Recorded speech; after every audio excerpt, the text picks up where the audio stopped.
Colin. We're back. We're back with a non-destroyed voice box. We're ready to review cards again. I feel so nice not to sound like Marge Simpson.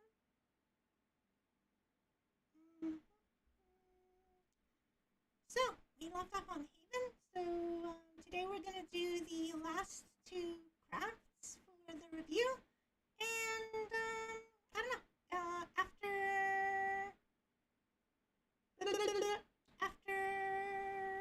the review, if I still have like time left, I might play a little rank to see if I can get some masters.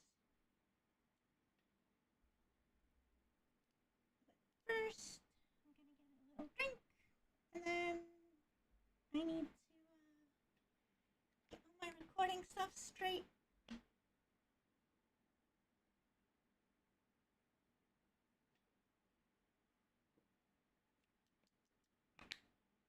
Yum, yum, yum. Yummy, yummy, moldy energy drink.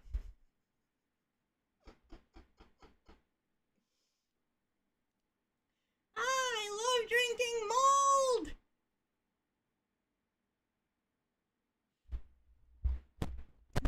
Nothing like a good bit of mold to start up my evening.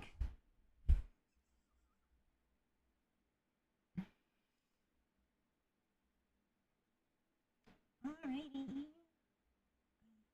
I think we are just about ready.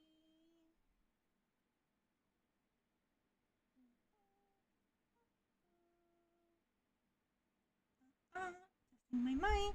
Mic works fine. My tracking's okay. Alrighty. Then recording in 3, 2. Oh wait. Blah, blah, blah. I need this. Aha! Almost forgot. Is it even centered properly anymore? It's not.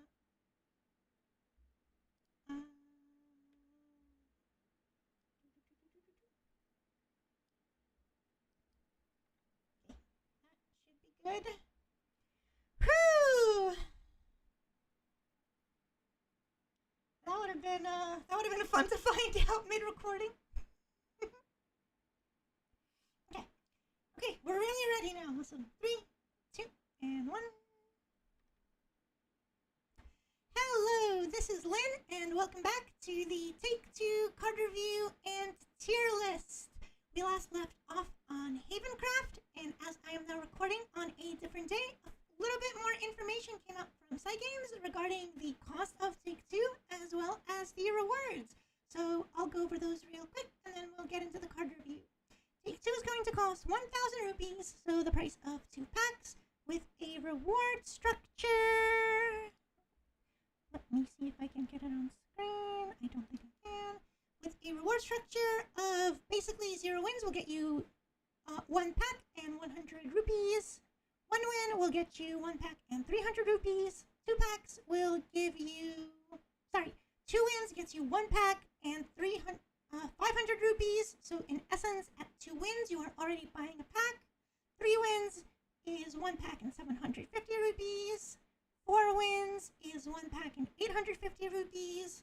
And at 5 packs, you get 1 pack and 1,000 rupees. So in order to go infinite, you need to go at minimum 5 wins. And to quote-unquote make your money back, if you're just like buying packs, it is 2 wins. Being able to do 2 wins shouldn't be that hard.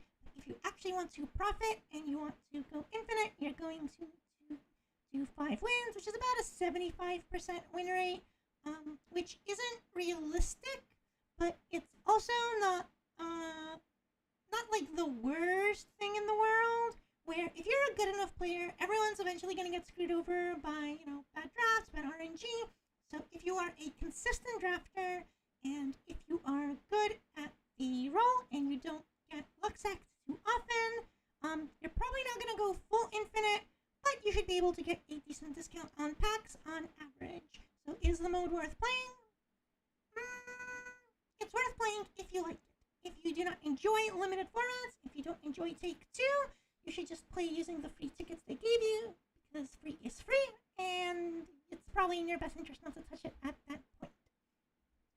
So, with that said, let's go ahead and get into the card review for Haven, starting with Divine Guard, which is a 1-mana spell that lets you select an allied follower on the field with ward, give it +0/+1, and deals X damage to a random enemy follower, X being the selected follower's defense.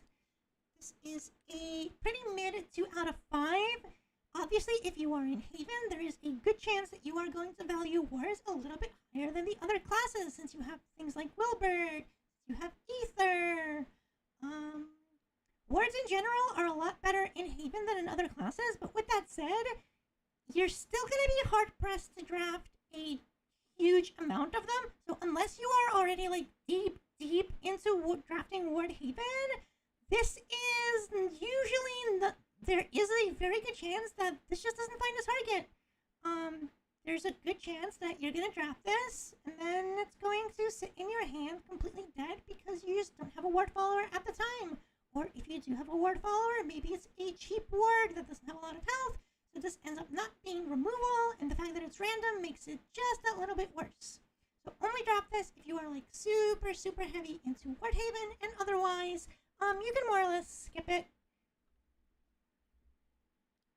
Moving on, Winged Statue is a 1-mana amulet with a countdown of 4 with last words.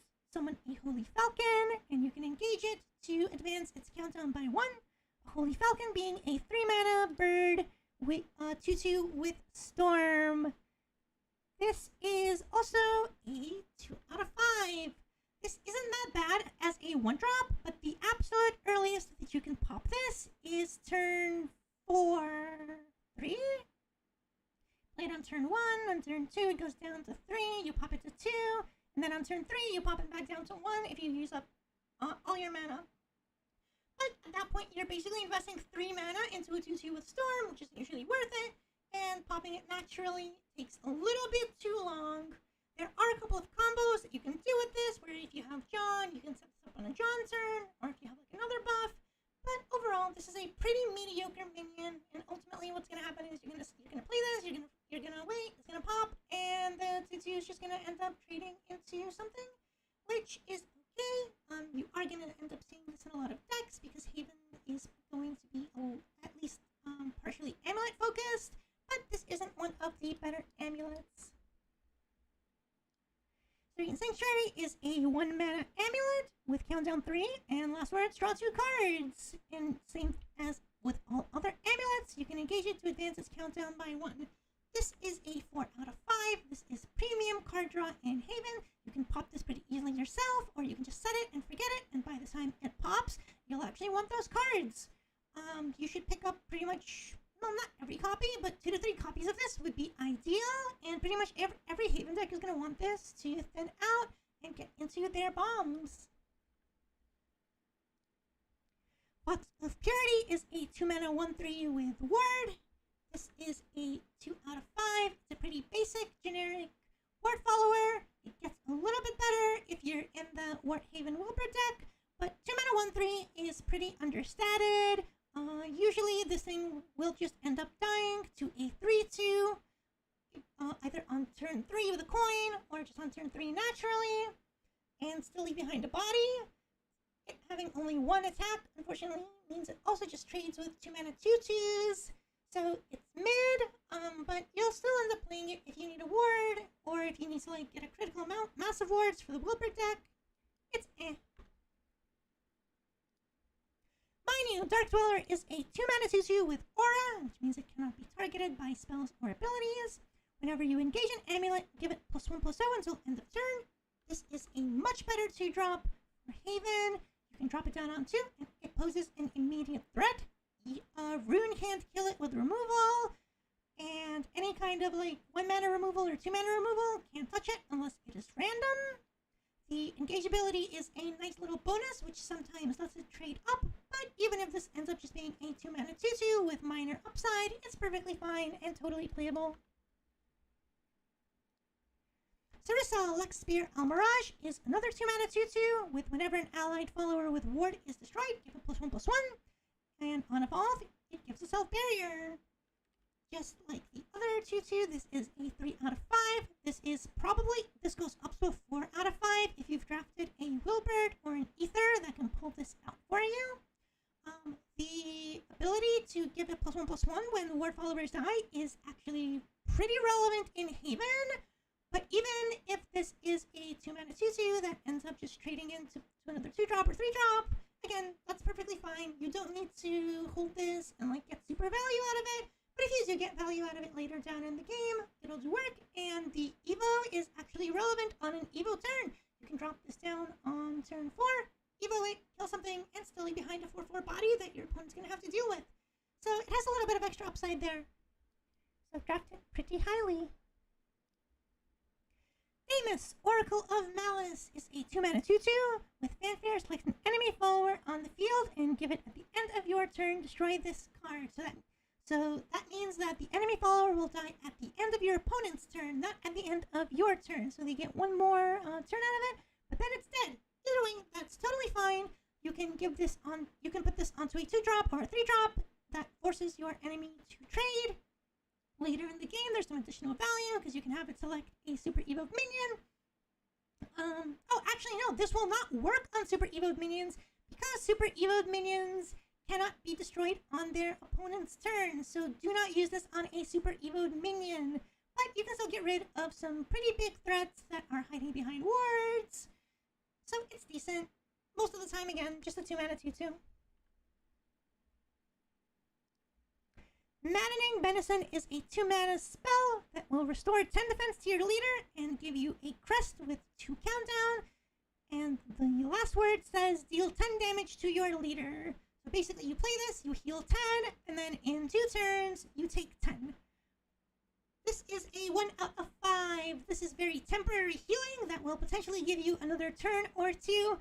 But if you do not find any ways to either win the game during those turns or find some other way of survival, then you're just dead. This also doesn't let you surpass the 20 health limit. So most of the times, this is either going to be dead in your hand, or even when you play this, it'll give you another turn, and you'll die anyway because you just don't have any other healing in your hand. Alana does not yet exist, so this is not worth drafting. Avoid this if you get it. You're very sad. Darkhaven Grace is a 2-mana amulet with engage 1. Select an allied follower on the field, give a +1/+1, and restore 1 defense to your leader. This is a 4 out of 5 with the caveat that you only want to draft one of these. This is not good in multiple copies. It's just going to end up taking extra slots on your board, and you don't want to board lack yourself since you only have the 5 slots, and there's no real way to destroy it or get rid of it unless somebody, decides to Odin it for whatever reason. Still, the first copy of this is very valuable. This will let you buff up your minions so they can trade up. This lets you buff up your ward followers to give them a little bit more health. And the 1 defense is pretty relevant when you can, continuously do it turn after turn after turn. If you sink in 2 to 3 mana into this over the course of a couple of turns, it's going to get you a lot of value. And because games in Take 2 usually go past turn 10 and are going to go long anyway, this is even better. Super high value card. Drop the first copy highly, and then the second, third copies are not nearly as good. Pact of the Beast Princess is another 2-mana amulet with countdown 2. And last word, summon a Holy Flame Tiger. A Holy Flame Tiger is a 4-mana 4/4 with Rush. This is a 3 out of 5. It is technically an overstated to drop because what happens is you play it on 2 and then on turn 3 you can pop it and get yourself a 3-mana 4/4 with Rush. But most of the time what ends up happening with that is it just ends up trading. It does leave behind a body, but that body dies pretty quickly at that point. So it's decent. The body is worth it, but this isn't super premium, and ultimately it'll just end up being fine. Luminous Sensor is a 2-mana amulet with engage 1. Destroy this card, restore 4 defense to your leader. This is unfortunately another 1 out of 5. You are in essence investing 3 mana into healing 4. Rune gets to do this, or clear the board, or set up Earth Essences, while you only get to heal the 4. Sometimes it'll come up and it'll be relevant, but in general, your life is a resource. Healing is not very important in Take 2, and this does not affect or contribute to the board, so you pretty much never want to have this in your drafts. You don't want to be playing this, and if you are playing it, you are sad. Angelic Prism Princess is a 3-mana 2/2 with Fanfare, Draw an Amulet, and on Evolve, you can select an amulet in your hand and reduce its cost by 1. This is a 3 out of 5. If you are playing Haven, there is a very high chance that you are drafting some amount of amulets. Even if you have like 3 to 5 amulets in your deck, this will draw you a card. It has the potential to lower the cost of that amulet if you evo it, which isn't great, but you know, you're Haven, sometimes you just have to evo a 2/2 on turn 4. It will sometimes, once Haven gets some better amulets that you'd want to pop, this card gets significantly better, but with Haven's like current amulets, it's only like decent at best, but you'll still end up drafting it pretty highly because it does, you know, end up drawing you a card, thinning your deck out. Holy Shield Maiden is a 3-mana 2/1 with Ward and Barrier. This is a premium bronze. You are going to want to draft this very highly. The barrier makes this very sticky and very annoying, and the fact that it is slightly understated doesn't really matter because this will either eat multiple tokens, or this will eat a token or a removal spell and then end up trading anyway. This is super solid, and if you have any buffs like Dark Haven Grace, or if you've drafted a Wilbert, this gets even better. This is super good, super premium. I would pretty much draft every copy you get. Cleric of Crushing is a 3-mana 2/4 with Ward and evolves to select a super evolved enemy follower on the field and destroy it. This is a fairly statted 3-drop that will trade with pretty much all other 3-drops. Will force an Evo to clear it on 4 if necessary, and if you get it in the late game and have saved an Evo point, you can get rid of a super Evo follower. It's totally fine, it has upside, but the Evo isn't that important to it. Usually you're just playing this as a 3-mana 2/4 ward.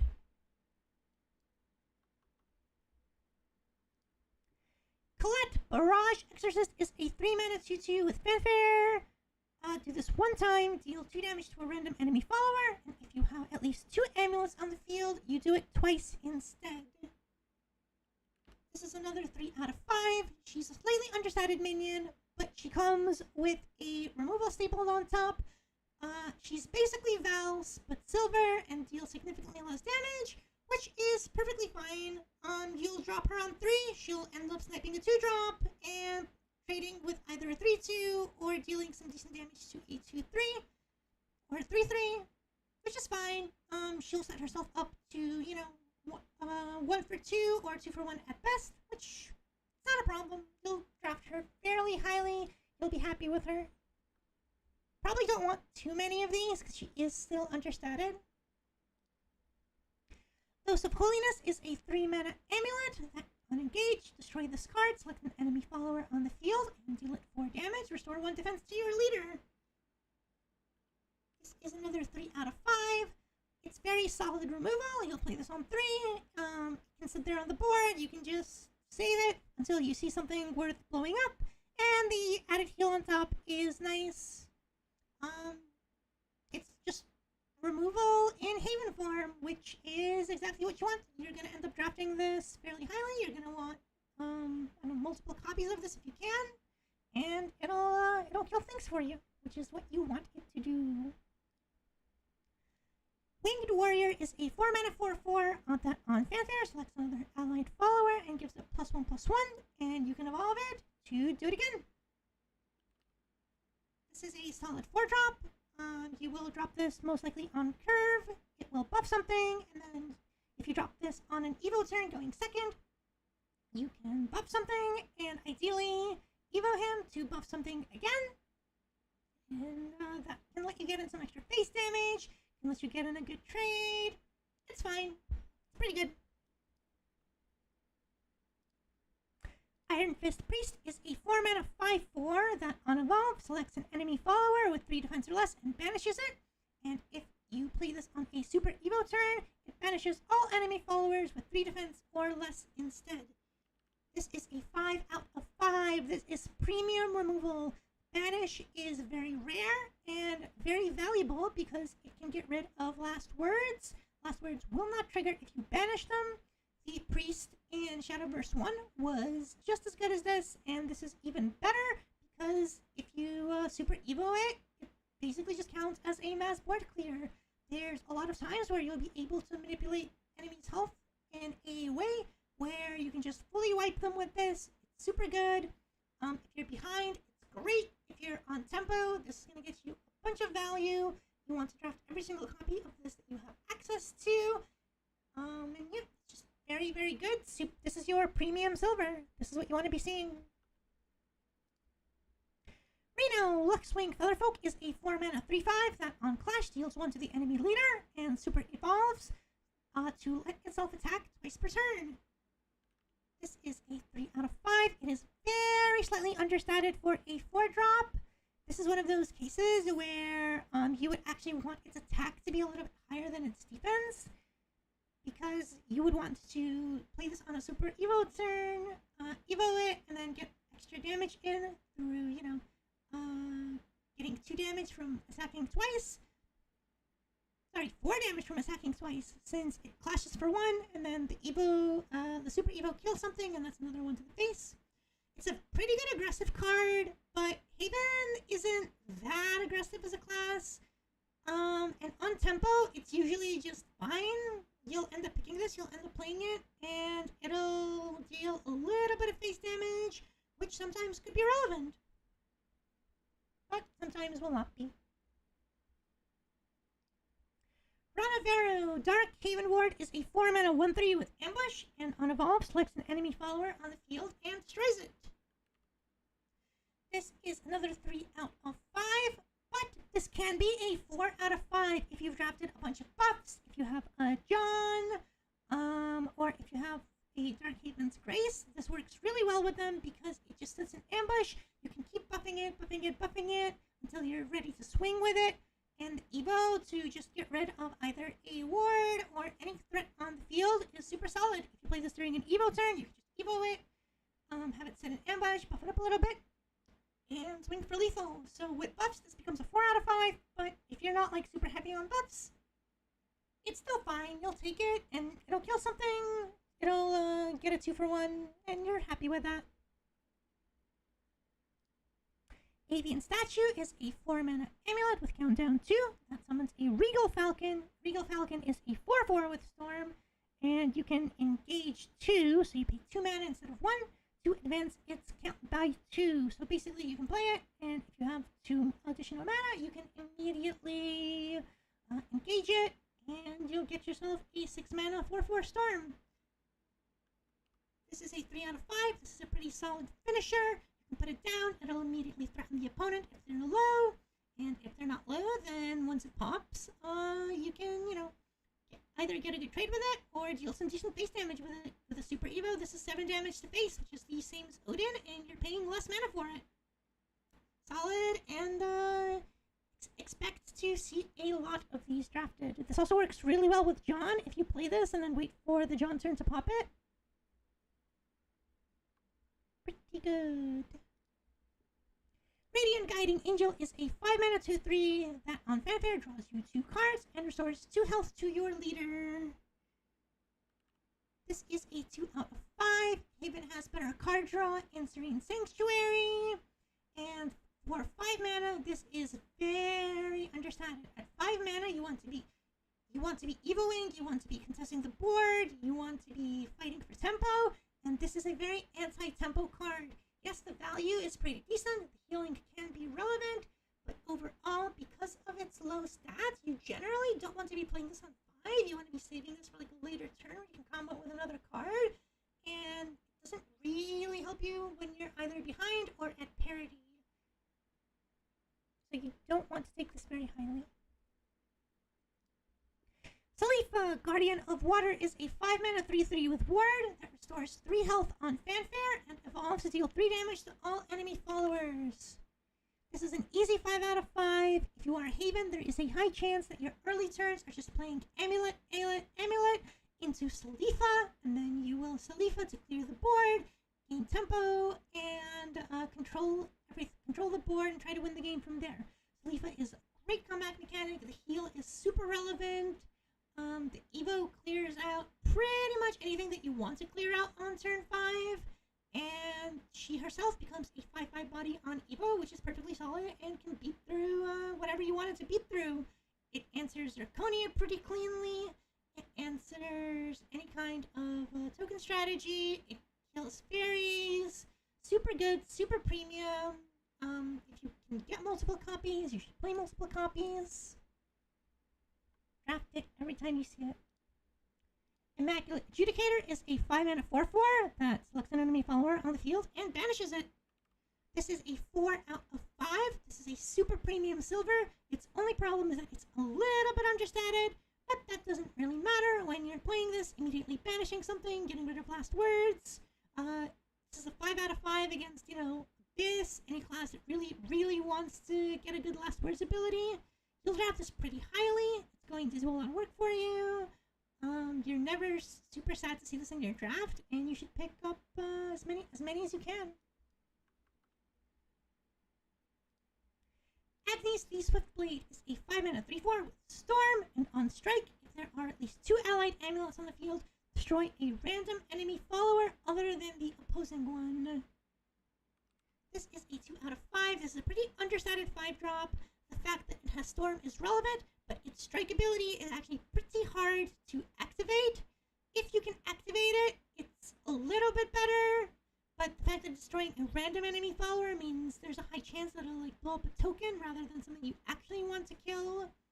But if they only have 2 followers and you have the 2 amulets for this, it's okay. It's very conditional and you have to do a lot of work to get it to trigger. Its real benefit is mostly just being a 5 mana 3/4 storm that sometimes will just, end the game for you. So your sister is a 6 mana 3/5 ward that restores 5 defense to your leader. This is closer to a 3.5 or a 4 rather than just an overall 3. At 6 mana, the 5 defense that you're getting from this is a big chunk. It's literally a quarter of your health. And it comes down on an Evo turn and has a pretty big butt, so she contests the board super well. She becomes a 5/7 or a 6/8 with a super Evo, which is super solid. She can get you back into games. She can help you win games that you're otherwise losing. And the extra protection is super relevant, especially if you've drafted any kind of, Wilbur ward enabling shenanigans. Skullfane of Demise. Look how they massacred my boy. He's a 6 mana 4/4 with Fanfare. Destroy all allied amulets. Deal X damage to all enemies. X being the number of amulets destroyed. The ability to destroy a bunch of amulets can be super good. If you set up like a bunch of birds, you drop a Skullfane. That's a lot of damage in a very short amount of time. And I'm sure that someone in Take 2 will end up drafting the Oops All Amulet deck with multiple Skullfanes. They'll drop a bunch of amulets, they'll Skullfane, that'll deal 5 damage, the birds are gonna come out, that'll deal another 6 to 8 damage at any point. And at that point, you're just dead. But the actual chance of that happening is that you're living in Christmas land, and if you are living in that Christmas land, congratulations. Most of the time, this is gonna come down, this will kill 1 or 2 amulets at best. It's decent value. The problem is there's just not enough amulets currently in the game. As more amulets, and especially better amulets come up, then this is going to get better. If there's a super high cost amulet that has, or an amulet that has a super long cooldown that you can just, kill and cheat something out, this is going to get significantly better, but right now it's pretty mediocre. It's an understated 6-drop. But I know for a fact I'm going to be losing to this at some point. Wilbert, Desolate Paladin, is a 6-mana 4/6 with Ward, and for his last words, he summons 2 copies of Holy Cavalier, which is a 1/2 with Ward.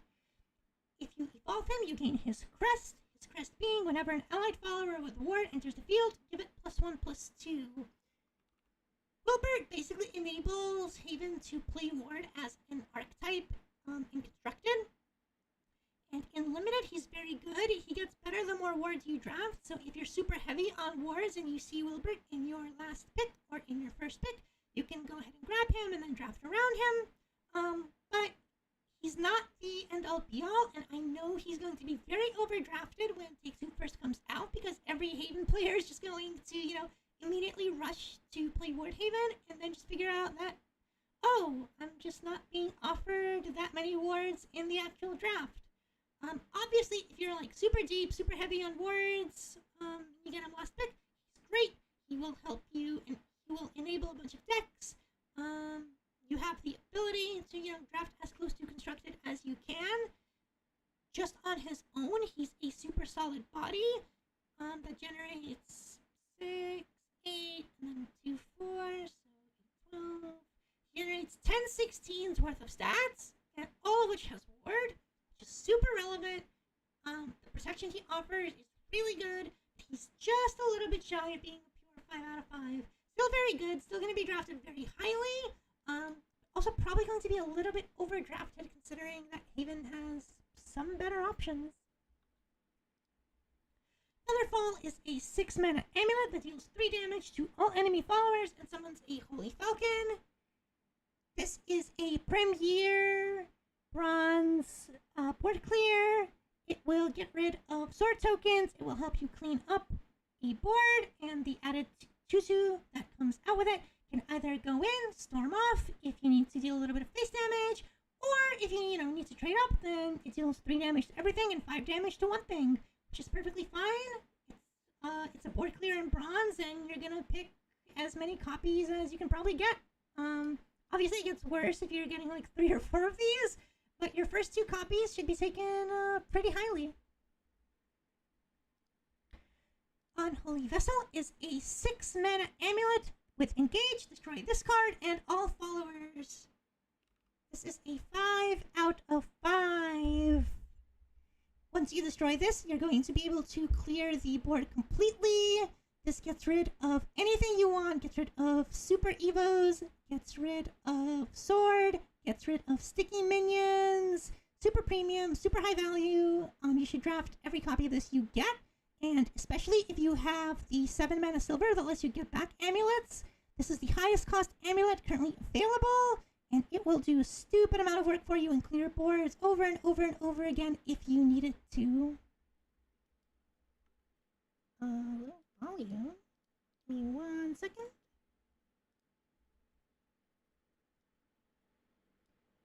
Okay, that should be a little bit better. Sorry if it was low volume.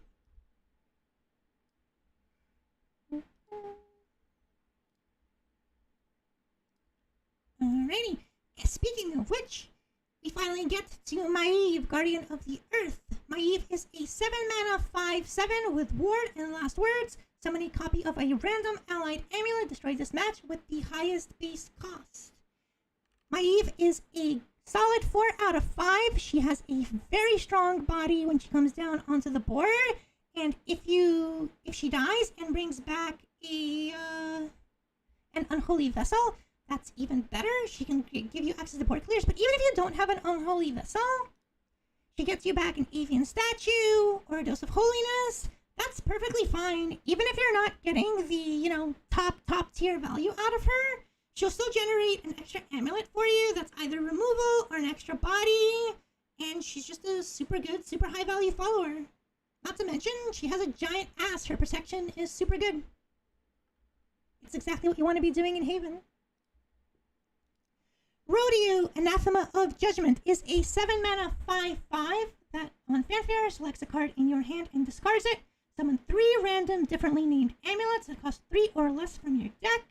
And on Super Evo, he will destroy a random enemy follower with the highest attack and deal 1 damage to all other enemy followers. Rodeo is just shy of being a 5 out of 5, and the reason for that is because you may not always get 3 random differently named amulets that cost 3 or less. With that said, even if you only pulls 2 amulets from your deck, it's still technically a draw and play 2. You're going to get a ton of value out of Rodeo. His Super Evo will help you clean up tokens and gets rid of the biggest threat on the board. He's very good. He's actually a little bit closer to a 4.5 out of 5. He's just shy of being like that super premium pick.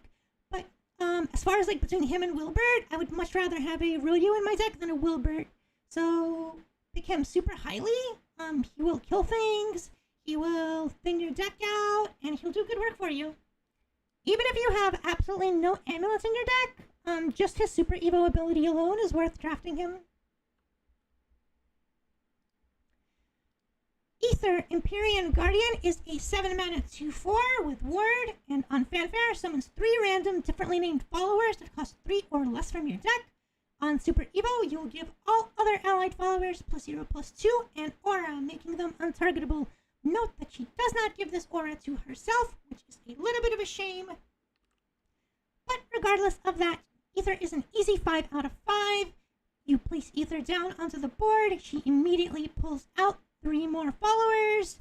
You build an instant board. If she pulls out Ward followers, that makes it even better.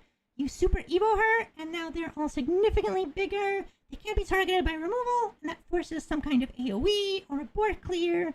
Aether essentially builds a must-answer board for Haven, and you should draft her super highly.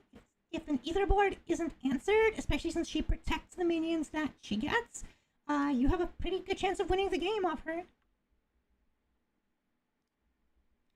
Sacred Griffin is an 8-mana 6/8 ward, and whenever you engage an amulet, give this follower Storm. This is a premium silver follower. If you have an Evo point for it, it can be an 8 or a 9 damage Storm follower, and 8 or 9 damage is enough to finish off a game at the turn that this comes down. You're going to draft this pretty highly, but you probably only want like one or 2 copies max. You don't want to, go too hard on your 8 drops. This will win you a lot of games. You'll play it, you'll, set up an amulet beforehand, engage it, and win the game off of it. And even if you don't win the game off of it, the fact that it has Ward makes it a must-answer follower. Super good, super high prio. Lapis Shining Seraph is an 8-mana 7/6 with Last Words to gain her crest. Her crest has a countdown of 2 and resummons her with Storm. Lapis is a 5 out of 5. She is probably your second best finisher in Haven.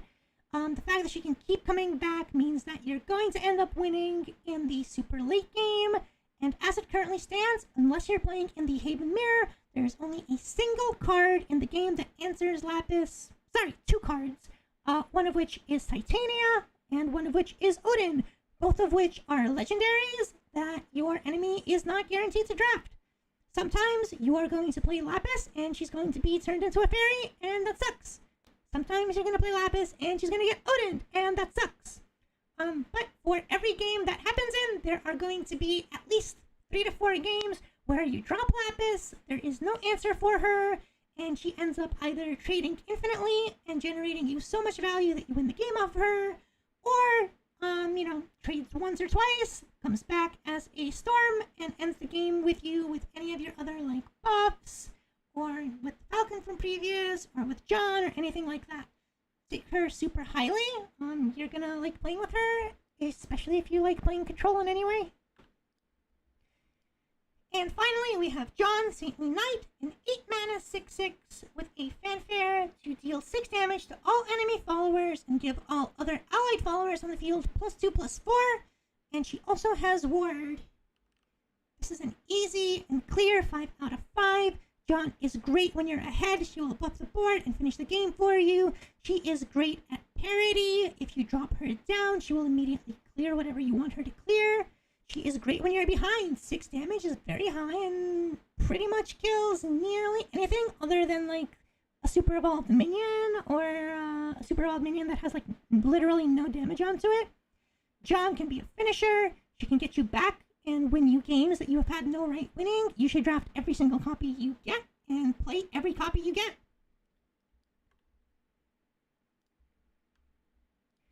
Alright, so that's it for Haven. Overall, Haven is kind of in a weird spot right now in Take-Two, mostly because you can't really go full-on Ward Haven. You're not going to get enough wards for that, and there's not enough good amulet payoffs.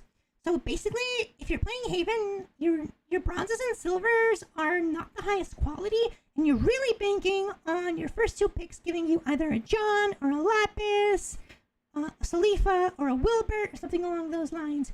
Haven has some pretty good, like, high-end golds and silvers. Then you also have the chance of getting an Agnes and a Maddening Benison, and at that point, it's just kind of two dead cards sitting in your deck.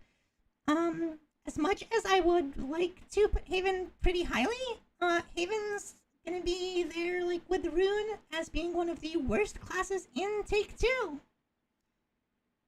That's it for Haven, and I will see you in the next one.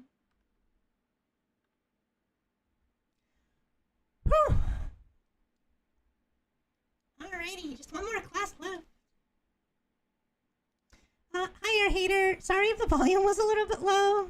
And sorry that I didn't say hi earlier. I'm recording for YouTube too.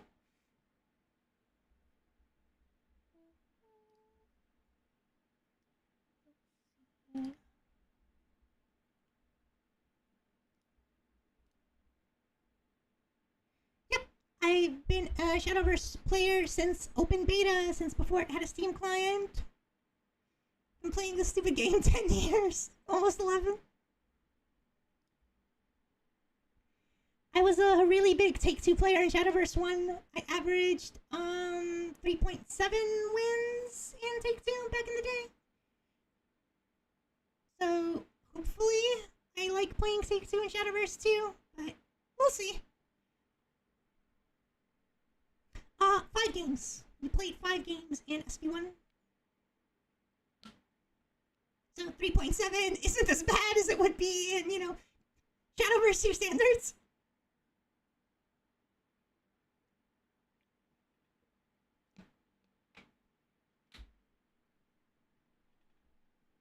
It was also different because you played all 5 games no matter what.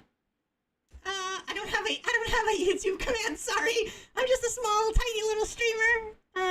Let me see if I can get you my YouTube channel.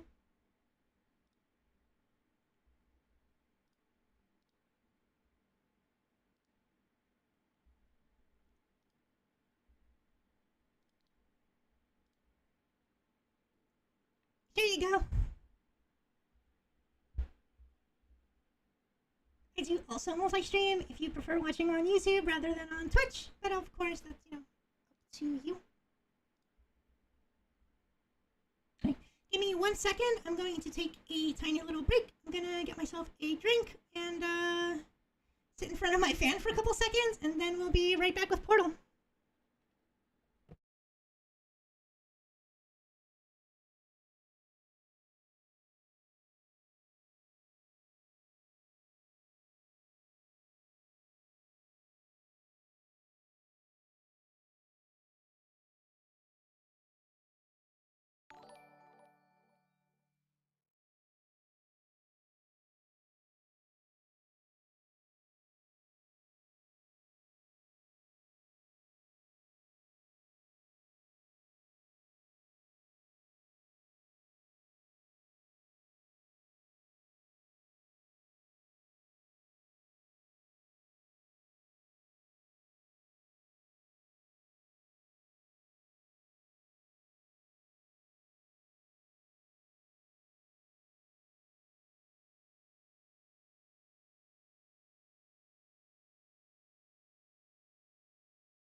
Alrighty,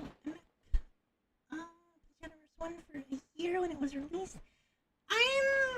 I'm tentatively excited, mostly because I think it's a little too expensive.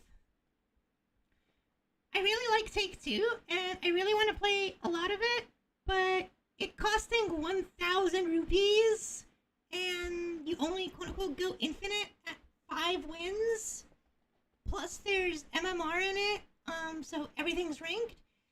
It's going to be difficult to maintain like a super high average, even if you're a really, really good drafter.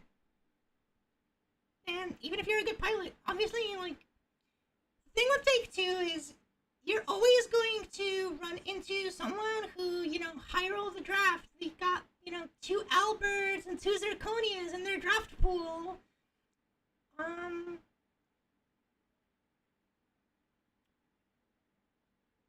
I really like Take-Two. I just wish it wasn't so expensive to play it so that new players could actually play it to build their collection rather than it being a format for established players. Because established players don't need Take-Two. Established players have, constructed.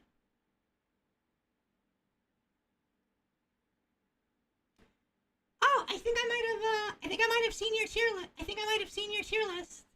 There's a few things in there that I disagree with. I think you posted like a proper tier list, right?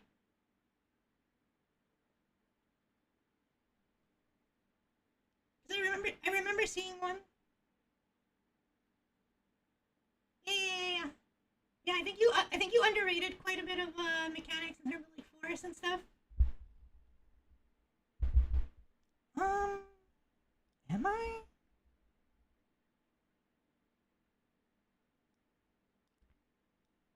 My mic is pretty high. Let me see if I can.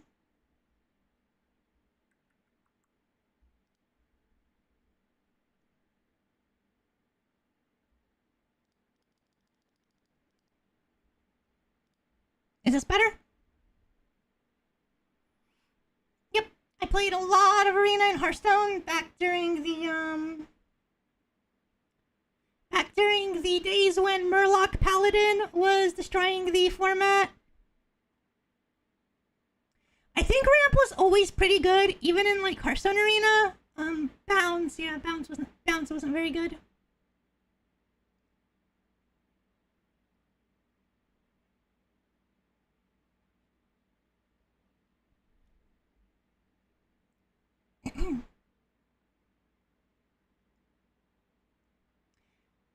Alrighty, I think I'm good to go for recording Portal now.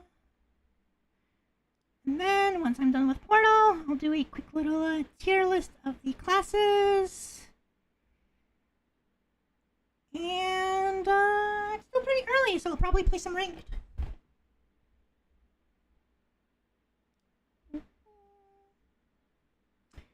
Alrighty, recording in 3, 2, and 1. Hello, this is Lynn, and welcome back to the Take-Two card review and tier list. We are finally here. We are on the very last class that we're going to be talking about today. We are talking about Portalcraft. Portal is in a really good position for a couple of reasons, and is, in my opinion, either the best or the second best class that you can be playing in Take-Two. And we'll go over why once we get into the cards. So let's start with Elise, Electrifying Inventor. Elise is a 1-mana 1/1 with last words. Add a gear of remembrance to your hand. If you do not know what gears are, unfortunately, I can't really explain them in full. But basically, for Portal, you have two types of gears: a blue gear and a red gear, and you fuse them together in your hand to make a bunch of minions like these artifacts.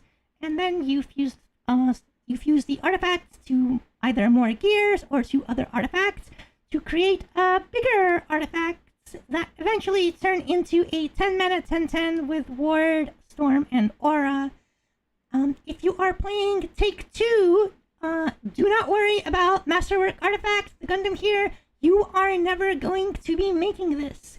You should treat gears as basically free followers, and specifically the free followers will be the Fortifying artifact and the Striker artifact. The Fortifier being a 3-mana 1/5 with Ward, and the Striker being a 5/1 with Rush. These are going to be the main artifacts that you are generating unless you've drafted a critical mass of artifact generators. And if you have drafted a critical mass of artifact generators, then you can think more about, the ominous artifacts, alpha, beta, and gamma. But generally, for most Take 2 decks, because you're going to be a mishmash of artifact and puppet, and you're not going to have that many artifact duplicators or artifact generators, it's totally okay to just be playing fortifiers or strikers on curve for their mana cost. It's perfectly okay. You're going to do it, and you're not going to feel bad about it. Elise herself is a solid 3 out of 5. You play her on turn 1. She will trade into a 2-1 or die to, a 2-2 or a 3-3. And that's perfectly okay. If you get some chip damage with her, she's done her job. And when she dies, you get a little bit of added value. Totally fine. Nothing to complain about. But also not something that, you're jumping for joy for. Artifact Recharge is a 1-mana spell that adds a Gear of Ambition and a Gear of Remembrance to your hand. So, like I mentioned earlier, you probably treat this more as a 1-mana card that lets you then get a 3-mana play. And for that, it's totally fine. It's a 3 out of 5. This gets significantly better if you have more artifact generators, because the more artifact generators you have, the more you can consider making the actual good artifacts that will end up, giving you a bit more value over the course of a game. It's totally fine. If it's better if you are heavily drafting into artifacts, but if you see this late in your draft and you don't have that many artifact generators, don't worry too much about this. This gets better or worse depending on the deck that you're drafting. Flight of Icarus is a 1-mana spell where you select an artifact in your follower in your hand, give it rush, and last words, draw a card. Just like most artifact cards, this either gets better or worse depending on the amount of artifacts you have. Additionally, if you have things that will duplicate your artifacts or summon copies of your artifacts, then this ability is also granted to those copies, which makes it better.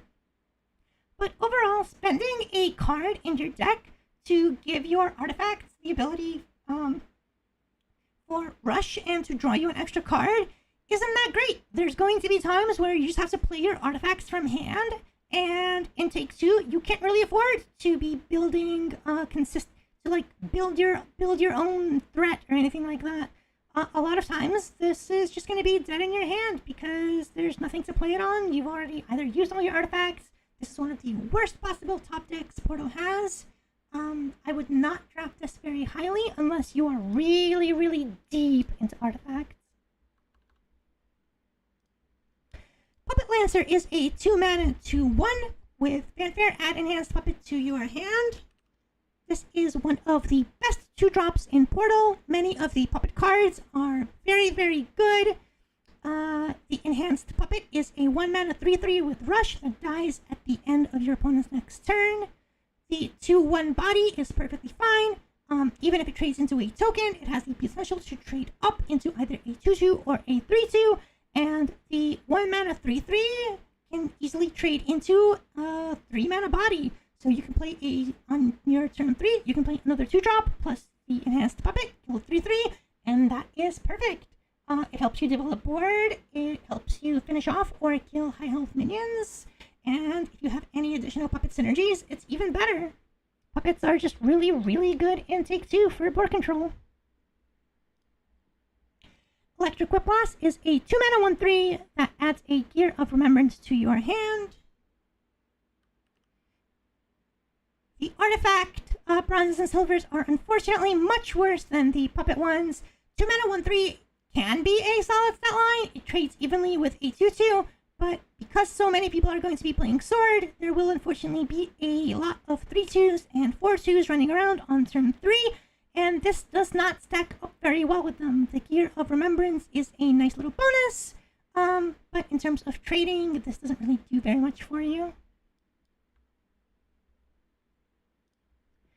Ironheart Hunter is a 2-mana 2-2 that adds a Gear of Ambition to your hand, and if you evolve her, select an enemy follower on the field and deal it 3 damage. This is a much better 2-drop, getting close to a premium 3-drop, especially if you are deep in artifacts. The gear is, again, just another tiny little added benefit, but the fact that it has the additional removal on Evo makes it just a little bit better than most other 2-drops. And in most cases, even if you drop this as a 2-mana 2/2 and it trades into something, that's perfectly fine. Lovestruck Puppeteer is a 2-mana 2/2 that adds a puppet to your hand, and when evolved, you get another puppet. Puppets being 0-mana 1/1s with Rush. This is a 4 out of 5. This is your premium 2-drop silver. I would play every single copy that you get. This is a 2-mana card that can, on occasion, either clean up tokens and help you build board, or in rare cases, you can kill a 2/1 with this, and you can get some insane value out of it. Even when you play this on 4 and you evo it to get a second puppet, it can potentially clear 6/6 worth of stats off the board, which is very, very good for a 2-drop. Puppet Cat is a 2-mana 2/2 that fanfares. If there is a super evolved allied follower on your field, add a puppet to your hand and give it +3/+0. This works really well with Orcus, but outside of that, it's just a 2 out of 5. Most of the times, you're just going to play this as a 2-mana 2/2. You're going to need to curve out with it, and it'll be okay.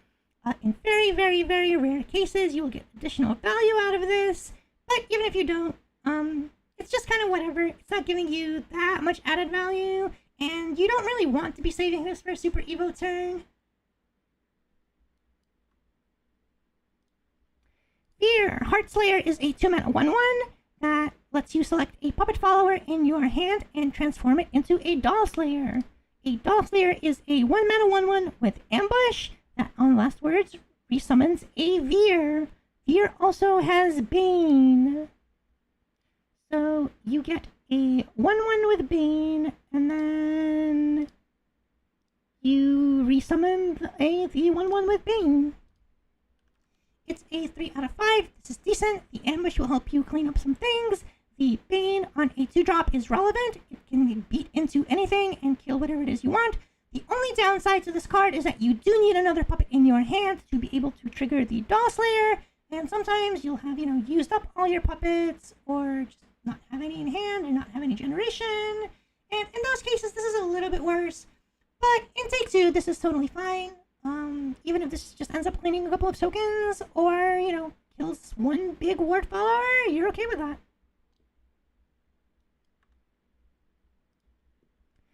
Carnelia, Ember of Darkness, is a 2-mana 2/2 that adds a Gear of Remembrance to your hand, and on evolve, you select an artifact in your hand, give it ward, and can't be destroyed by abilities.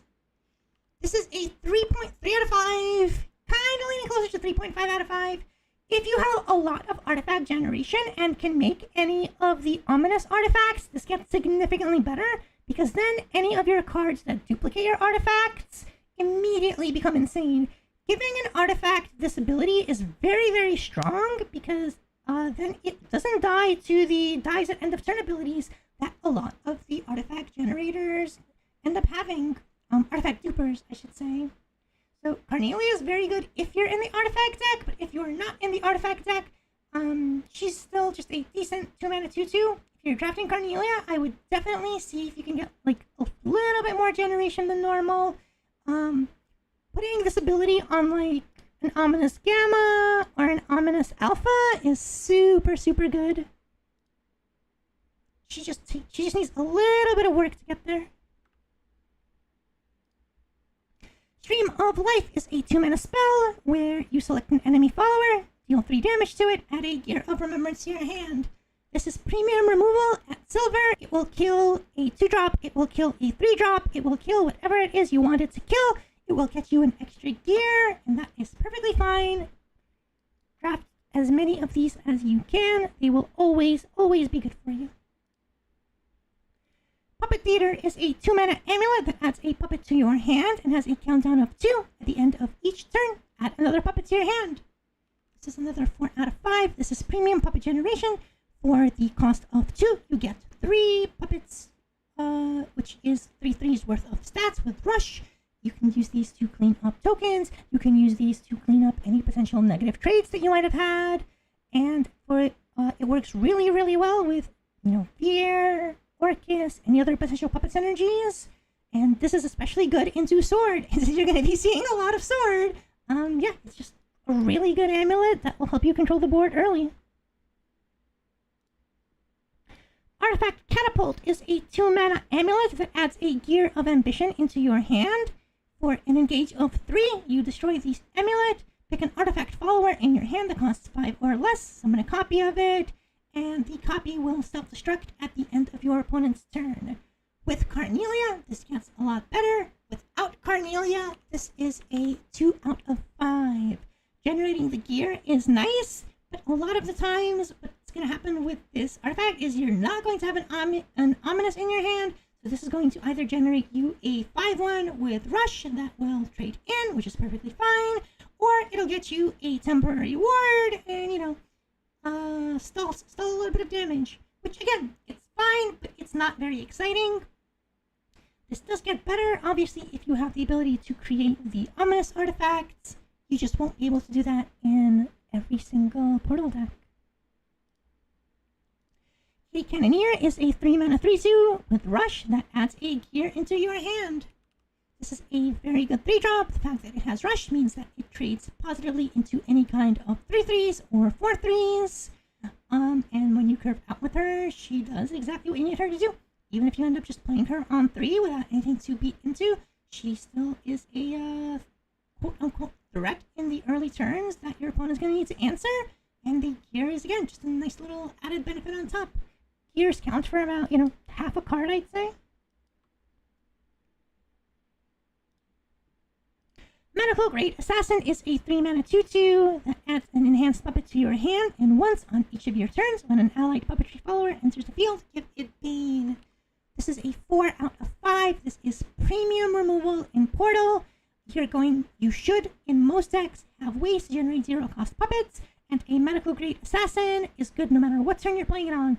It can destroy an Evolve follower, it can destroy a Super Evolve follower with the Bane, kills basically whatever you wanted to kill, and leaves behind a 2/2 body that your opponent has to deal with. Because if your opponent doesn't deal with the assassin, then they're just going to constantly have their threats removed over and over again. Super premium, I would play every single copy I got. Miriam the Resolute is a 3-mana 2/3 that adds a Gear of Ambition and Gear of Remembrance to your hand, and on Evolve, you get to do it again. This is a 4 out of 5. A 3-mana 2/3 is perfectly fine stats. 1 stat lower than it should. But in exchange for that 1 stat, you are getting 4 gears. And 4 gears is enough to generate any ominous of your choice. You can generate an alpha with an extra gear remaining. You can generate a gamma. You can generate a beta. And once you have one of the good amulets in your hand, you can then activate. This basically activates any of your artifact buffs, your artifact duplicators. Super premium, super solid. And if you are playing this in Take 2, I think you should save this for an Evo turn rather than just playing it outright. The gear generation she provides is very, very relevant. Beauty Maiden Reborn is a 3-mana 3/3 that draws a card on Fanfare, and on Evolve, you gain her crest. Her crest has a countdown of 3. At the end of your turn, if you have 5 cards or less in your hand, draw a card, and if you have at least 6, restore 1 defense to your leader. Beauty is a very easy 5 out of 5.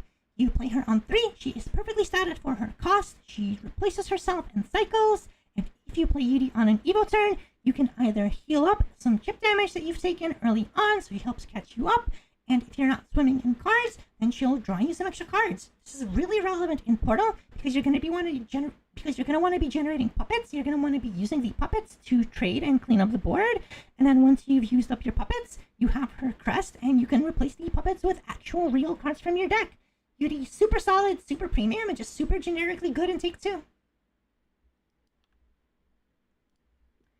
Puppet Shield is a 3-mana spell that summons 2 enhanced puppets, which basically gives it 6/6 worth of temporary stats on turn 3. This is a 4 out of 5. This is a premium spell. For 3 mana, you basically get to get rid of whatever it is you want. If you combo this with the Puppet Assassin, this is even better because then one of the enhanced puppets will have Bane and kill whatever you want. But generally, if you're playing this on either turns like 3, 4, or 5, This is going to end up killing 2 minions, and any spell that is a 2 for 1 is premium. Rukina, Resistance Leader, is a 4-mana 3/3 that adds a Gear of Ambition and Remembrance to your hand, and on evolve summons a Striker artifact. This is another 4 out of 5. This is a super premium follower. You want to be playing her and evolving her, and even if you just play her and don't evolve her, she still gives you enough to generate either a Striker or a Fortified whenever it is you want them. Generating 2 gears is significantly better than generating 1. It helps you get to your ominous artifacts a little sooner, and the Striker artifact that she summons is good enough to kill pretty much anything that you want to kill on an Evo turn. Super good, dropped highly. Bullet from Beyond is a 4-mana spell. Select an enemy follower on the field, destroy it, and add 2 gears to your hand. This is a 4 out of 5. This is premium removal. That also gets you another artifact where you can either, again, use it to get into your Ominouses, or generate another Striker, or Fortifier. Super flexible card that kills whatever it is you need it to kill. Mecha Cavalier is a 5-mana 4/4 with Ward. On Evolve, it summons a copy of itself, and on Super Evolve, you summon 2 copies of it. This is a 5 out of 5. This is your premium silver 5-drop in Portal. The ability to, on turn 5, summon 8/8's worth of stats with Ward, or on turn 7, summon 13/13's worth of stats is super good, and if you evolve this and they don't kill the copy that comes out of it, you just evolve the copy and you get another one. This is super, super good. This is a must deal threat for any single class, and if they don't deal with this card snowballs out of control super fast. Zerk, Metal Mercenary, is a 5-mana 5/5 that summons a Fortifier artifact on Fanfare. This is a solid 3 out of 5. 5-mana 5/5 is totally fine stats. The fact that it gives itself a little bit of protection is good, but it's not very exciting. It's just a generically good curve filler. You'll play it on 5, it'll generate a ward for you, you'll probably evo it, kill something, leave behind the body, and then they'll have to deal with the ward before they get to your body, so he'll eat like a removal spell. Perfectly fine, playable. Alouette, Doomright Ward, is a 5-mana 2/4. She adds a Gear of Ambition and a Gear of Remembrance to your hand. And on Evolve, you pick an artifact in your hand that costs 5 or less and make a copy of it. This is just shy of being a 5 out of 5 because in Portal, you're not going to have the consistency of generating enough gears for this to potentially do what it does in Constructed. Obviously, if you have the gear generation for this, this is an easy 5 out of 5 because at that point, if you can copy either an alpha or a gamma, and beta, this becomes, gamma. Then this becomes absolutely insane. Giving you a free 5-drop with full stats that your opponent has to clear is super important. But a lot of the times what's going to happen is you're going to play her, you're going to need to take her gears, turn them into a Striker or Fortifier, and just make a copy of that, which is still pretty good. Don't get me wrong. A 4/6 coming in with a 5/1 with Rush is very, very good, and will clear something and probably has to be answered. She's just a little bit shy of that 5. Akeem, Lord of Despair, is a 5-mana 3/3 that on Evolve, select an enemy follower on the field with 4 attack or less, banishes it, and summons an exact copy of it. This is another 4 out of 5. This is super premium and will end up doing some really silly, funny things. Yes, it's understated, but this can steal, like, an Abyss follower with Last Words. This can steal a really good sword follower for you. Being able to if you take something with Rush, this becomes equally better. If you take something with a good Last Words, this becomes equally better. It's super flexible and will ultimately end up doing a lot of work for you. It's not as premium as Mecha Cavalier, but still, it's a really, really good 5-drop. Why Symphonic Heart is a 5-mana 3/3 that summons a Victoria on Fanfare. A Victoria is a 3-mana 6/1 puppet with Rush and Follower Strike. Follower Strike being that it deals 6 damage to the follower before it takes damage itself. And whenever an allied puppetry follower enters the field, it gets ward. Zwei is a 5 out of 5. The 6/1 that it generates, while easy to deal with, does need to be answered by your opponent. And it's not uncommon that you'll play a Zwei, you'll get a free trade with the Victoria, and then they'll have to evolve into the Zwei to, into the Victoria to kill it, and then have to spend another spell on the Zwei. In addition, if you're generating any puppets with this, Zwei gets to protect herself with the turning the 1/1 puppets into wards. And if you, set up a good enough board and protect your Zwei for a couple of turns, Zwei will end up winning the game for you. Super Premium takes super highly. Doomrite Resurgence is a 5-mana spell. Select 2 artifact followers in your hand that cost 5 or less, summon a copy of them, and give the copies at the end of your opponent's turn. Destroy this card. On its own, this is a 2 out of 5. If you have drafted heavily into artifacts and have the ability to generate more than 1 ominous artifact, this becomes a 4 out of 5. If you have a Carnelia and have lived the dream of activating your Carnelia, giving something indestructible, and also playing Doomrite Resurgence, then yes, this card becomes a 5 out of 5. But this is very inconsistent. You are not always going to have the artifacts required to make this work, and unfortunately, using this to generate a copy of the 2/3/3 artifact is nowhere near as good as being able to get the ominous artifacts that you would normally have in constructed.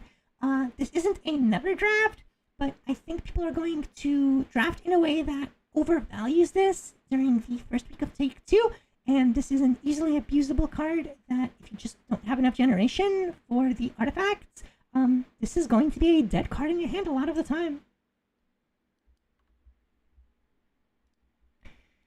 Ancient Cannon is a 5-mana artifact, a 5-mana amulet that adds a Gear of Ambition into your hand, and whenever you fuse, deal 2 damage to a random enemy follower. On its own, again, this is a 2 out of 5. If you see this in your early picks, you do not really want to pick this, because then you just might not get offered that many artifact generators. And usually, when you are getting the artifact generators, you'll want to be fusing them before turn 5. The biggest problem with this card is that you really, really do not want to drop this on turn 5. If you are spending your turn 5 on a 5-mana do-nothing, generally when you're playing this does not affect the board on its own, and the 2 damage oftentimes will not be enough at this point in the game to snipe out anything that you actually want to be sniping. With a ton of artifact generation, this is better, but it never ends up being good.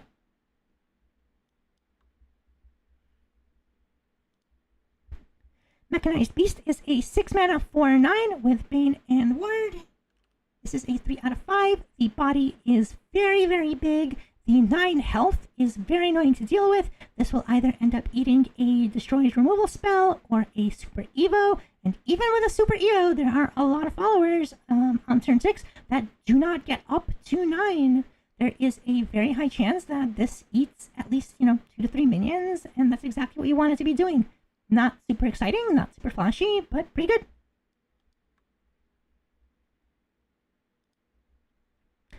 Noah, Threat of Death is a 6-mana 5/6 that on Fanfare adds 3 copies of Puppet to your hand and gives all puppets in your hand +1/+0.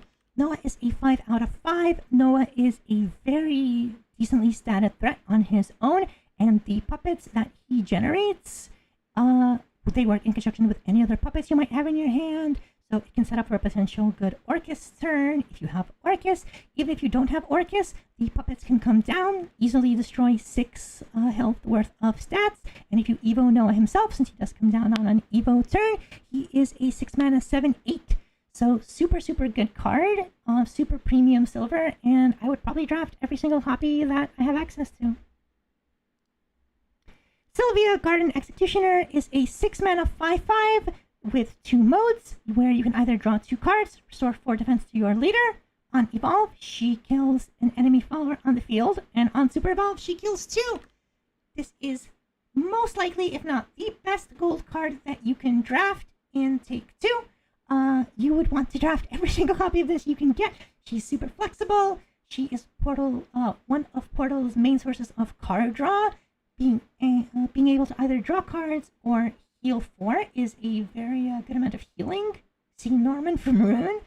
She comes down, she immediately kills 1 threat. If you super evo her, she kills 2 threats. She's good at pretty much any point of the game. She's good at parity. She's good when you're behind. She's good when you're ahead. Play her, love her, bow down to our Queen Sylvia. Engine Blade Maven is a 6-mana 4/5 that on Fanfare summons a striker artifact and generates a Gear of Remembrance to your hand. If you evolve her, you get a second gear. This is a 2 out of 5. The fact that she doesn't have Ward or Rush makes her a little bit worse. The striker that she generates is decent, will end up clearing something, and leaves behind a slightly understated body. You'll play her for a curve filling, but the Evo effect isn't very strong. Getting a second gear isn't that great for an Evo ability. You usually want to get 2 gears for that. But you'll end up eventually needing to drop her anyway, just for curve reasons. She's okay, she's not exciting, not that good. Karula Eternal Arts is a 6-mana 5/4 with a fanfare of duplicating an artifact in your hand that costs 5 or less, and on Super Evo can attack twice per turn. Karula is a 4 out of 5, but becomes a 5 out of 5 if you are heavy in the artifact deck and you have enough gear generation to, by turn 6, have 1 or 2 of the ominous artifacts. Being able to drop technically 11 mana's worth of stats on turn 6 is really strong and can be game-winning, and Karula himself is a must-kill threat. If you super evolve a Karula and they do not deal with this, Karula will deal 16 damage to the face, and 16 damage to the face will win you a game. Very good, very solid threat, but again, only a 5 out of 5 if you can make use of the fanfare. If you can't make use of the fanfare, it is significantly worse. Synchronous Hearts is a 6-mana spell that summons a Lloyd and a Victoria. We've gone over Victoria. We have not gone over Lloyd. Lloyd is a 1/6 ward that cannot be, that basically has quote-unquote spell taunt, where any abilities or spells that target have to go to him before they can target anything else. This is a solid 4 out of 5. Lloyd is a huge removal magnet. Even if he does not have the Bane he would get from Orcus, which is the only other way to get a Lloyd, the Victoria will end up killing something straight off the bat and will most likely survive it. And if she doesn't survive it, then you've killed something big enough that it's worth it.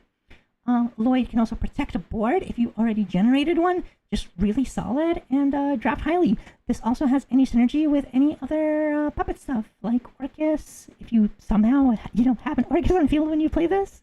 Yeah, just super good.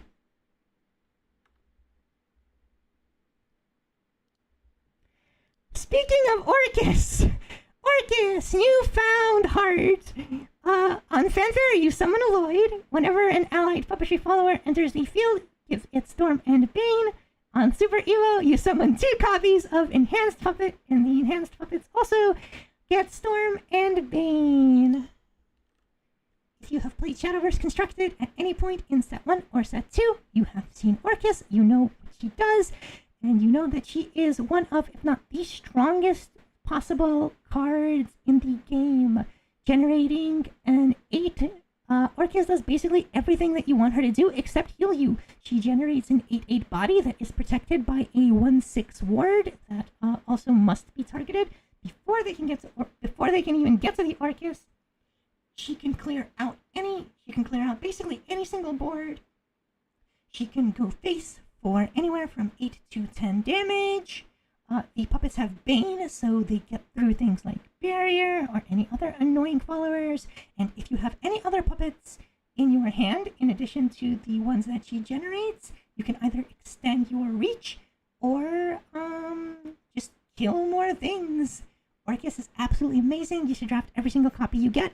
I would play this. I would play 3 copies. I would play 4 copies. You can't get 5 copies, but hey, if you're lucky enough to get more than one, then yeah, play every copy. Ralmia Sonic Boom is an 8-mana 2/2 that selects 3 artifact followers in your hand that cost 5 or less, summons a copy of them, and on Super Evo, gives them all +1/+1. Unfortunately, Romia is not as good in Take 2 as she is in Constructed.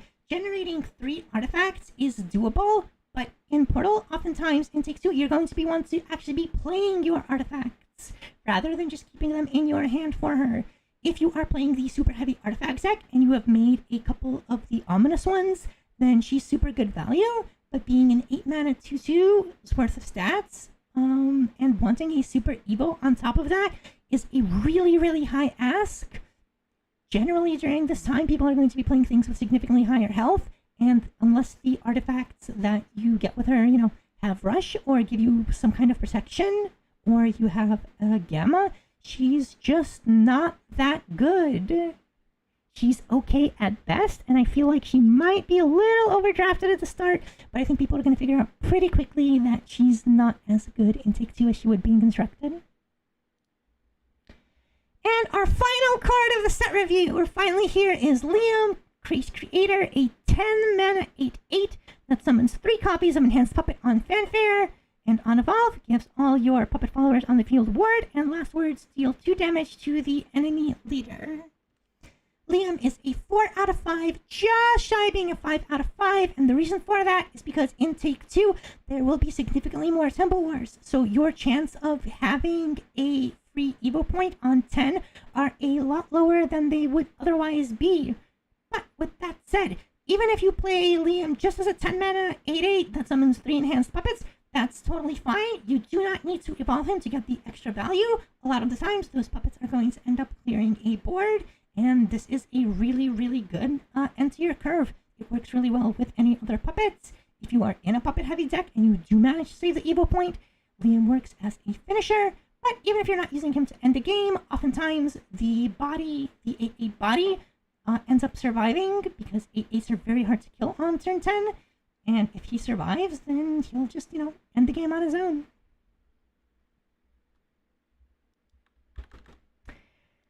All right, and with that, we are finally done. We have finished reviewing every single card in Shadowverse Worlds Beyond. So, where are we now? Well, let's go ahead and get a little tier list going. Give me just 1 second, and I will show you what I believe are the strongest classes currently in Take 2. Let me just move this over.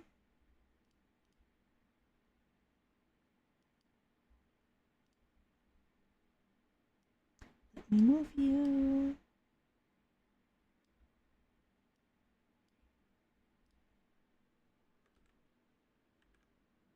Why is it not showing?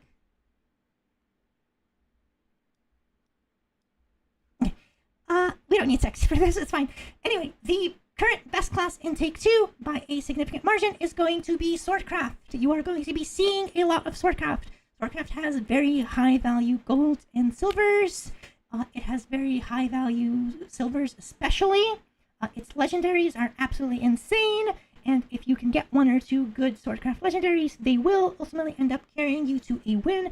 Sword is the best class at playing tempo in the current Take 2 format, and tempo is going to be just the best way to play. You're going to want to control the board, you're going to want to slowly chip damage in, and you're going to want to get a finisher and end the game. The second best class in the game is going to be Portal. Portal has a lot of good ways to counter Sword. It has a lot of high value minions, and puppets in general are very strong tools for board control. Sword and Portal are going to be very clear tier 1s. In tier 2, we have Forestcraft leading the lineup. Fairies having Rush is very good and will help you control the board very easily. Fairies also have a lot of card draw and board clears. Fairy finishers are a little bit hard to find, but fairies should be able to just overwhelm with tempo and end a game of either Rose Queen or Arya or Lamaga. Fairies have lots of ways to tempo out and close out a game, so fairies should also be super good. Next we have Abyss. Abyss is a little bit strange in that there are a lot of low value Abyss cards, and Abyss can be either a mid-rangey or more aggro.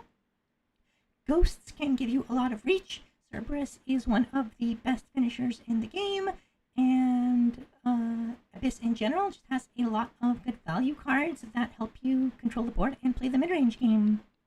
Then also in tier 2 we have Dragon. Dragon has an insane top end, and with the Marine package that Dragon has at Silver, Dragon is going to be super solid. Dragon has good forms of board control.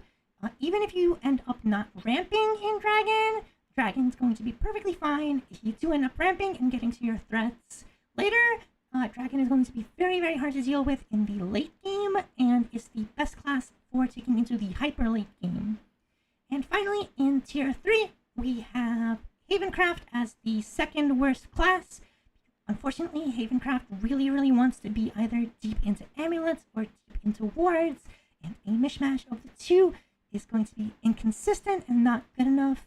There's just not enough synergies yet for either of the two. So unless you are lucky and get a really, really, really good consistent Haven draft, you're going to get out-tempoed by Sword, you're going to get out-tempoed by Forest, and you just kind of have to hope that your catch-up mechanisms can get you there. Rune is going to be the worst class in Take 2 for much the same reasons that Haven is. Its inconsistency. Rune has a really, really, really hard time in the draft because it wants to go all in on Earthright. Spell Boost is not good in Take 2 in the slightest. You want to be drafting as many Earthrights as you can, getting the Earthright finishers with Lanthem and Norman. If you can draft Anangrea, obviously Anangrea is good either way, but the hybrid spell boost Earthright package just will not work in Take 2.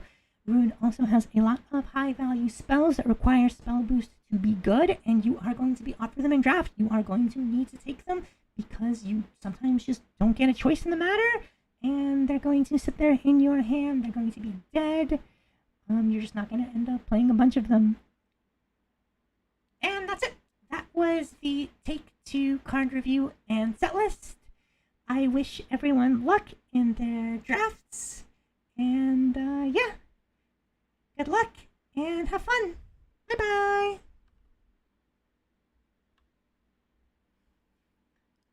Whew, we did it. It's over. It's finally over. Let's see what I missed. I don't see how Resurgence is ever a pick, even if you give enough gears and competes against so many good silvers.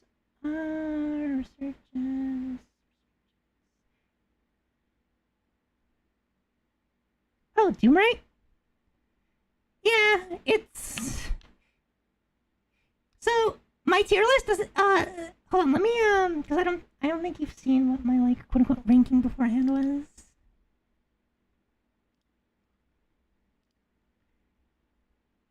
God, my text just doesn't want to show up on screen right now. Whoa! Okay, I see the problem. 2 out of 5s aren't bad. Let me just get this up on screen. Holy shit, how did this get so massive?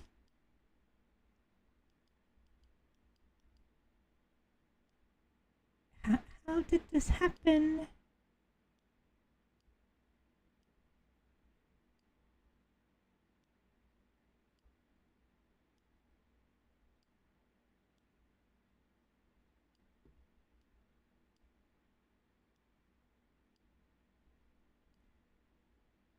Okay, it's not working. It's just too big. It's not shrinking.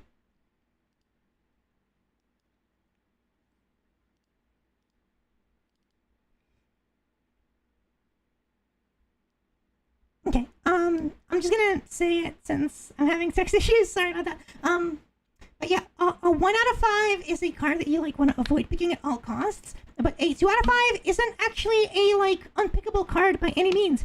A 2 out of 5 is just mediocre filler. So it's things that you'll play on curve and that are going to, you know, be totally okay. But they're not very exciting, and they're not going to, you know, they're not the reason that you pick a specific side over another one. So Maven being a 2, I think is perfectly fair. You don't really want to be evoing her.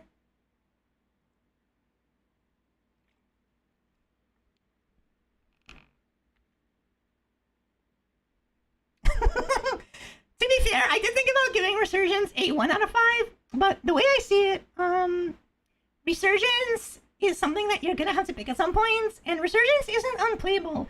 The absolute worst case of Resurgence is you get a 1-5 and a 5-1, right?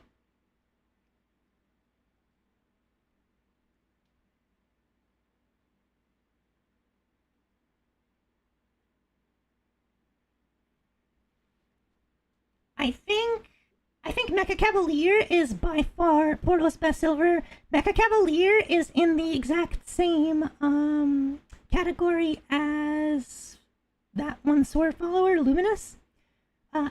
It's 5 mana, 10/10's worth of stats over 2 bodies, and if they don't deal with one of the bodies, then you just do it again, and until they clear it, you are presenting a consistent threat. Mecha Cavalier will usually eat up at least an Evo plus a removal spell, if not more.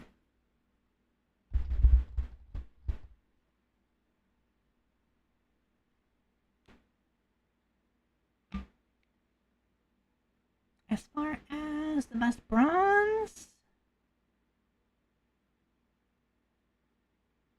I think the best bronze is Medical Grade Assassin, and I don't even think it's close.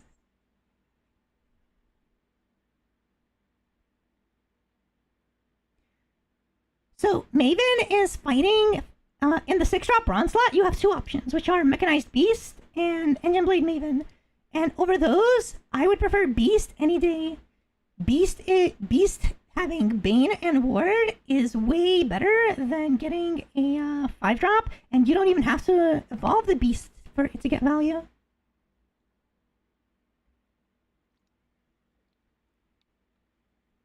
I don't think Maven is that good. She's slightly understated. You don't want to be evoing her. And if you do evo her, like, sure, you'll get 2 5-1s, but you're not building a board at that point. There's a very high chance that Engine Blade Evo either leaves you with just her body, and her body is very easy to answer. It might not. There's... At 6 mana, a lot of followers no longer have 5 HP. Even like Noah and Mechanized Beast, you can't kill them with Maven without an Evo. Let me show you the other classes. Look at Haven. So 6 mana on Haven, you can kill a non-evolved Soak your sister. You can't kill the first part of Wilbert. Haven just doesn't have that many 6-drops. But let's look at the classes you're actually going to be playing against, which are, you know, Sword. So Sword has Ernesta. You're not going to kill Ernesta. It depends. So assuming equivalent boards, a 5-1 on turn 6 isn't as valuable as a 5-1 on turn 5 or on turn 4.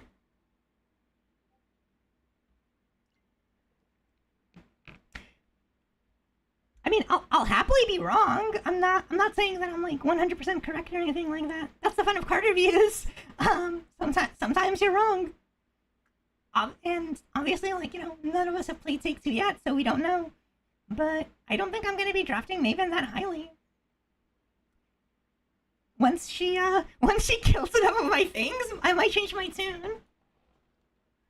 But I don't think a 5-1 rush on turn 6 is nearly as valuable as it would be earlier. If she was 5 mana, she'd be great. But like, she can't kill Ernesta. She might kill like an Amelia. She can't kill a Gildaria on her own.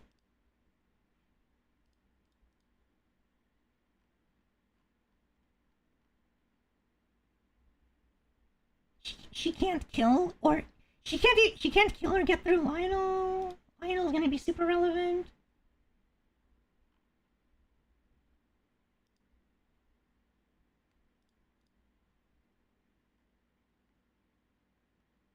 She's not good into Undead Soldier. She's fine as a Ghost Juggler, I guess, but Ghost Juggler's already reanimated something at that point, so she'll clear off like a 4-drop. Yeah, I think she's okay. I think she's okay, maybe like closer to a 2.5 or potentially a 3, but definitely not any higher than a 3 at most.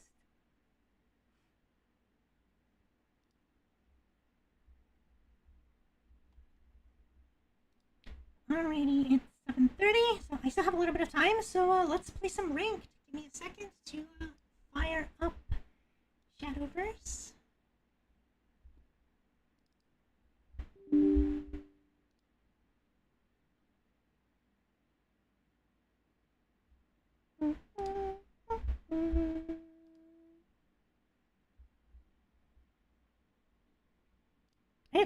I did stop recording, right? Yeah, it should be out at, I believe, 4 a.m. Eastern Standard so 4 a.m. for me, so I'm not actually gonna get to play it until tomorrow. And honestly, I might not even get a chance to play it tomorrow. My plan was to do the set review yesterday, and tomorrow do the editing and post it up on YouTube today. And tomorrow was going to be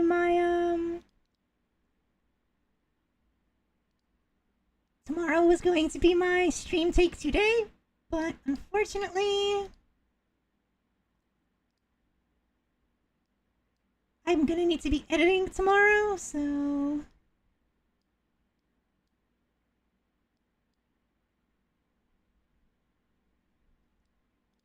let me fix up this one sec.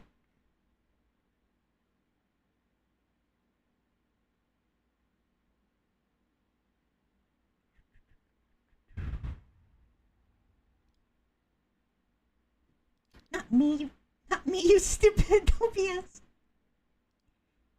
There we go. Just gonna move myself.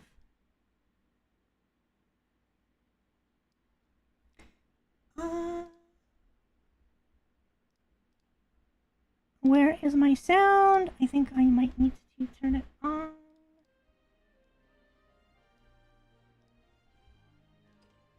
Oh, good lord, I haven't played Shadowverse on this computer in so long! It's fine. It's fine. It'll go quickly. The downloading data stream returns! To be fair, I wasn't expecting to be able to actually play today.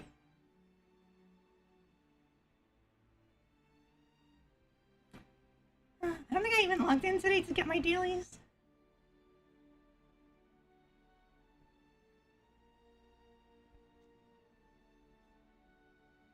But I am very close to Masters. I am, if everything goes right, I should hit Masters this stream.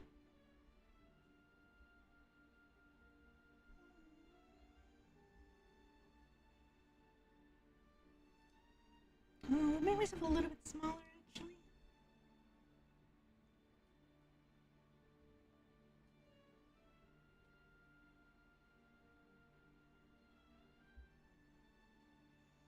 But yeah, I'm expecting to see a ton of Swordcraft when Take-Two launches. It's probably going to be the best class, but I don't think it's going to remain the best class. I think a lot of classes have good drafts into it. Specifically, I'm looking at Forest.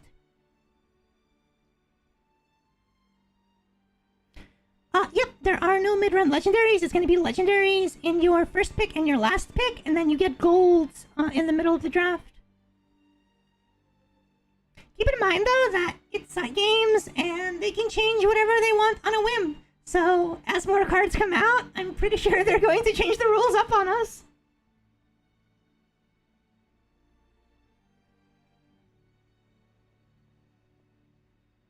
I don't know if you saw the reward structure for it yet, but the reward structure is a little disappointing.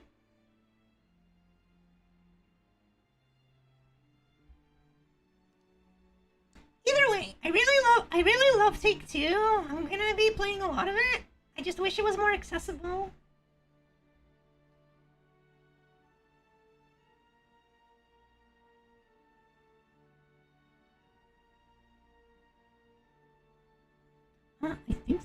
volume might be a little bit low. Let me turn it down. Excuse me. There we go.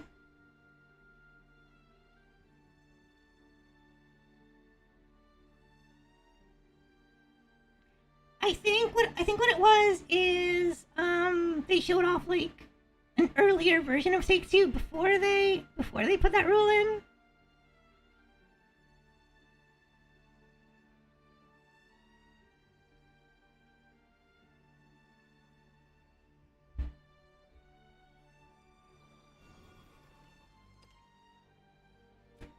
Alright, let's open up our free pack! Let's go!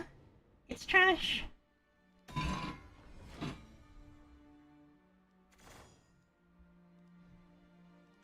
And let's open up our daily pack. Oh my god. 4 packs away from Lucky Chest. I'm so fucking close. If this isn't Filene, I'm gonna cry.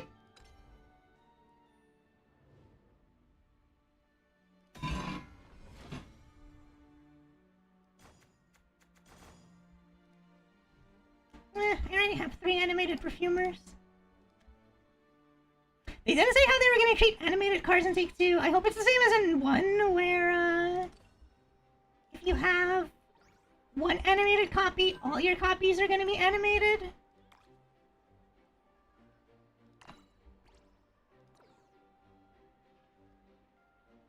I really wanted Filene, okay? I really wanted Filene.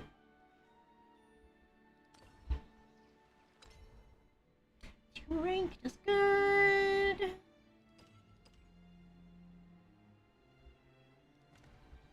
I mean, I have the gold to just, activate Lucky Chest right now. I might do it on stream. We'll see. Let's start with mid-range sword, and we will see where that takes us. I decide what I want to play by starting my day off with sword, and then if sword plays well, I keep playing sword, and if I see a lot of rune, I swap to aggro. If I see a lot of another class, I swap to a different deck. Those ephemeral dreams. Yeah, I have Orcus, I have, one second. I have Orcus, I have 2 copies of Daria, I have 2 copies of Ether. And yeah, Orcus, 2 Darias, 2 Ethers.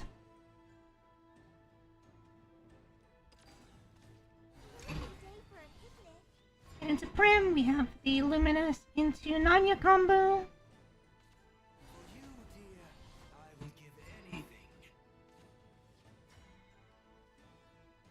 Playing the Hunter, she just dies.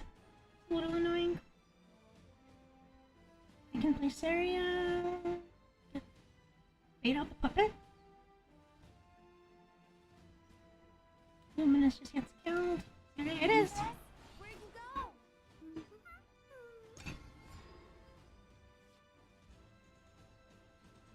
If this is Puppet Craft, I have a really good chance to win. If this is Artifact, not so much. Okay, looks like it's puppets, so I can just play the value game.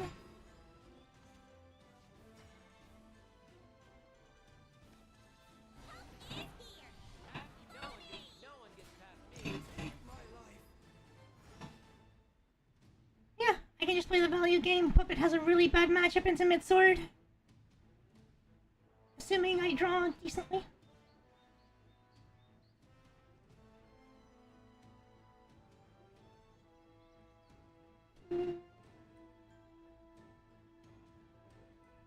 Next turn is Zirconia into Luminous. Excuse me. Yeah.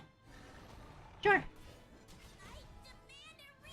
Bye bye. Good night. Thanks for coming in. It was fun to talk shop about Take-Two.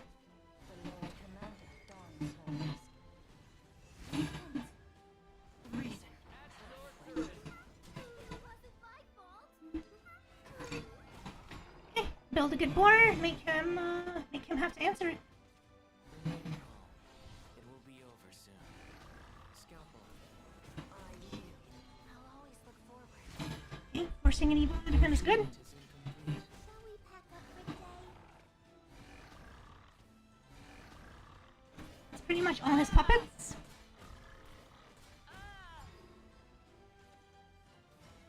We fear the dark because it won't be into storms.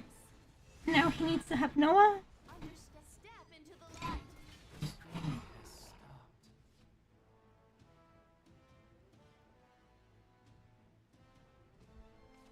I'm here to spread the love. Wow! A puppet player that plays Apollo?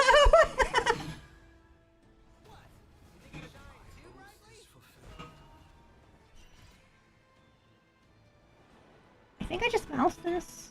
Good little dove should be in bed by now. Okay, now I can either Amalia or Olivia Evo the mouse.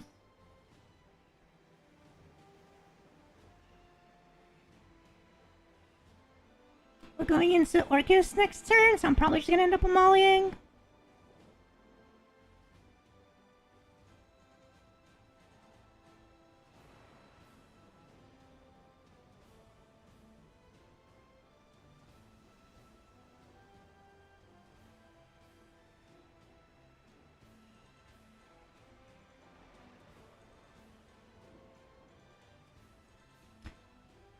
They sure are tanking.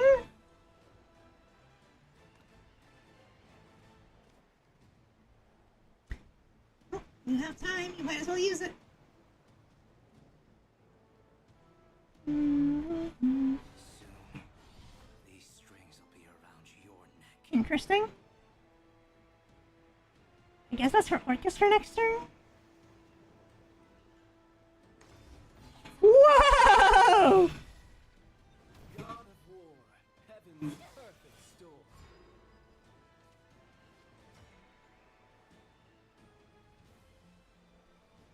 Amalia, Evo, hit. Hit.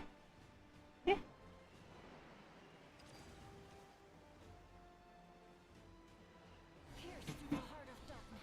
Follow my blade. Forged in steel. Lead ahead. I am no more. So he's gonna need to answer Amalia no matter what. Can't Orcus and go all face.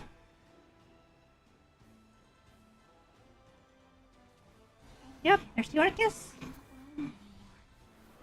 So if I survive this, I'm in a good spot. Put your heart back than alive. My oath is fulfilled. Than alive. Is this I'm guessing the rest are going face. My first projection.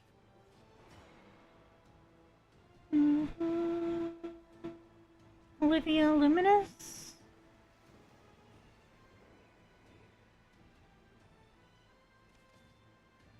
I mean, Olivia's happening.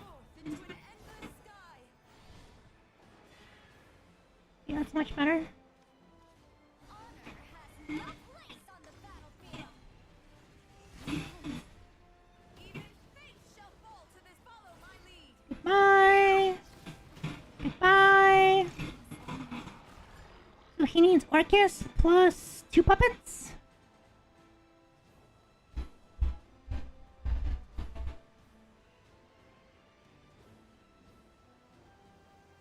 That's kind of the problem with puppet. Yep, there's Odin.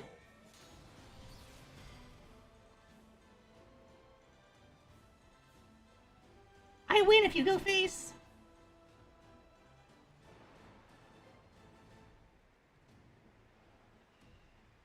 I literally win if you go face.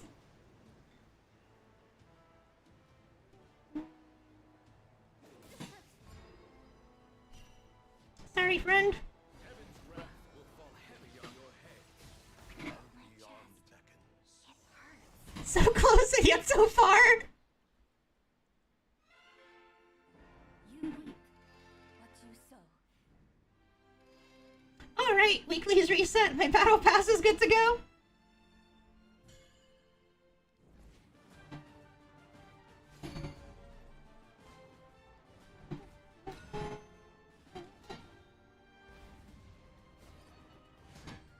With rain comes death.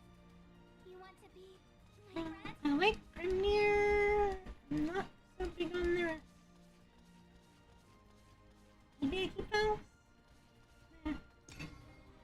for some early game? That's not early game! Oh, great. I'm playing into aggro too. Turn 2 room near, turn 3 rows.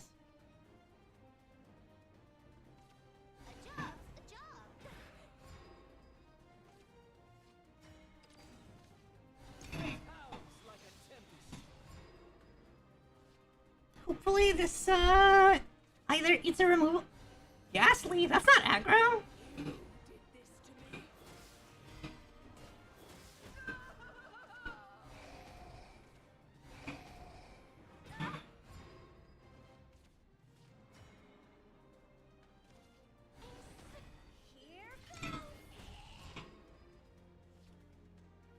Okay, they have to trade since I have Zirconia.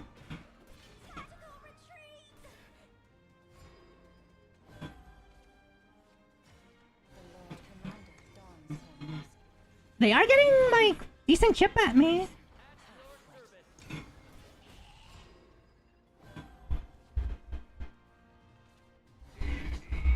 Okay, Aragami does have to Evo.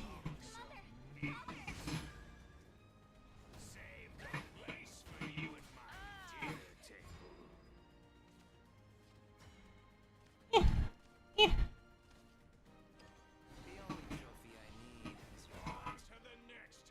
Okay, I'm actually kind of low. But this is worth it. Is that way Gildaria can clear next turn? High chance of him just evoing the zombie and getting me to 8.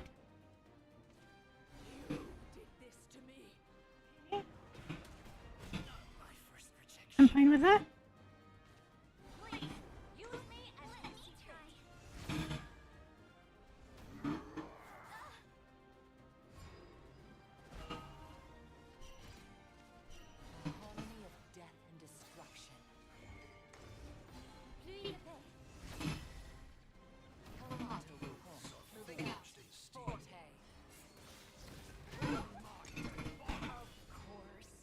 God, I keep forgetting that I have Grimnir. I'm so bad at this game.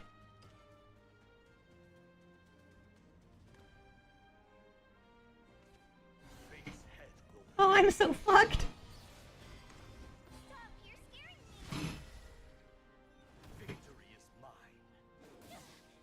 I mean, if you have it, you have it.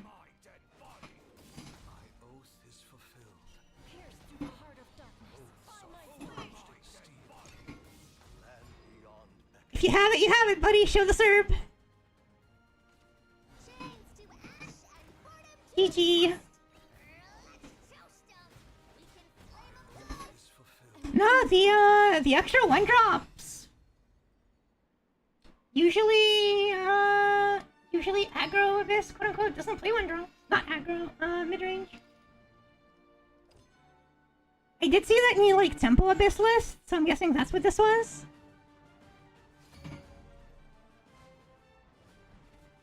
I want that flare! With rain comes death.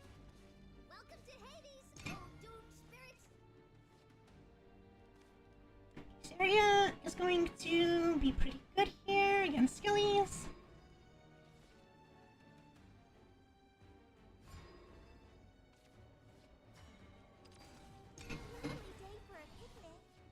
Yeah, turn 1. Into turn 2, 4.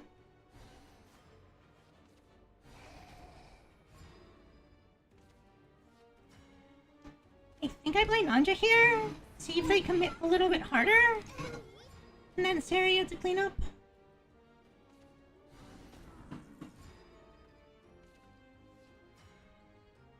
I can Samurai, swing, and full clear.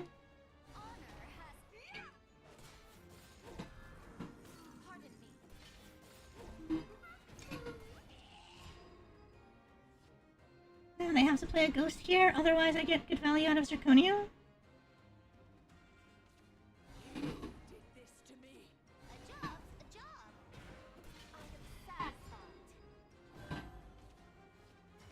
Here she comes! Okay, this is much better. This Abyss player hasn't like hard out aggroed me. So show the Aragami. Yep, there he is.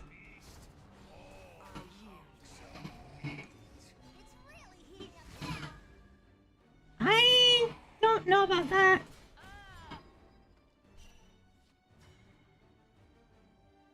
Another Zirconia. I think I saved that. Let's see what Rose gets me. Perfect.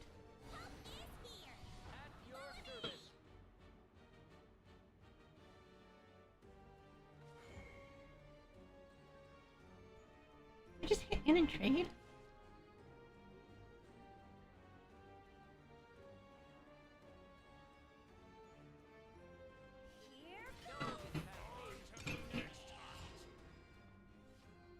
I don't need the Evo here. I can save it. I have Gildaria ready, and I can Saria Zirconia. Our destination, the underworld. How's it going, boss? Are you having any fun? Oh dear. I demand a rematch. Gildaria is like... Saria has so much potential here. Hit both 1/1s. Unfortunate. The Lord Commander dawns for us.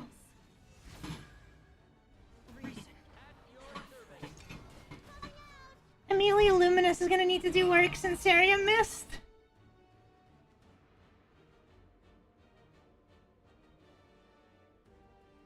I might just need to Gildaria next turn, actually.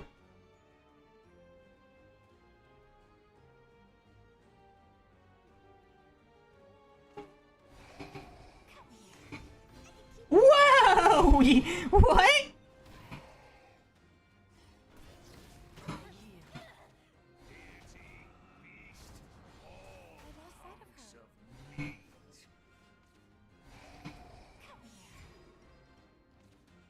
Okay, Gildaria it is! Harmony of death and destruction.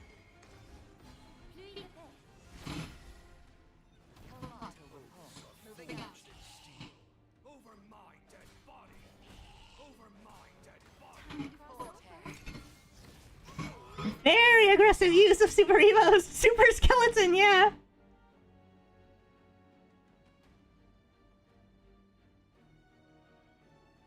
I really don't like using Gildaria like that, but... To ash and boredom to dust. Let's toast 'em. We can balance achieved. No Evo! Soldiers, lend me your card.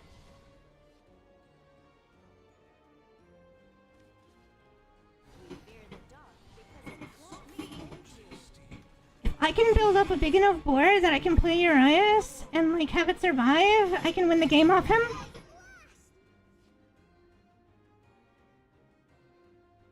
Yuzuki's a little annoying here.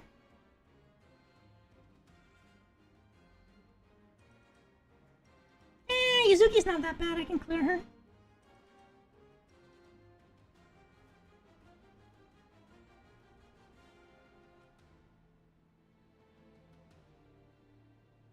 He's thinking.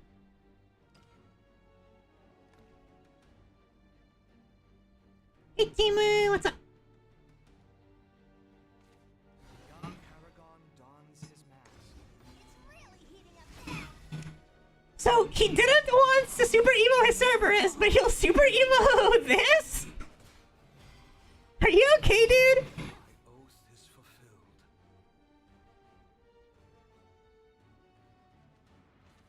Our destination, the underworld. How's it going, boss? All right, you to pieces.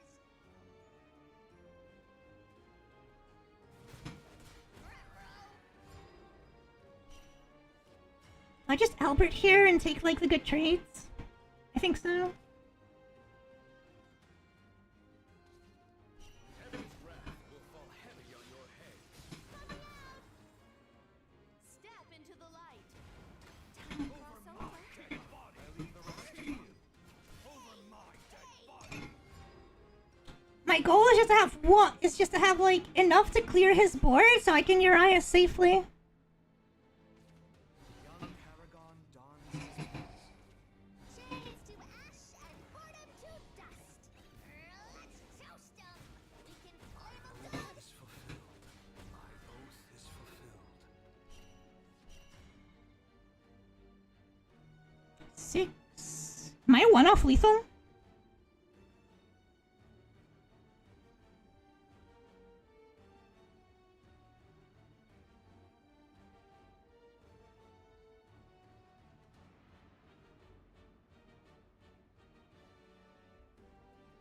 Twelve, 13.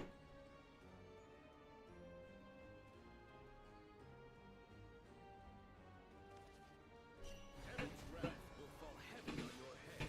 I leave the rest to you. Keep up. Keep up. Keep up. Keep up. Keep up. Step into the light. Please stop playing minions!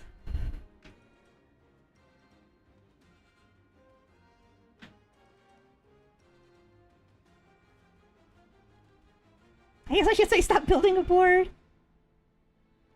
They do have to kill Elite Albert, otherwise he does represent lethal. Fly forth into an endless sky. Olivia doesn't do it. Wukong does do it. I lacked foresight. She's active? Let's go! Of death and destruction. Oaths are forged in steel. Moving out. Here goes. Okay, not the end. And 5. I mourn for you.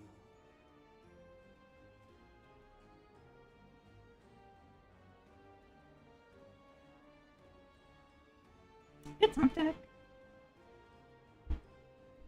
I'm done here. Let's go!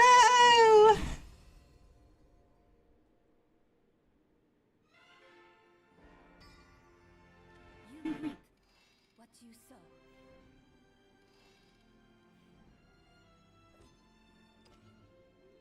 My dailies are done!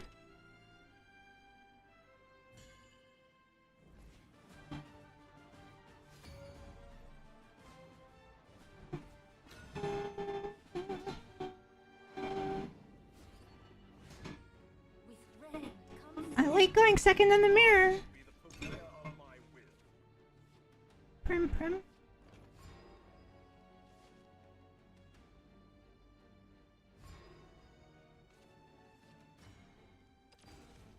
a day for a picnic.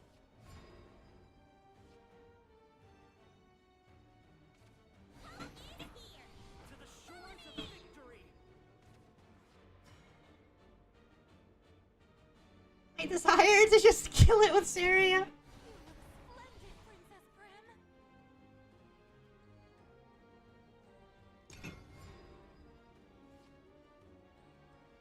Dog? Guys, sure.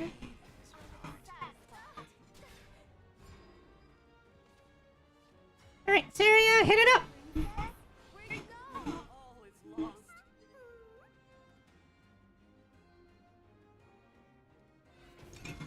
Not my first projection. Another one! Another one!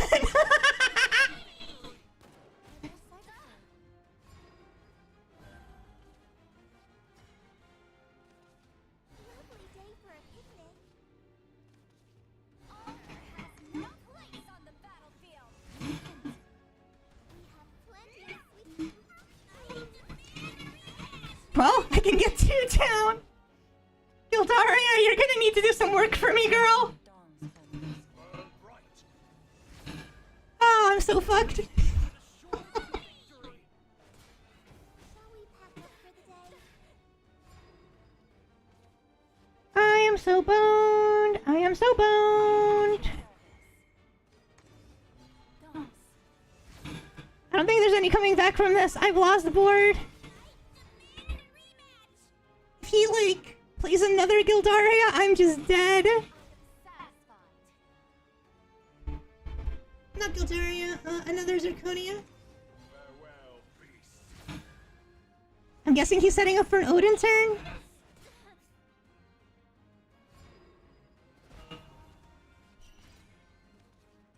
A harmony of death and destruction. Pluie de paix. Tomato repulse. Moving out. Forte. Over my dead. Alright, let's see the Odin. He 100% has Odin, by the way. Or Albert. Yep, there it is. I wasn't winning once he dropped three Luminuses on me.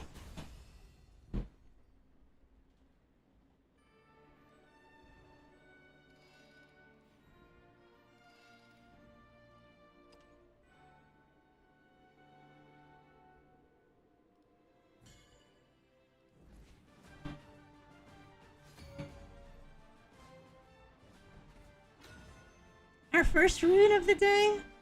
Also, what is with everyone having the Challenge Master fucking flair? Are they making fun of me? Medium rare. Or well done. I'm gonna keep Mouse, because Mouse is good into... What's its name?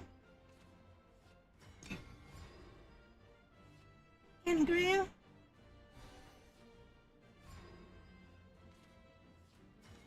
Lovely day for a picnic.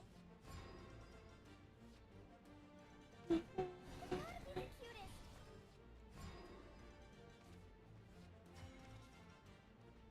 You look splendid, Princess Grim. Second,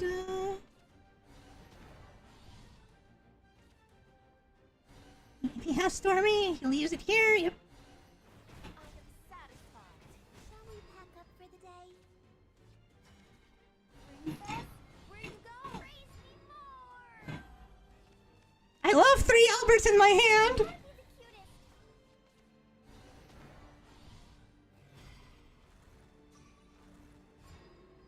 cutest. So he just skipped his Angria turn, basically.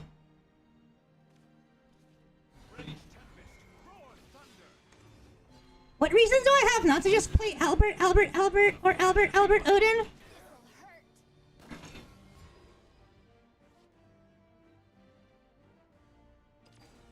Norman? Students shine more than gold. Create a richer future. Is this the end? I lost sight of her. Good little dove should be in bed by now. Ruined perfectly. Do I Evo here? Gums. My next I think I do. killer. Because then I can Odin. Ready, Graham? Right behind you,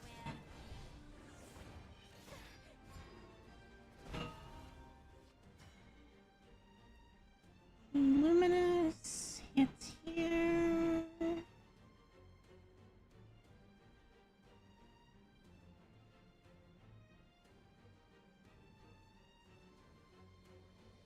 Odin helps me get just a little bit of damage through, but not enough.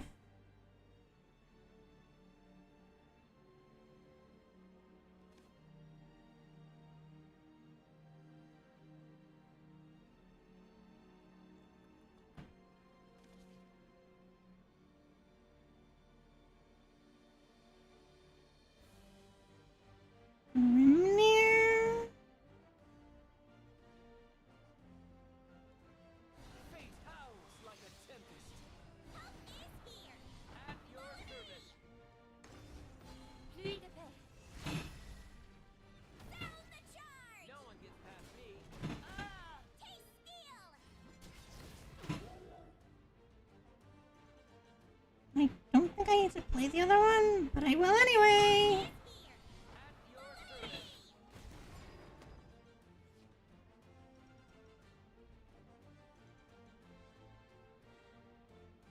I have potential 18 damage with Albert.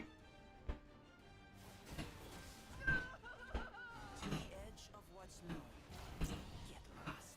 Okay, this is gonna be a really good Odin turn. Crawl like the vermin you are.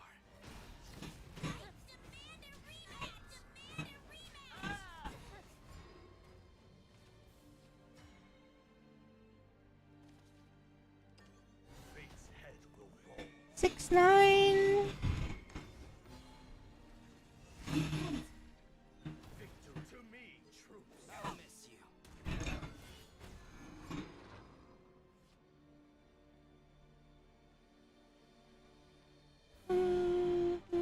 My students shine more than gold. Hello, Norman. Gotta be the cutest. None shall escape the light of my flame! There are countless combinations. I am so sick of Norman. Yeah, I can't win from here. He's healed too much. Heaven's wrath will fall heavy on your head. Keep up. Keep up. Into the night. So he's healed for 12 from Norman, by the way.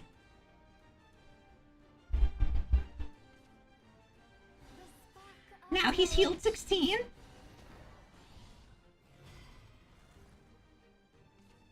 I wouldn't mind Haven having this much healing. The fact that non-Haven has this much healing is a little ridiculous. Heaven's wrath will fall heavy on your head. Keep up. Keep up. Materials. And now I get... Yep. Well, the Kuon doesn't matter. Good thing they don't have Storm. I guess. I don't think it matters, though.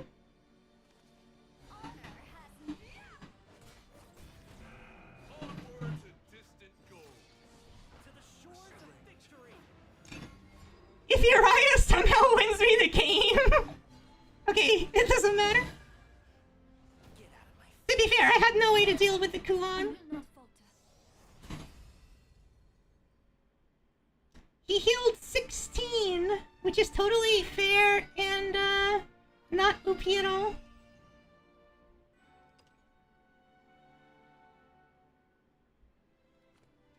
There was like, a more aggressive sword list. 1 second. I wanna play that. I see a lot of rune on the ladder, and a lot of mirrors.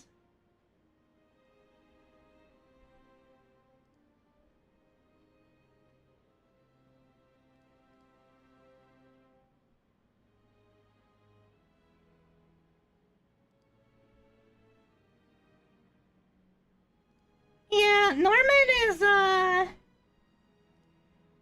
a card.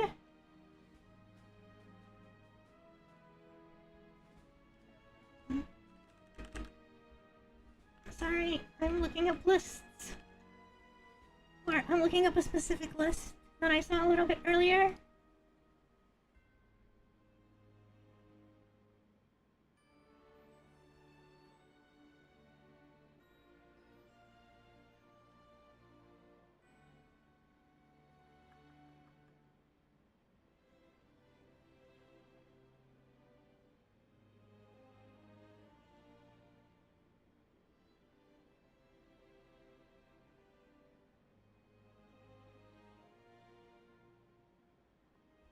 Where is it? A little more aggressive.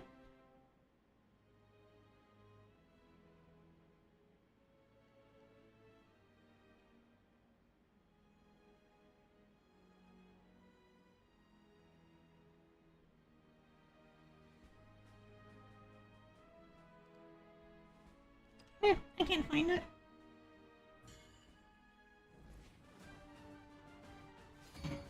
I mean, they can just change his healing from 4 to 3, and that would be a lot more fair. The heal 8 on a 6-drop with, like, good stats. Comes death. It was good. Gildaria too much.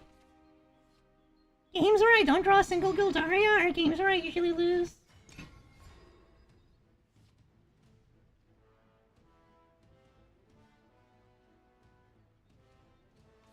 My pumpkins will devour you. What is here? No one gets past me. They've gone fetid.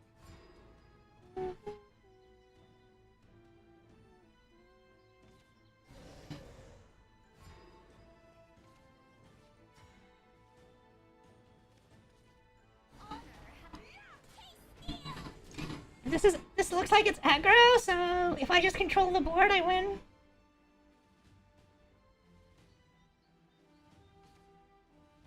Nope, it's that Temple Abyssal from earlier.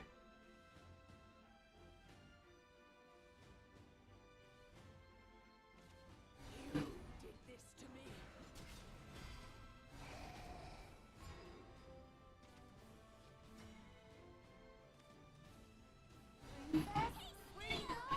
I'm gonna make you Evo if you want to get rid of her.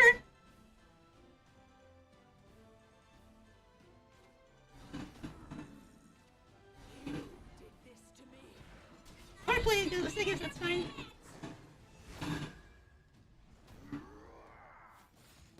Get no sight of her. Ghost is pretty good here.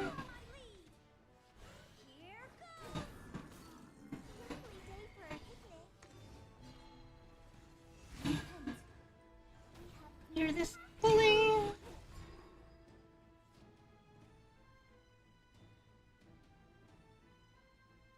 I'm Gildaria ready if he decides to go wide. Valus if he decides to go big.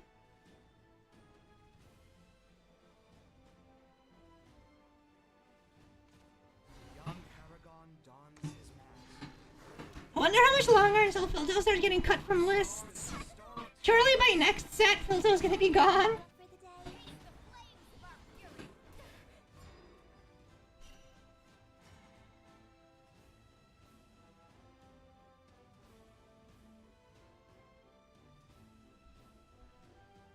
Get Ignominious into Zirconia. Get Nanja into Zirconia. Just Gildaria?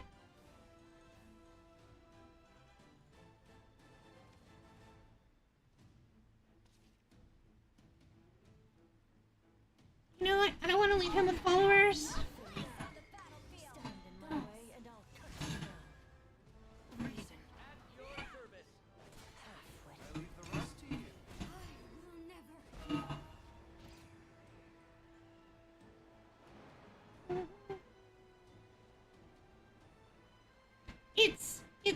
It's not aggro. They're playing that 2-mana card. Ghastly. Aggro lists don't run Ghastly. Or Mino, for that matter. It's that new Temple Abyss list that's been popping up.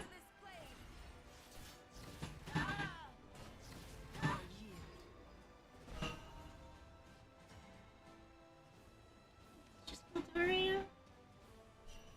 Harmony of death and destruction.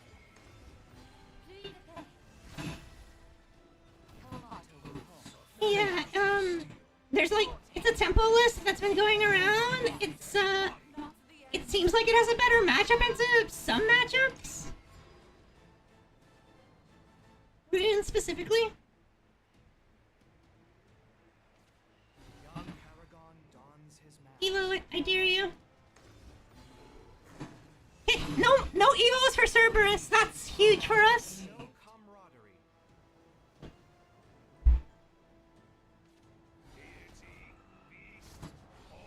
My oath is fulfilled.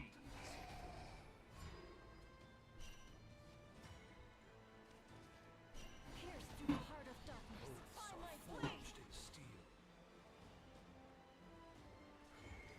I just clear everything here. I don't think he has an answer besides Yuzuki, and I don't think the temple list runs Yuzuki. I leave the rest to you.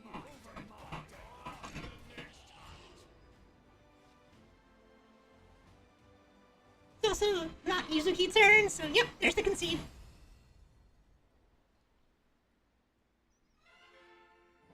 You reap what you sow.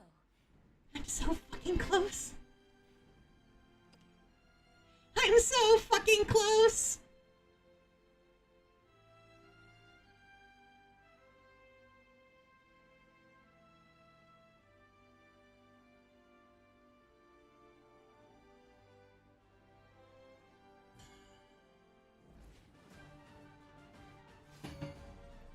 I hate Rune so much.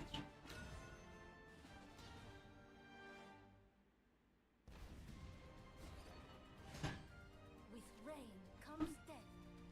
I mean, I'll keep Zirconia, and I'll keep Mouse. 2, 3, 4.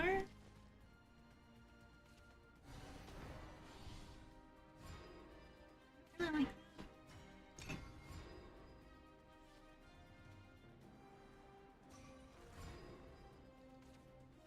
4, 6, right?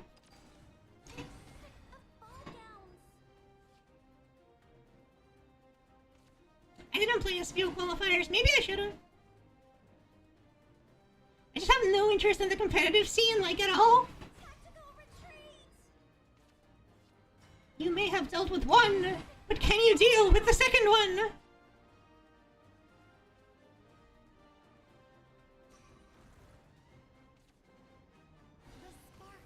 Ain't no way!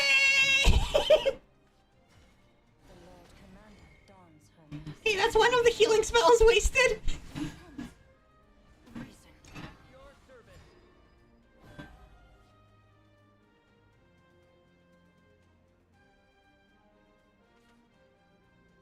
Foresight means no Angrea! Let's go! We have a chance! I yield. This homework's too hard.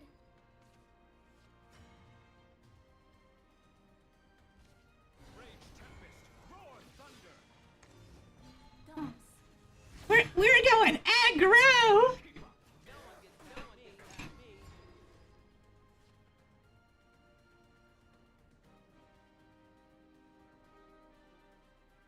We have the Amelia Luminous too.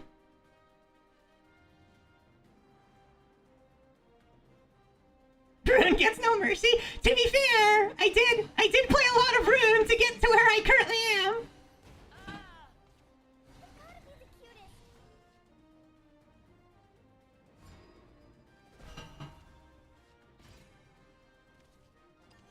Little dove should be in bed by now. Praise me more.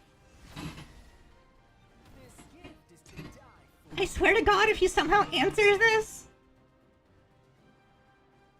he can only Norman for 8. Fucking hell.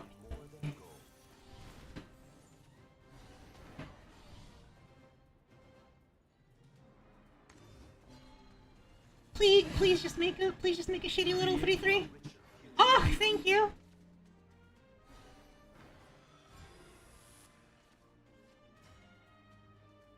Thing is,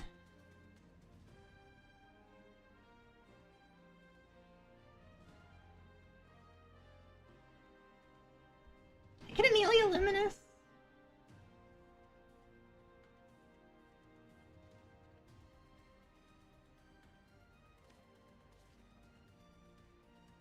I think it's worth it.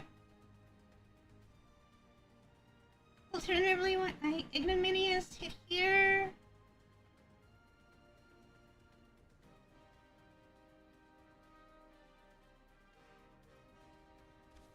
Soldiers, lend me your courage.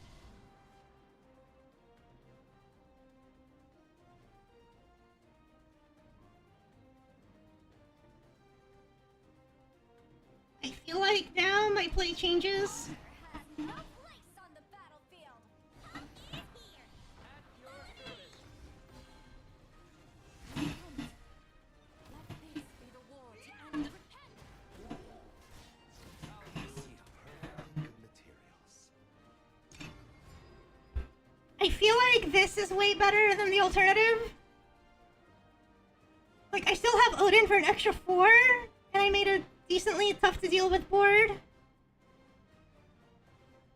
Like, Kuan doesn't clear this cleanly.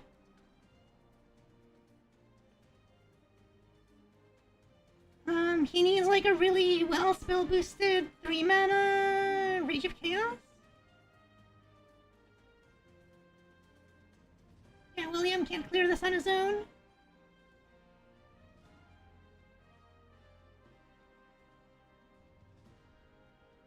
Giving barrier to a 7/6 Super Evo is pretty good. To the edge of what's known. Okay, Kuan gets Odin and then I win.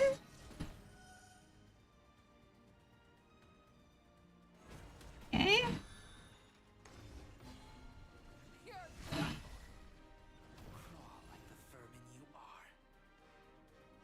at this point. He just has to minimize damage. Stay strong. Damn, that hurts.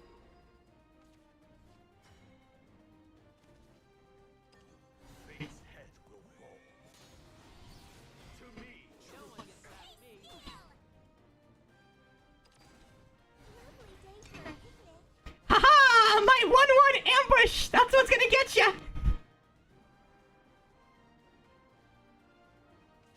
Ready, Graham? My 1-1 ambush might actually be the thing that gets him! The spark of knowledge. And beyond beckons. None shall escape the light of my flame. Defeat is not an option. I demand a rematch. Die! Die, rune player, die! Disappear from my sight! Be gone, thought! All burnt out. Praise the Albert. You reap what you sow.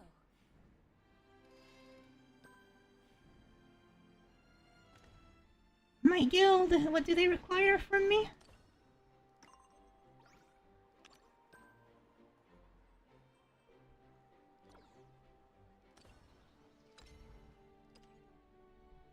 Love my guild.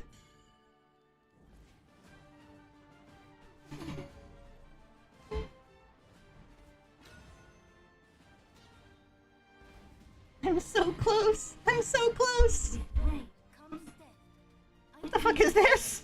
With pride.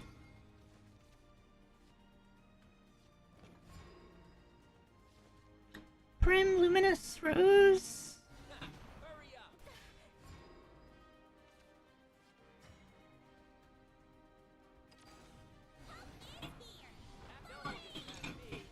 This probably ends up being better, because then I prim into Grimnir. Lovely day for a picnic.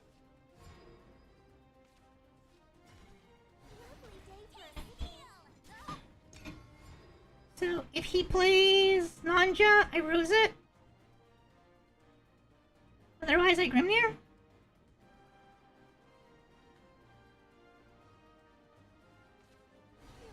Splendid, Princess Prim. Ooh.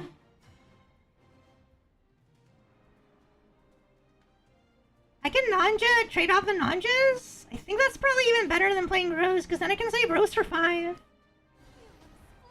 for me. I am satisfied. Shall we pack up for the day?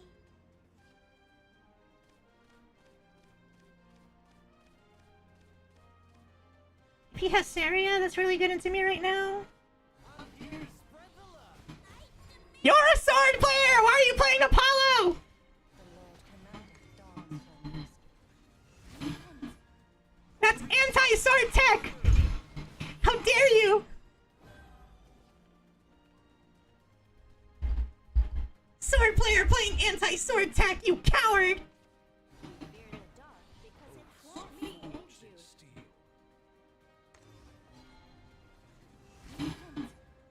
Understanding is the first step to conquering. Mouse, Igno, clear, clear, clear. Alternatively, Rose, and I hope I pull something good, and then I might have to Evo.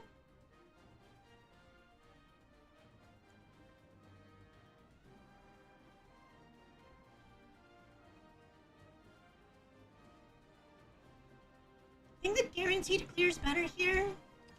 The only trophy I need is I lacked foresight. Honor has My oath is fulfilled. my next. I'll miss you. My No one oath gets is past fulfilled. me. My oath is fulfilled. 6 to face, sets up for potential Albert lethal down the line.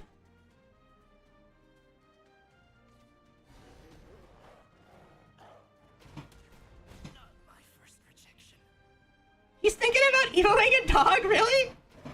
I yield.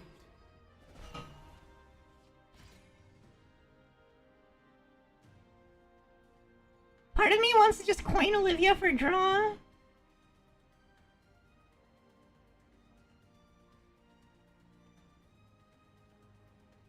I think the smart thing to do is just set up Grimnir and pass.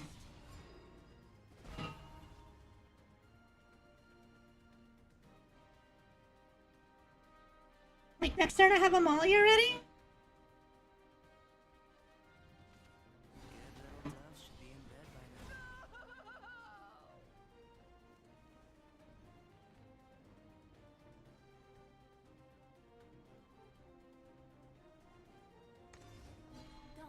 Whoa, whoa there, buddy. Surprise will be killer.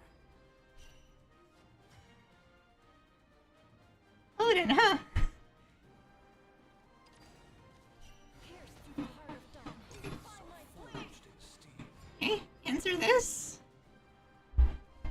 You need your own Amalia to answer it, and even then, you're still, like, trading off. Harmony of death and destruction. Okay, Gildaria's pretty good into this.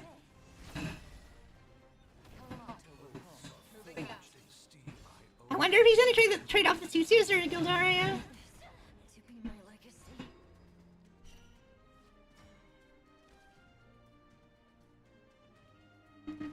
Olivia. Into an endless sky. Honor has no place on the I'm dead to Albert, but I do not think there's anything I can realistically do about that. follow my lead. Oh, I'm not dead to Albert! I forgot! I had Grimnir!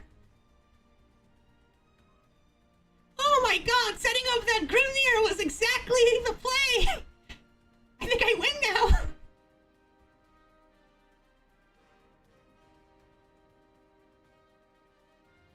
He's the one off lethal, let's go! I win!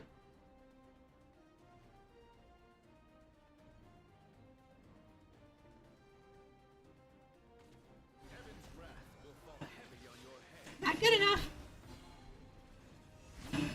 He's just gonna clear with Albert? Reckoning approaches.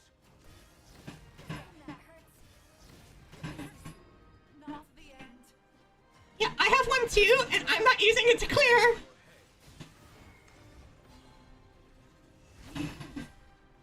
The hour of keep up. Keep up. Let me show you how to use Albert, buddy. You don't hit minions, you hit face.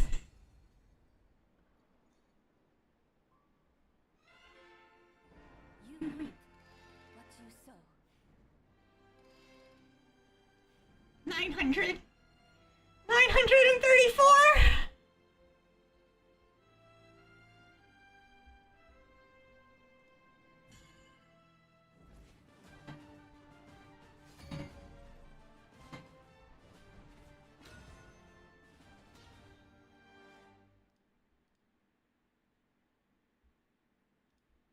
I want to say I hate sword, but With rain comes death. This will be over in a flash.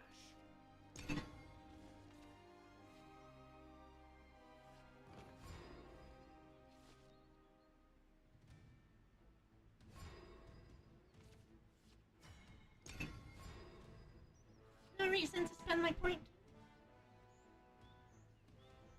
Prim gets Ariad. Paragon dons his mask. Wait, Prim or do I ignominious here?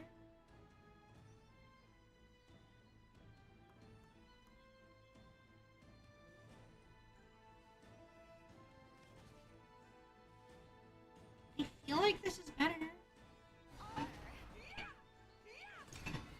leave the rest to you. Just don't give him the opportunity. There's nothing I can't cut. My boy!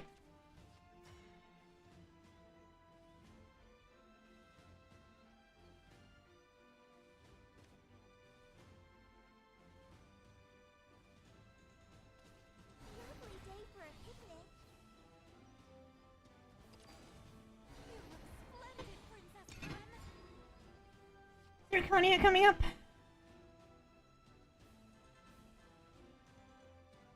I wonder if he trades or if he just waits.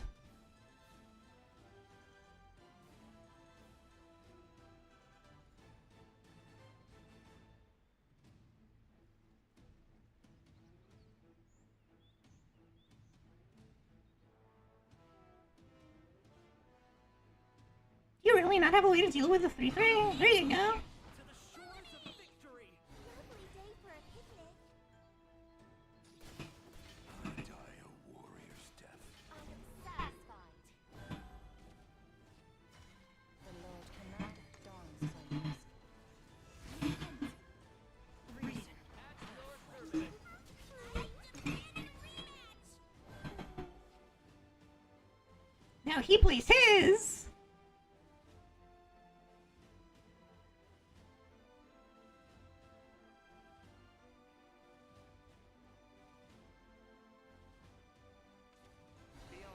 That's not a Zirconia! You look splendid, Princess Prim.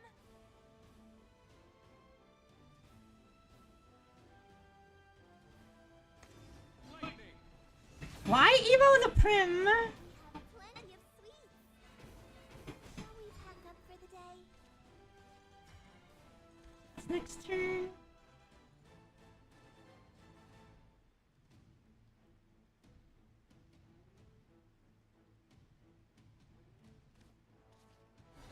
Let's see what we hit. Go! We pack up for the day. Help is here. At your service. Past me. I am No one satisfied. gets past me. I get to save an Evo point. There's nothing I can't cut. Harmony of death and destruction. Roar, O thunder. Yep, he gets a Gildaria. I respond with my Gildaria.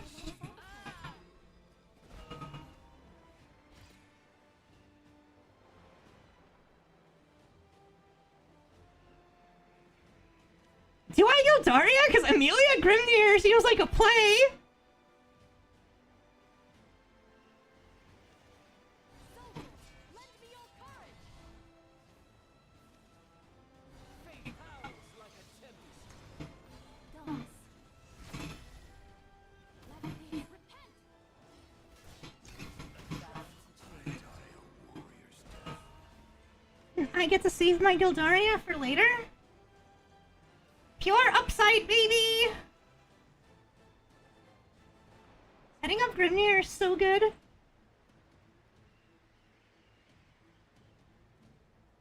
I concede. Let's go!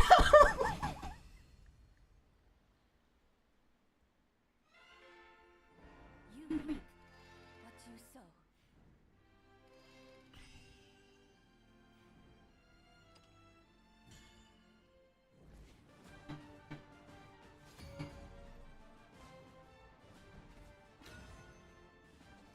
I'm getting, I get to go second a lot today. Super happy about that. And I've been, like, seeing my Zirconians. I'm gonna keep Gildaria.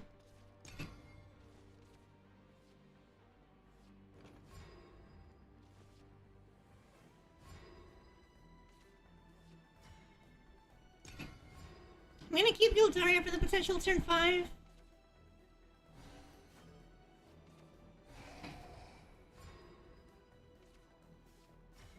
Lovely day for a picnic. Likely just gonna be Rose. Splendid, Princess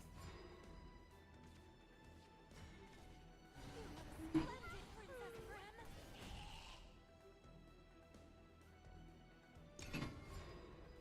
This is fine. Yeah, it's just mid-range. Did this to me. I am satisfied.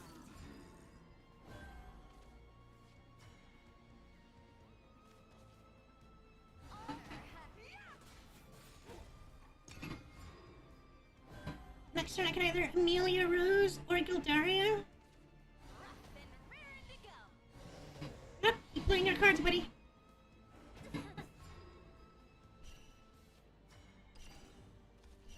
Harmony of death and destruction.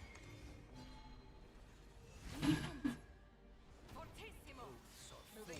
Okay, 2 for 1. And Aragavi is not that good here.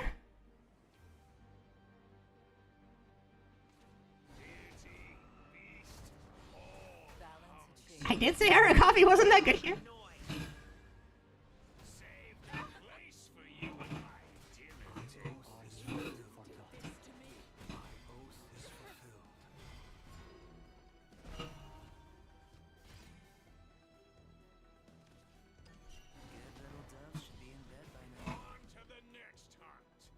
I'm not gonna Evo because I have Olivia, and Olivia super Evoing him is way better. If he has another Aragami, he'll want to drop it here.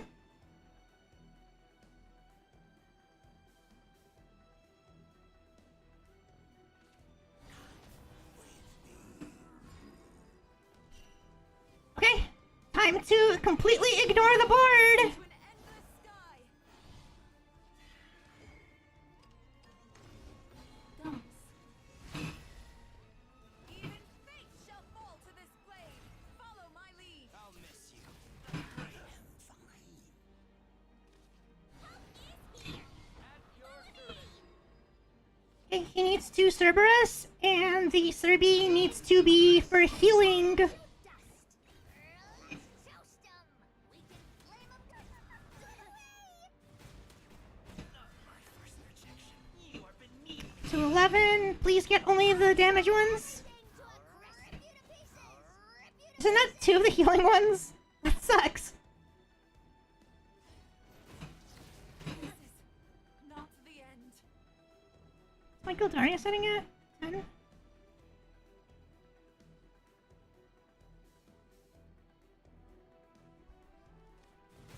Oh, he can't actually heal! He can't heal!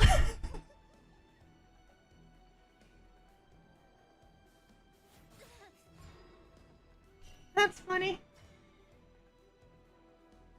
I do have to Gildaria here, right?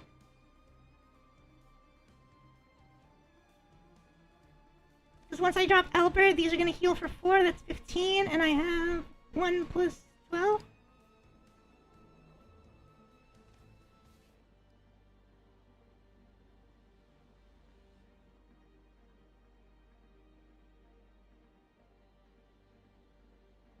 Can Amelia into Gildarium?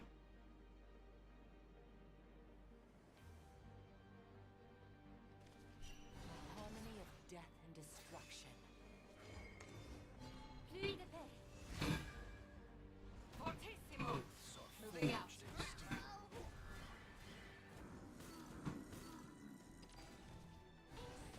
Moving out. Here goes. That was a blast. No one gets past me. Over my dead body. I guess I died to Odin? Fate's head will roll. If they have Odin, they have Odin. Not much I can do about it. I will not falter. Unfortunately, they hit good with the Serb. When they hit both heals. If they hit the damage Serbs, I would have been fine.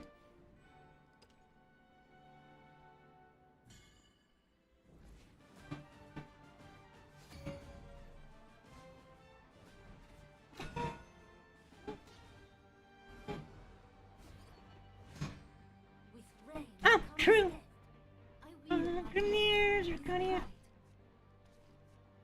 Like, this is technically not a curve.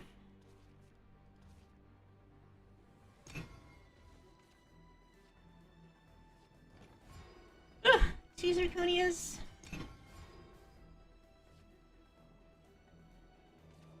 Hurry up. I don't want to ignominious this.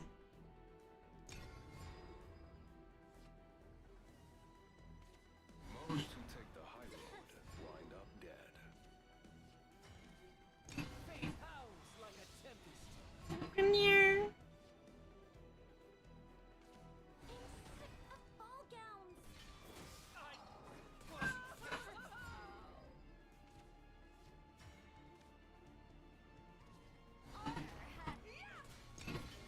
Well, if they have the Zirconia, they're in a pretty good spot.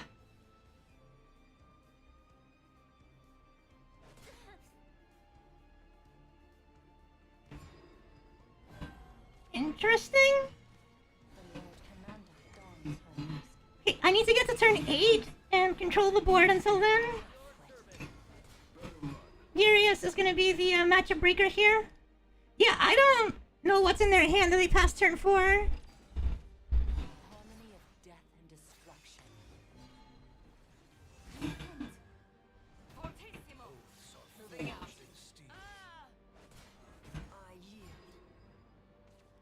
I play Gildaria. I play Gildaria. We all play Gildarias. Fortissimo.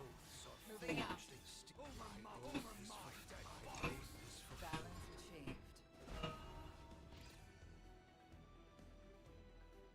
Next turn's very likely gonna be Luminous Zirconia.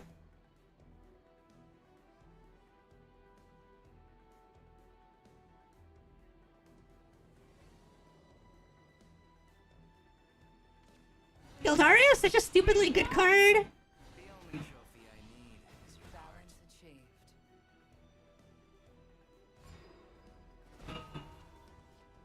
Yeah. Luminous into Zirconia is really good here. Commander dawns from rest. Pluie de paix. Gaze at the stars. They know you half-wit. No one gets past me. I lost sight of her. I keep forgetting. It's fine. It's fine. It's fine. It's fine. It's fine. Now I just need Urius to break board. No, it's not Crest being too small. It's me being stupid. It's just me being stupid.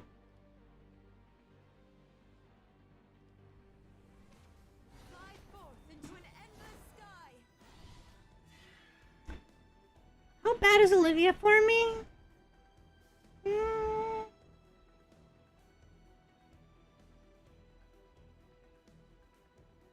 What is in your hand, my guy, that you're like not just putting down a 2-drop? The only trophy I need is your heart. Damn, this makes it so that I can't really Urias.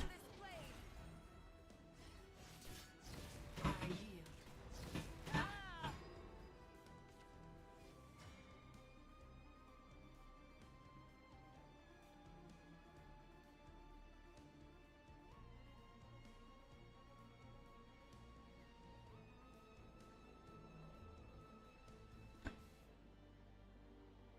Do I still play him, Evo him, kill that, and then his answer is bounce?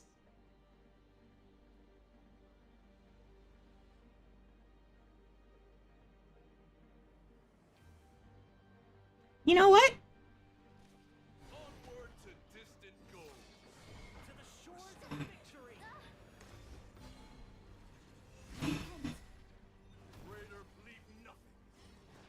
No one gets past me. Not the end. All is lost. I should have hit in. I keep forgetting the crest. If I hit in, I probably just win the game. He needs Odin specifically.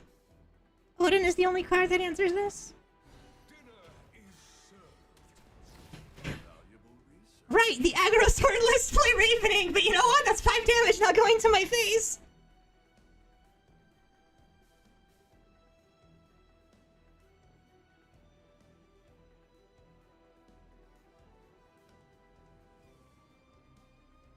Yeah, that trade mattered a lot.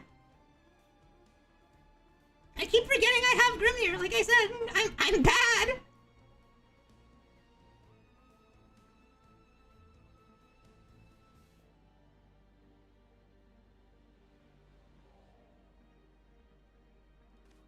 Are you DCing? Come on, get back in here.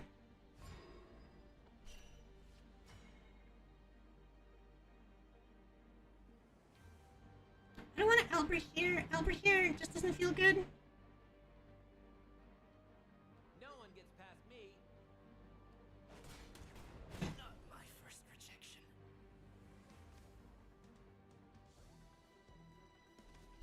Soldiers, lend me your courage. That works. He kind of has to Albert here.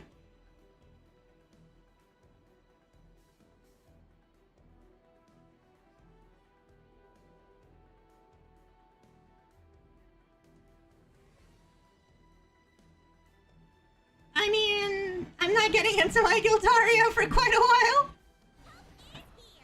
To the shores of victory. Pluie de paix. Okay, next turn I guess Amalia follow up. Shores of victory.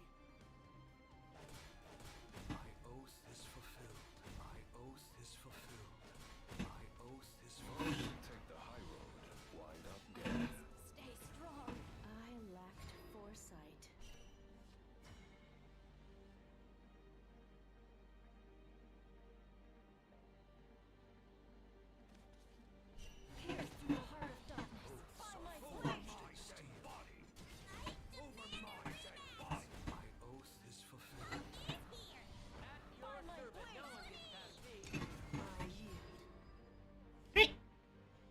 Albert check number 2? Lovely day for a picnic. You look splendid, Princess Brim. Harmony of death and destruction.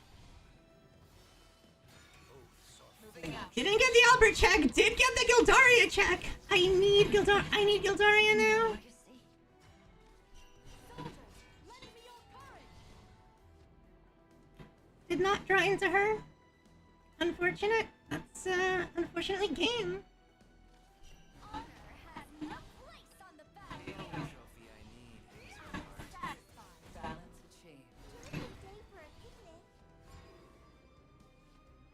Albert comes now. Yep.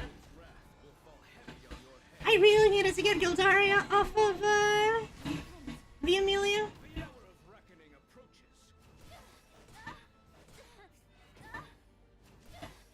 I will not falter. GG's.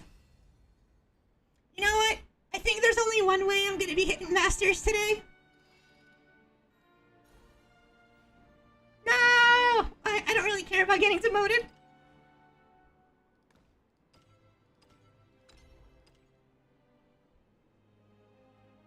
I will become the filth.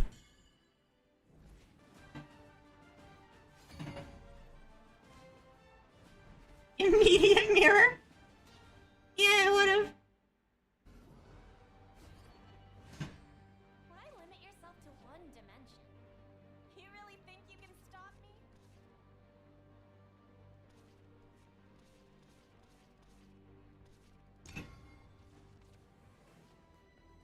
me? Oof, double virgin is not great.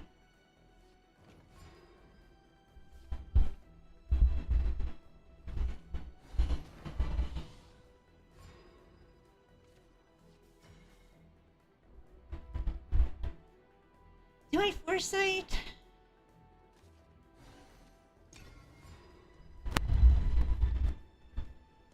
My potions can help. This is a pretty weak hand. Gotta be the cutest. This is what happens when I play Rune, by the way. I don't draw like other Rune players draw. Praise me more.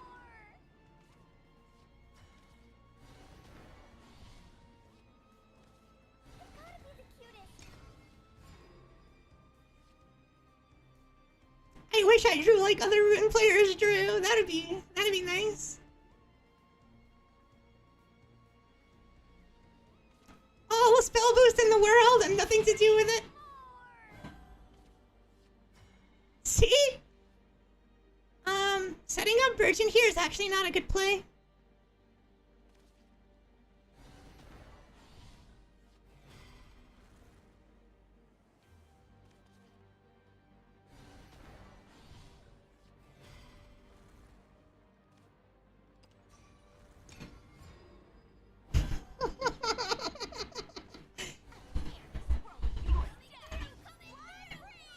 See, not setting up Virgin was correct, because now I play my Virgin and I get the spell boost and he doesn't. Tear this world of yours. Again, but not for good. This is actually a trick I learned from Rune Mirrors, where you actually do not want to be the one. Right behind you, No, Anne. you never want to be the person to play the first one. Also, it's not like I have a D shift in my hand, right? So what do I care?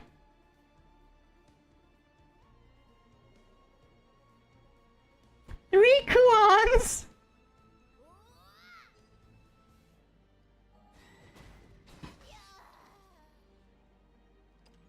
Transformed into true scholars.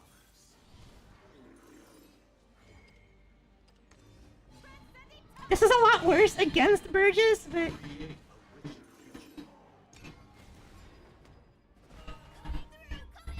Sometimes, what you get is what you get. At this point, these Kuons are hopefully gonna be my finishers.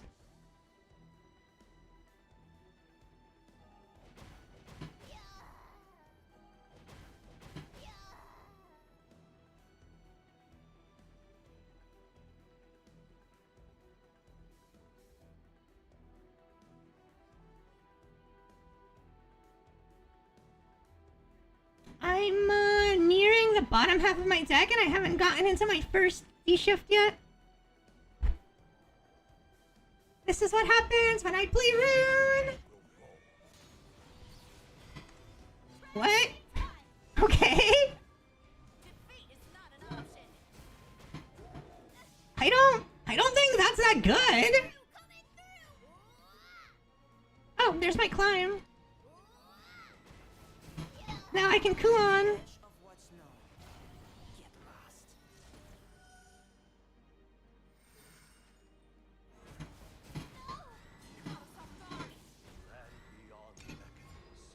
I don't need to use my Evo point here.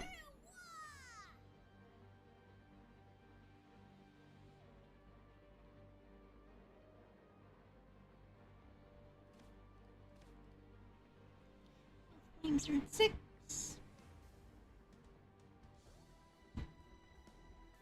Because ideally what I want to do is I want to save my extra plate point, play Kuon on 10, play second Kuon on... Sorry, play Kuon on 9, play second Kuon on 10. Evo them both for the win. Ready, Grant? Right on, Joanne. The spark of knowledge. Coming through, coming through! Wah! Wah! Yeah!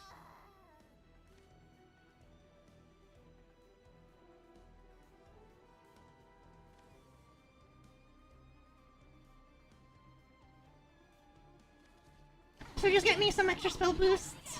Coming through! Yeah! Yeah! No! Caught us off guard.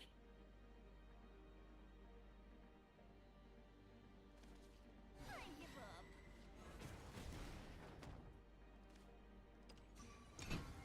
Okay, next turn's gonna be Kuon, and next turn's gonna be Kuon into Super Evo, and then Kuon into Super Evo.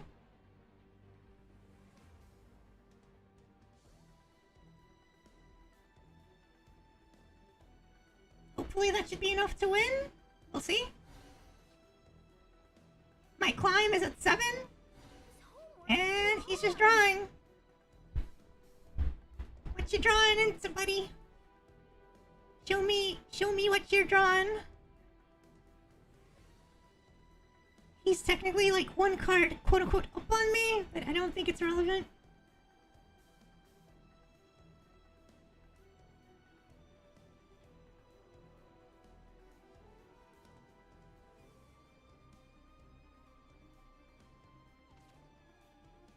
Nice! Getting a demonic call out of a rune player in the mirror is so big. They haven't done it yet. I'll get you next time. Coming through, coming through!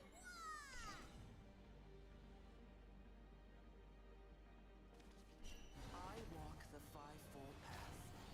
Out of my way.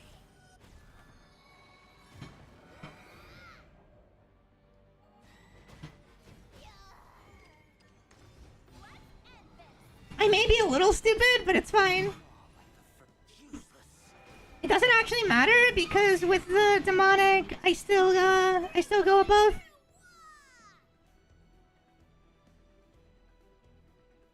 I technically missed out on 2 damage, but it shouldn't be relevant. I do lose if, you know, he's declimbed far enough to, Satan declimb.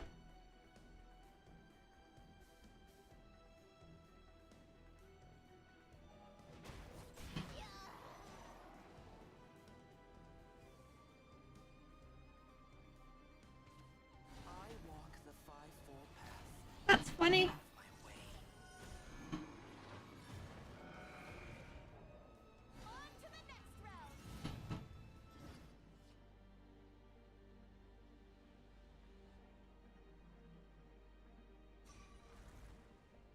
Okay.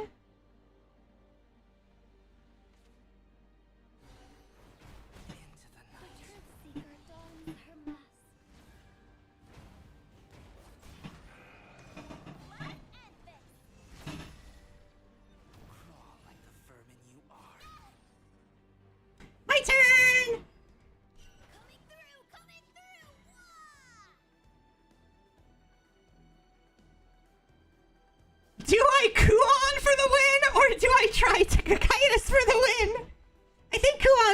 best play.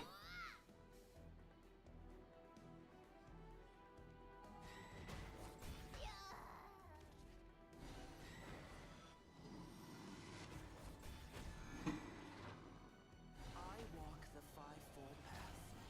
Out of my way. I give! See? It didn't matter. Oops.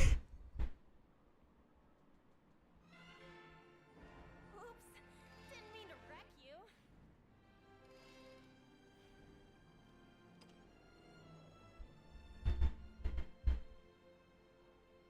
I'm pretty sure the only reason I won that game is because I Virgin second. And also because I drew all 3 Kulons.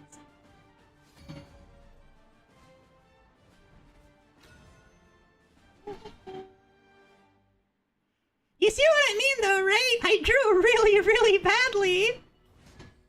Why limit yourself to one dimension? Can we not? I wasn't built for combat. Yeah, it's a hand.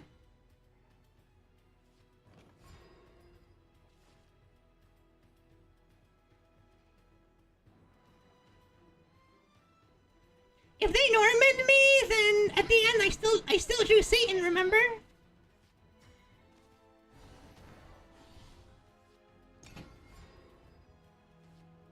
If they Normaned me, I would have just Sataned and de-shifted. Then we can be together.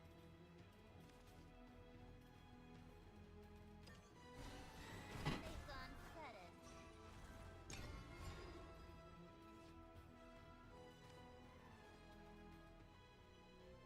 Again to the end. Spend the night, you know, with another betrayal.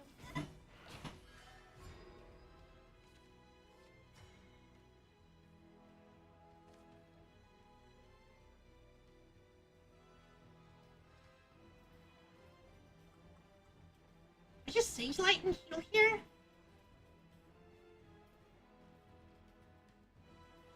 I think so. The spark of knowledge. Sage Light and heal is much better. He. Taste the flames of our fury.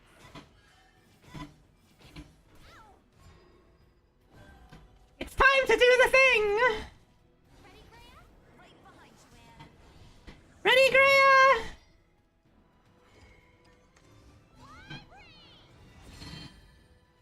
Defeat is not an option.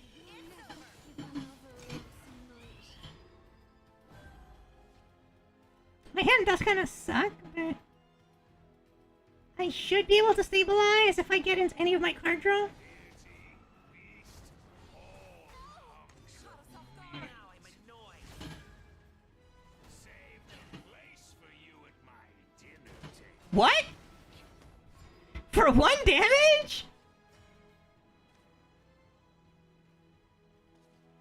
Tear this world of yours coming through!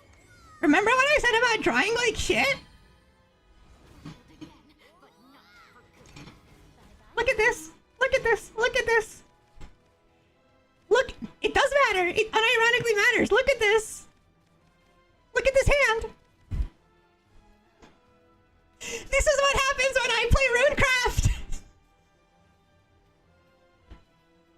Enemy rune players have 3 Normans in hand right now. Memories. My pumpkins will devour you. You are beneath me.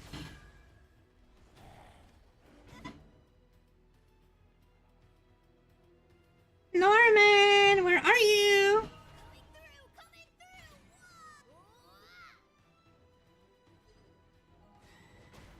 They've gone fetid.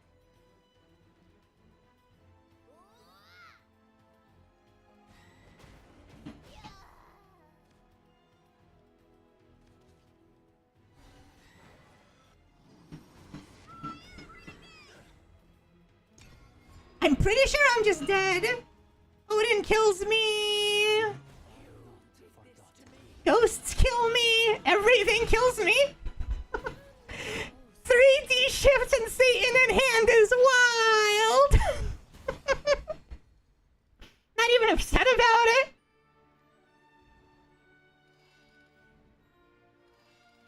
That's what happens when I play Runecraft.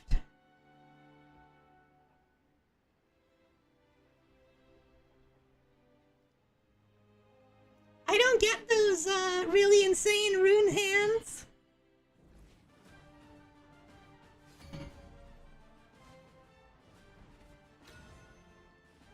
Why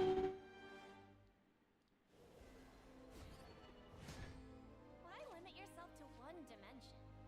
Medium rare. Or well. And like against another rune player, this hand is dog.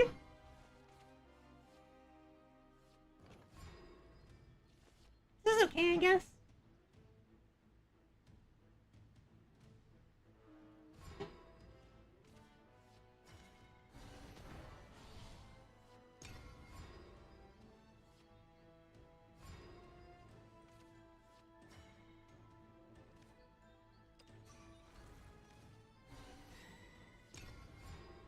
Okay, 2 engrams. The spark of knowledge. Hi, Norman.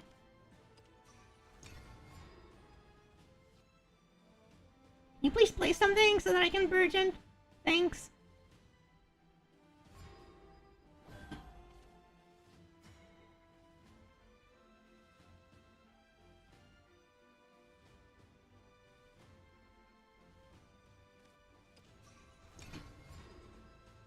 It's just smarter to not play anything. Tear this world of yours down. See? It happened again! Foiled again, but not for good. Tear this world of yours down. Foiled again, but not for good. Man, my Stormy is at 5. Destroy everything! I'll get you next time. Coming through!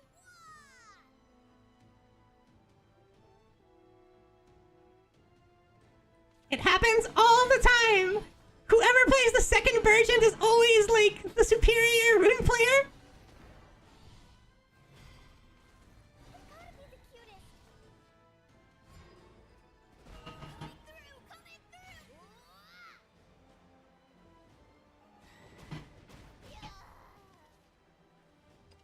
Study will transform your skills. I'm gonna just set up a decent board.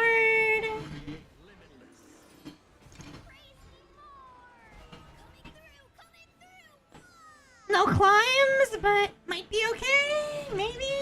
We'll see. T2 goes into the other 3-3. Yes.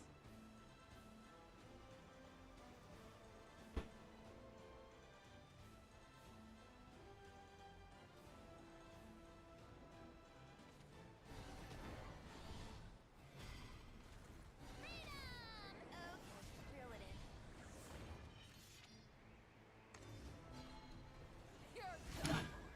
Does this? Not an option. This doesn't. Okay. Yeah, this does clear. Barely. Ruined perfectly good material. That's fine.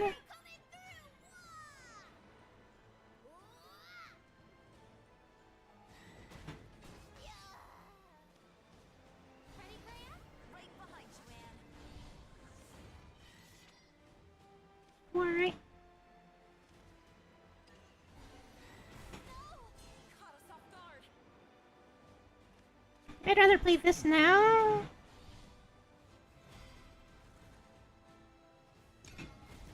So this is now a card I need to save.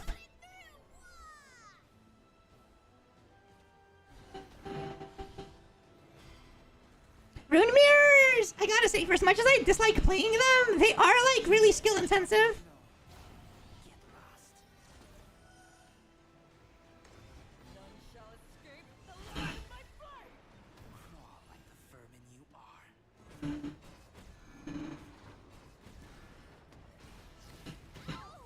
Caught us off guard. Bot be gone! How do I purge? How do I like get rid of someone? Oh, there we go.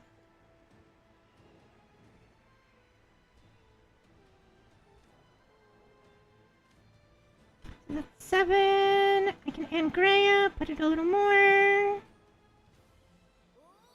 Let's do this first. There's my climb. Into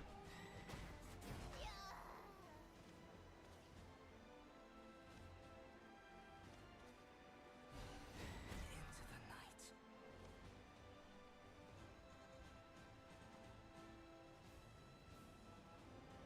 Problem is,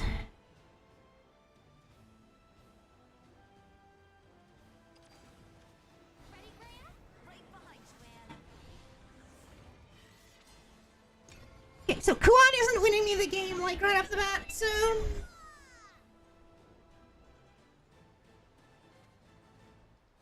give up.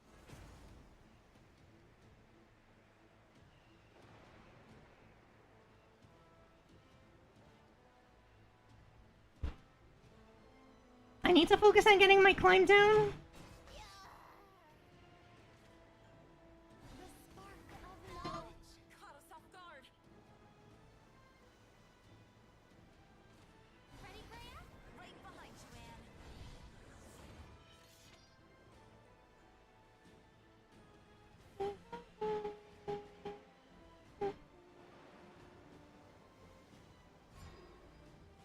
Coming through! Coming through!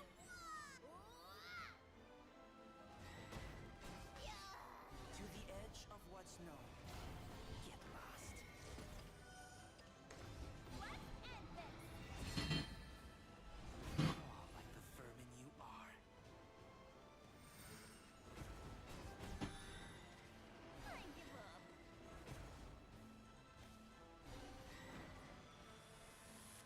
Useless. Caught us off guard. Okay, shift is at 8, which isn't good enough. Am I getting Sataned? Not yet. Oh, I'm just dead to Kuan. Oh, okay, even better.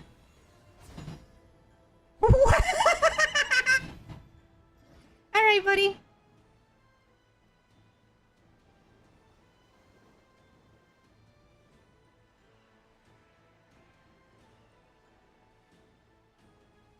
Do you have the Astaroths, or what are we doing here? That's good enough. Into the night.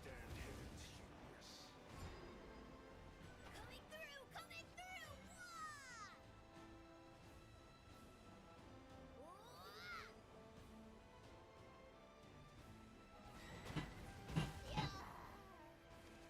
I give up.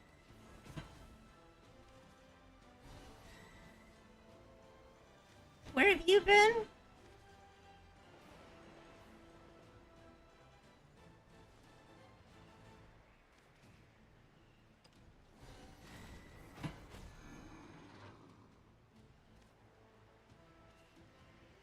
Tear this world of yours down!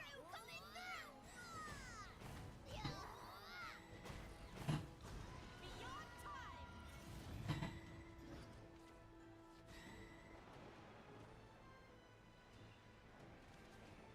We've gotta be the cutest!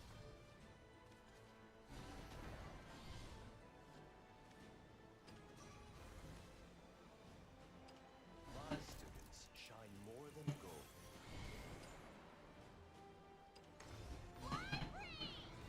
I'm doing all this for literally nothing, since if he draws the right card, I lose anyway. Coming through! Coming through!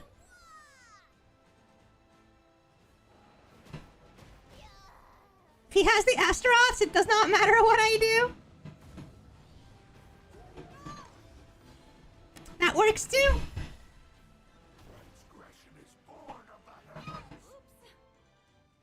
And that's what happens when you don't get into your decline fast enough.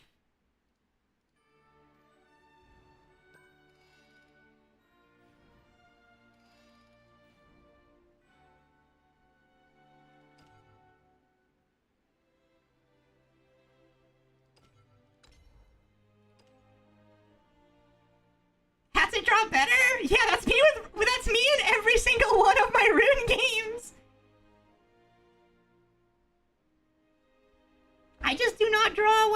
I just do not draw well playing Ren.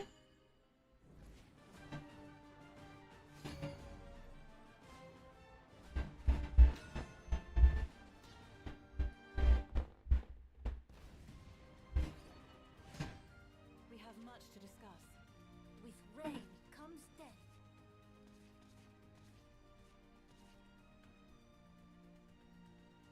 This is kind of low on generation.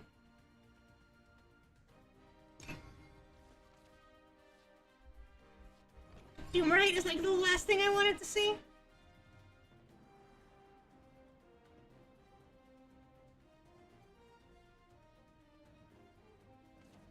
Hurry up!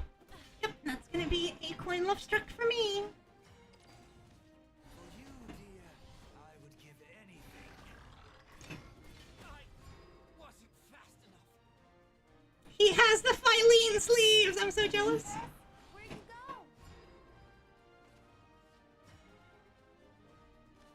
Only ransom I take is blood. The perfect sacrifice. Lost sight of her. I'm sick of ball gowns. Never forgive. Fine by me. Only ransom I take is blood. We got the Alouette! Let's go!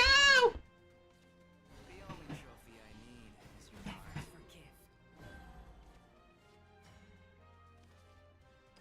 Don't move. Not my first Looking for a protection. spark of inspiration.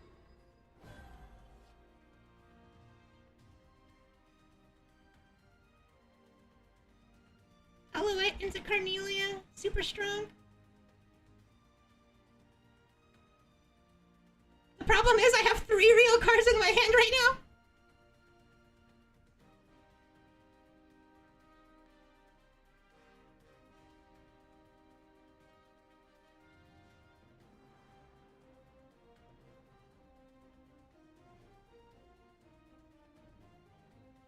Is he like thinking not to play Gildaria or something? The only trophy I need is your Dude, heart. watch the thingamajigs. Now the question... I mean, I'm playing into Sword, right? The curious artificer dons their mask.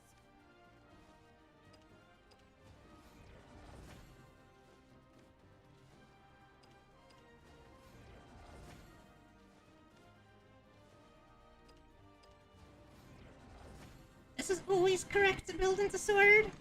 Trajectory calculated. Possibility. Not my first rejection.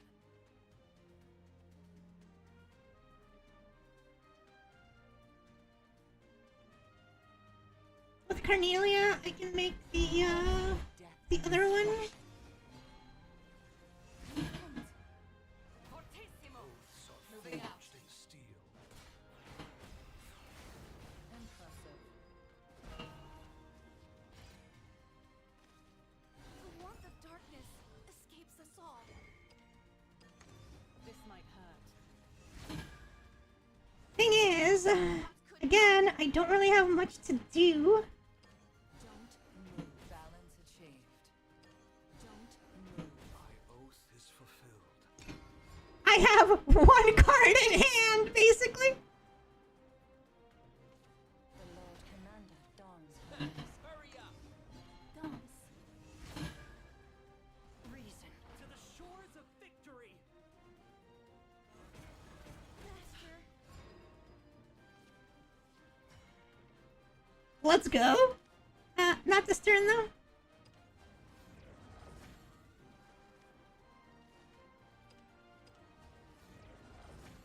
I don't run Icarus in my list. Follow me. Not all is lost.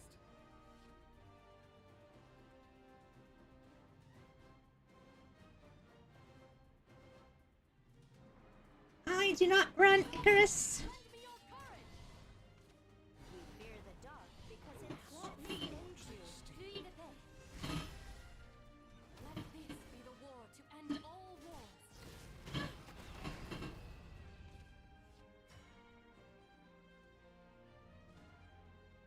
Catapult into Ominous isn't the worst.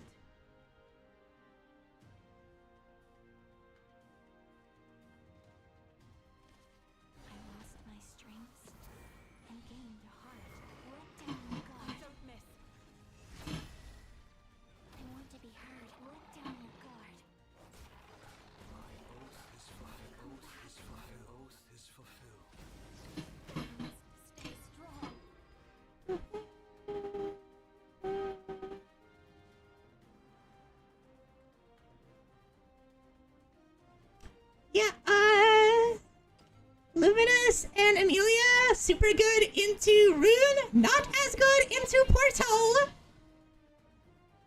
Should I do it again? No, there's no way he's doing it again and letting Orcus live.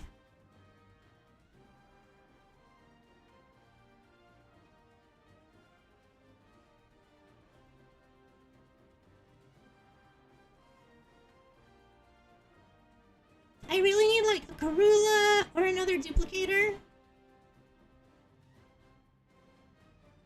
I'm kind of just like living off the top of my deck right now.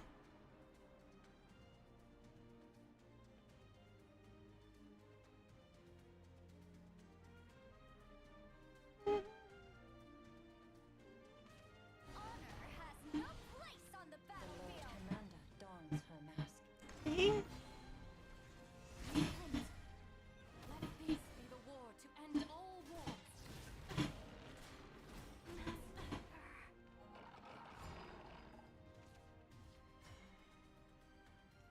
Cornelia. Evo. 2-2. Right? I think that works. The warmth of darkness escapes us all.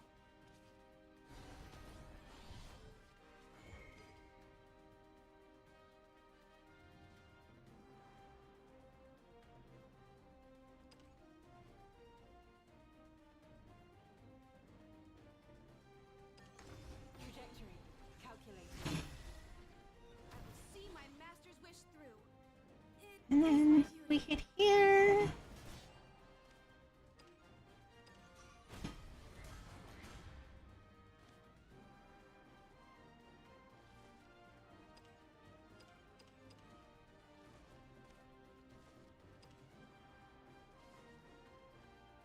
I'm thinking whether it's worth it to play the 5-drop.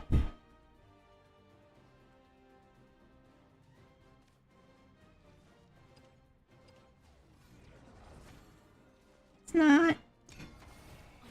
This way I get to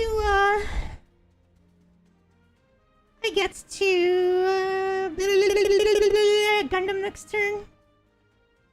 Yeah, and pray that they don't have a Bane follower.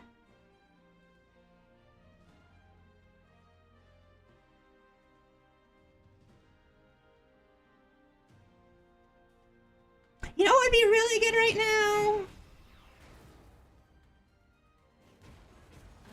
Amelia?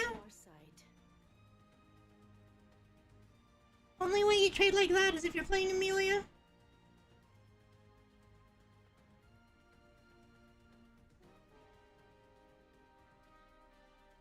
Yeah, Amalia. Hey, I was right! It's not Amalia! It is Amelia! Sure. Lovely day for a picnic. He knows I have Gundam, right?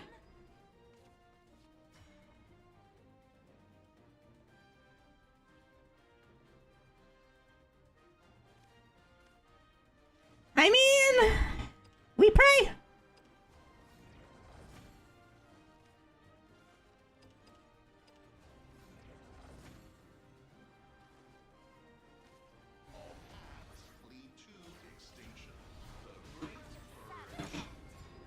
We pray.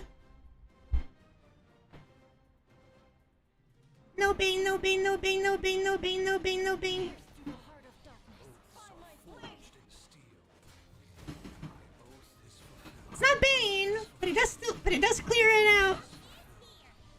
By my blade. None will survive.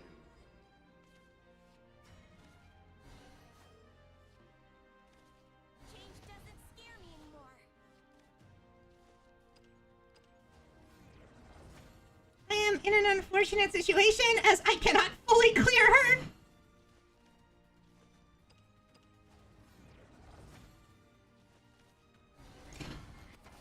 I demand a rematch. I'm just gonna get outvalued from this point. I didn't draw enough duplicators. Will fall heavy on your head. By my blade. Let's go! The top deck I needed!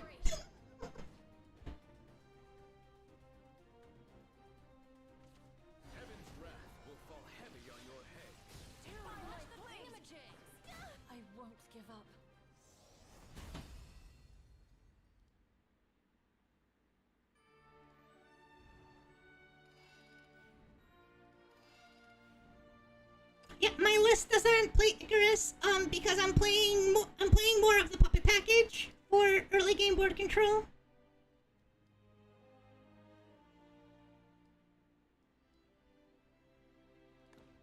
So Icarus doesn't fit in here.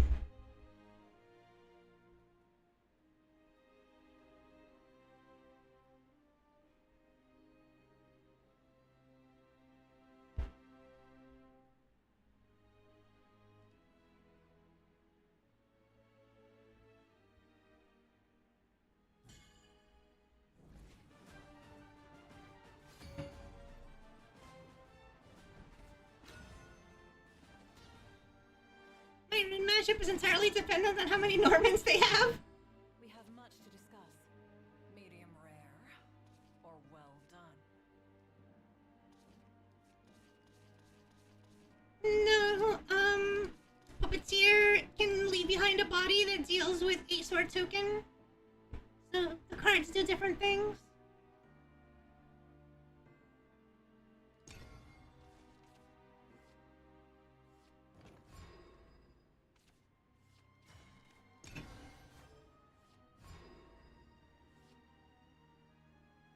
Okay, we have the Alouette Carnelia into beta. Only ransom I take is blood.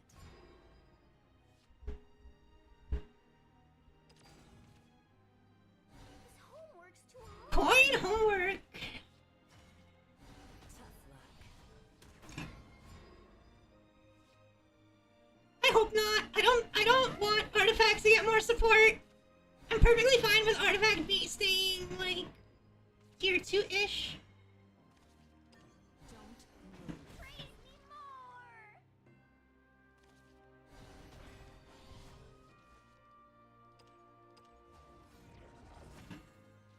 Tough luck. Have to use one more. Artifact is not tier 3. Artifact is like solid tier 2. This deck is a lot better than people are like giving it credit for. You do have to like tune this deck, and it is very hard to pilot. But this is not a tier 3 deck. Not in the slightest. The spark of knowledge.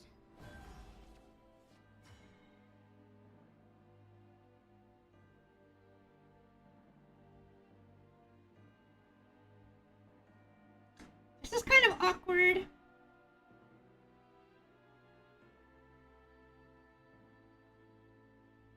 Alouette will still get me 1 gear. That's all I need. The curious are Technically waste the gear, but that's fine.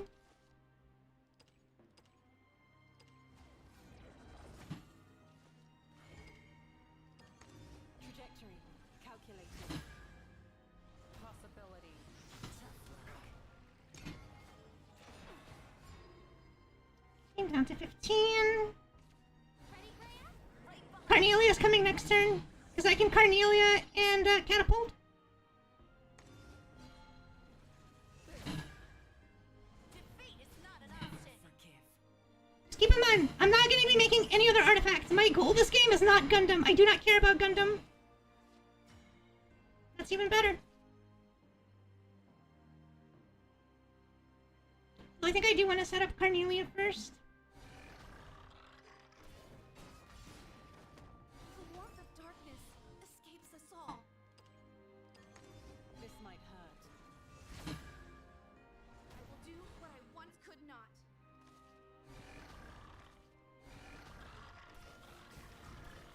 No! Caught us off guard.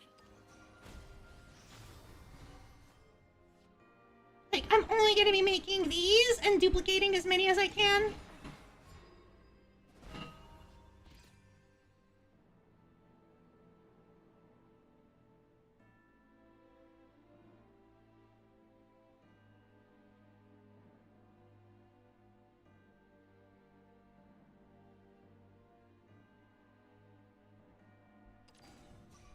Come on. Or... Is it Norman time? My students shine Sure. more than gold. Norman only clears one minion. You're done. Create a richer future.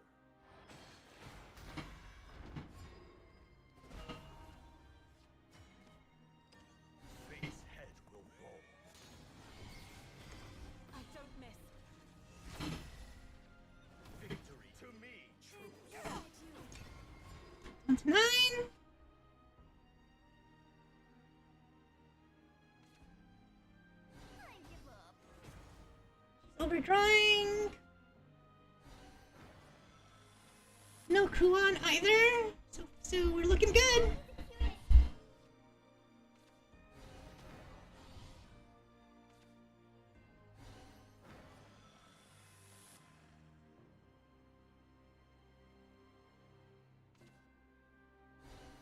Master. I give up.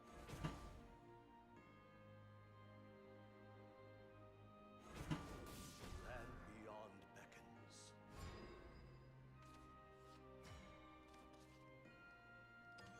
Fate's head will fall. Okay, now he has to heal, and he has to heal quite a bit. To me, troops. I have lethal in hand.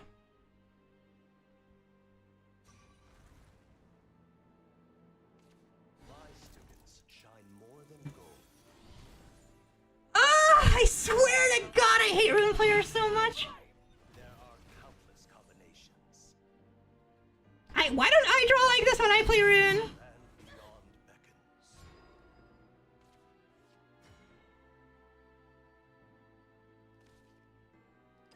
Grasp heaven and earth to tread destruction.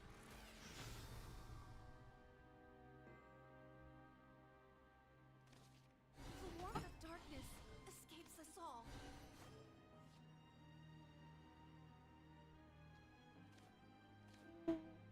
So I have Gundam ready if I need it. I didn't get to this point purely from rune, okay? It's like mostly Midsword. And Midsword and Artifact are my most played decks.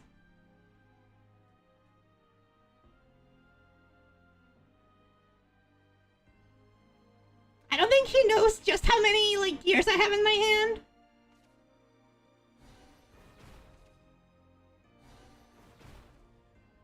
Huh?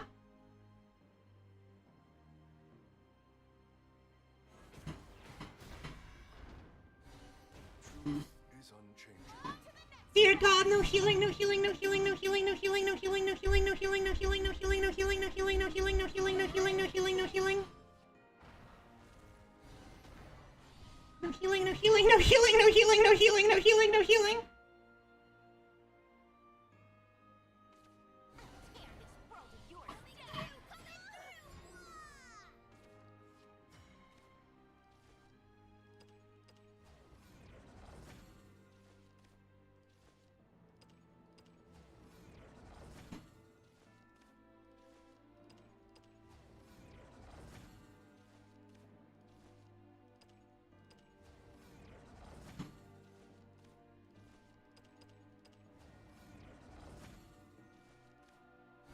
Die!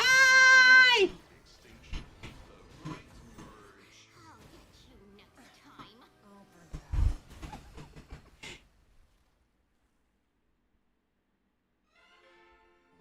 Confirming target neutralization. You have to keep up so much pressure on these people. One win away. Well, one win, and then critical trials, and then, you know, 2 wins or whatever.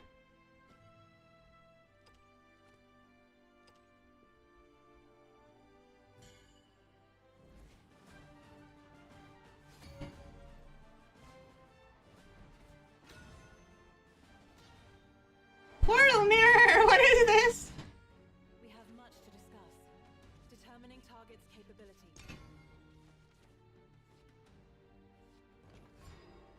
I'm keeping Orcus in hand no matter what it is.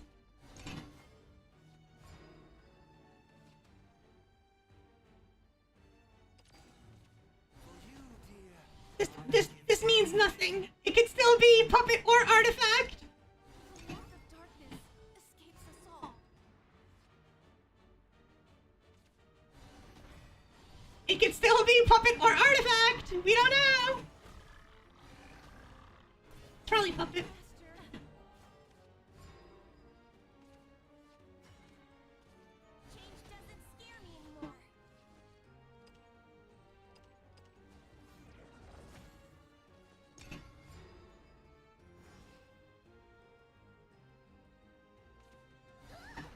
Excuse me. Am I strong? Much annoying.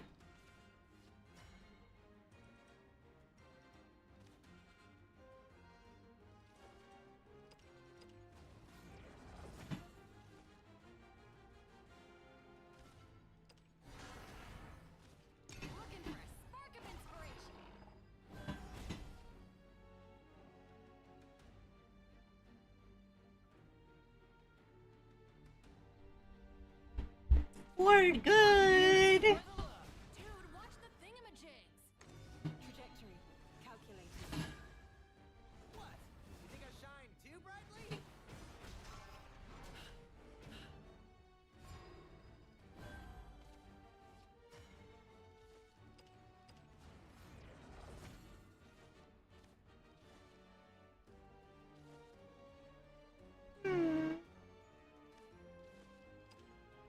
No, this is still better. The curious artificer dons their mask. Trajectory calculated. And next turn, I'm gonna make the healing one with Cornelia and give it Me? Are you sure? This might hurt. I'll get right on it.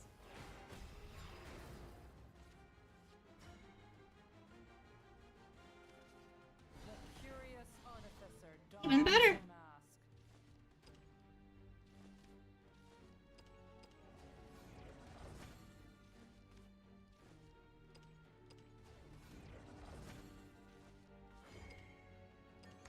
This might hurt. Possibility. even better. This land is both cradle and grave. I don't miss. Ambition, desire, nothing but vice. Impressive.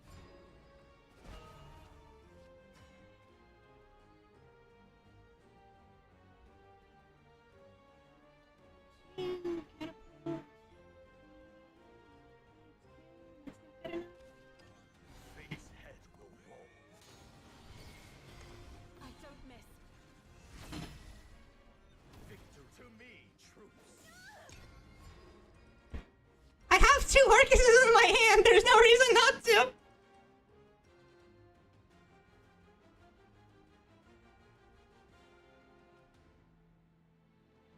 You can only Orcus once. I have two. Haha. I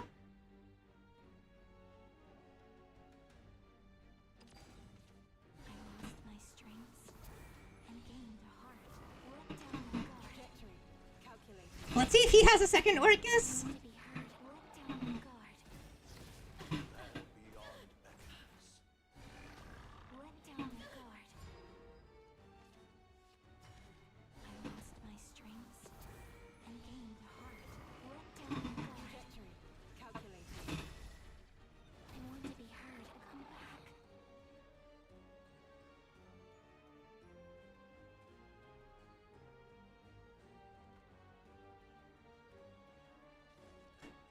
Which way is the smartest to do this? 4 plus 5 gets me. I need to get him down to like 3.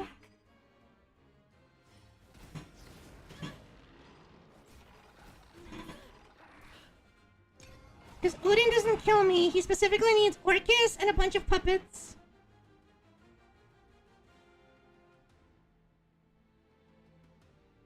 If I Miriam, catapult, and then make the make beta, I win. Fate's head will roll.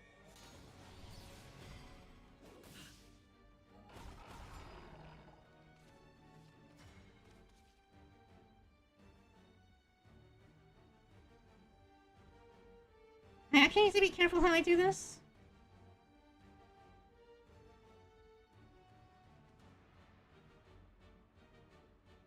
I need 3 gears. This will give me 2. This will give me 1. Change doesn't scare me anymore.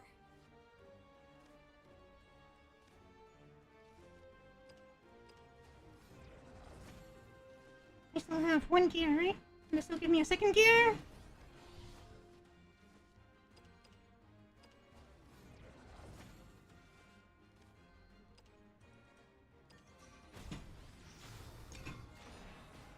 Farewell! Critical trial time. Confirming target neutralization.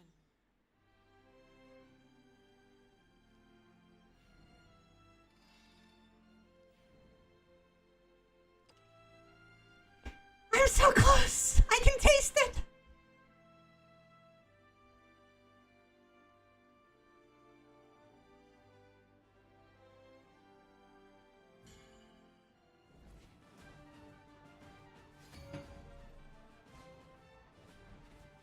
I should probably swap decks for the critical trial. I don't think I'm gonna make it as Portal. We have much to discuss. With rain comes death. Huh.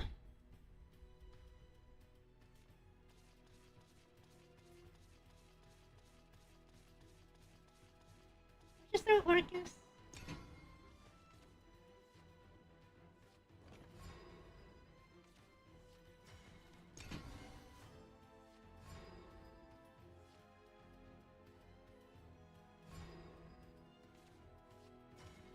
Let's set up the catapult.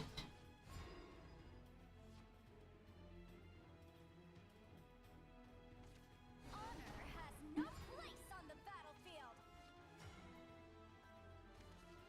Change doesn't scare me anymore.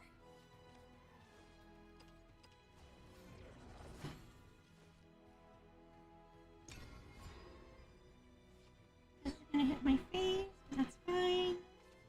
The only trophy I Or heal mouse, also fine.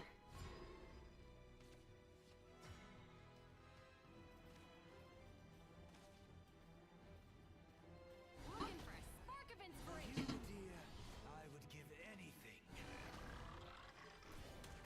Not my first projection. And next turn we have Alouette.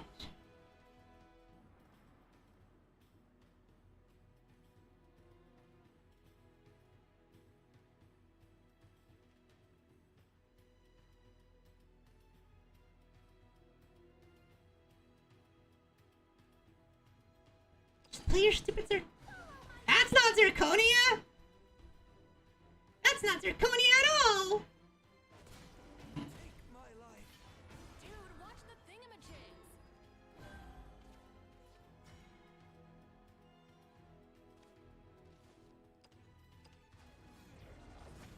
I think I just make Ominous then.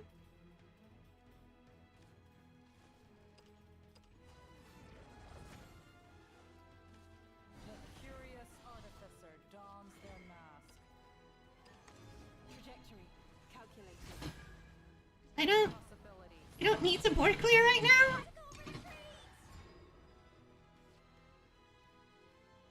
Just keep my life total healthy, and this has the best stats. Come on, for old time's sake. Sure. My star is the star of paradise. Impressive. Lovely day for a picnic.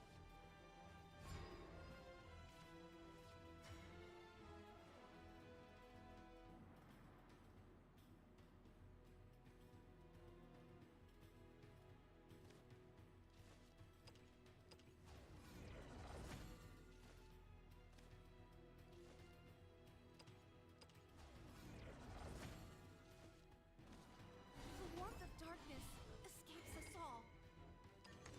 This might hurt. I will do what I once could not.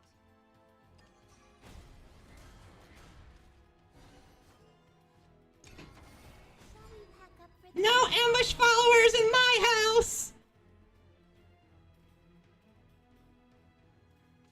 The Lord Commander dons her mask. Sure. I just do right and make some more. Dons. Reason. To the shores of victory! I'll do it! Master! I'll me!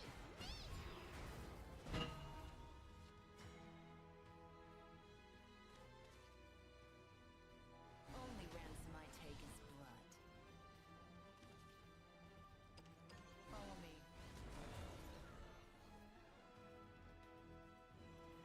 I guess I could have made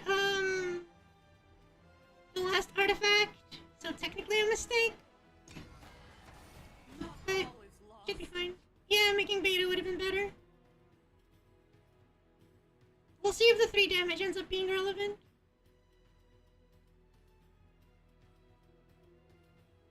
Because I can Orcus and Gundam, and that would be lethal. The heart of darkness. By my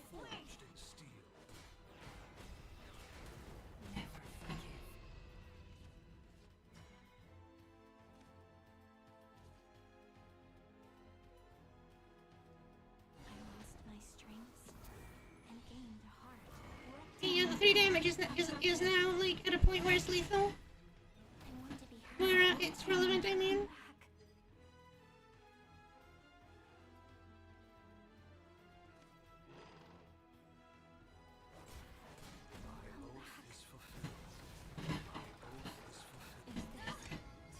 She would have been at 13, which is the exact lethal point of Gundam.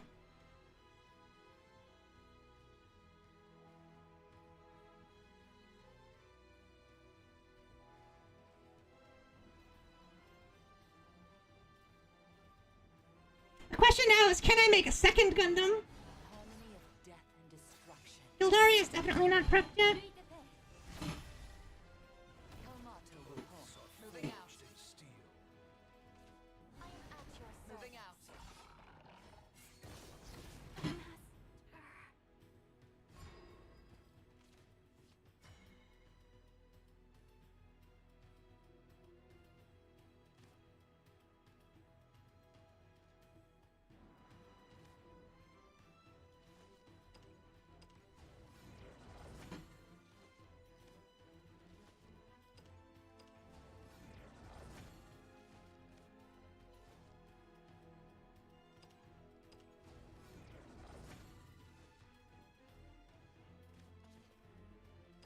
Don't move. Only ransom I take is blood. Trajectory. Calculating. Can't let Gildari live. Tough luck. I am satisfied. My oath is fulfilled. I need another artifact generator to make beta, but this had to be done. To the shores of victory!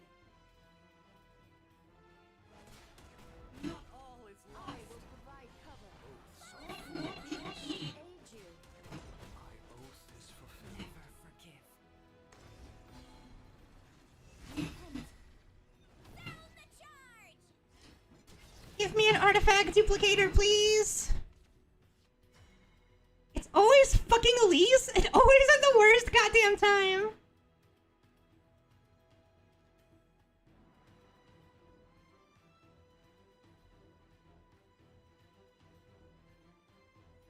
I think I have to drop it anyway. Looking for a spark of inspiration.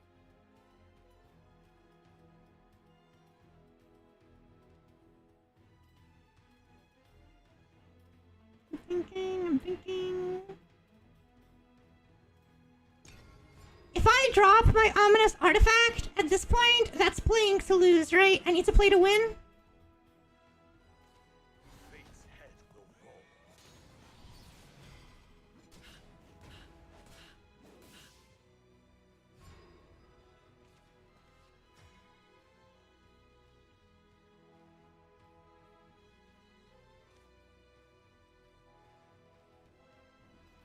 Gets me to 10. Isn't good enough.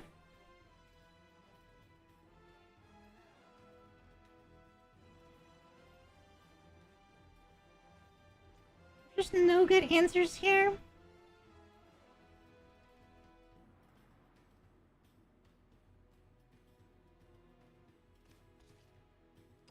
Grasp heaven and earth to channel destruction.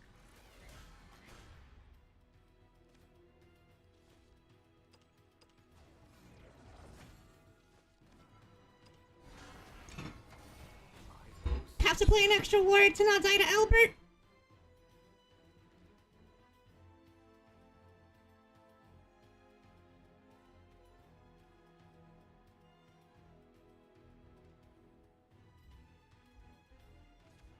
Soldiers, lend me your courage! If he plays Gildaria here, it's just over.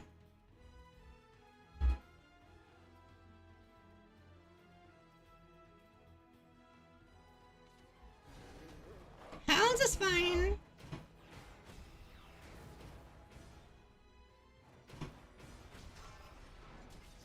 Truth is unchanging.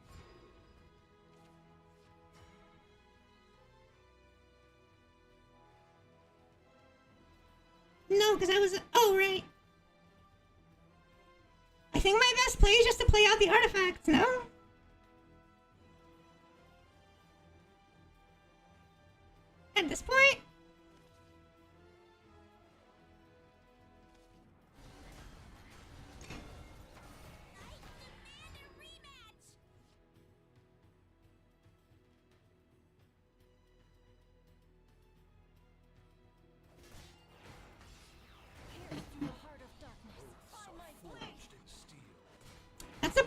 with the magic into sword now, you just don't have enough, like, you need to duplicate your artifacts so many times.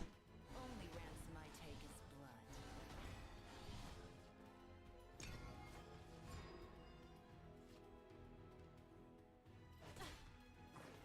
I won't give up. Yeah, sword just has too much value for Portal these days. Or, it has too much value for this list specifically. I think a different list would have a better matchup.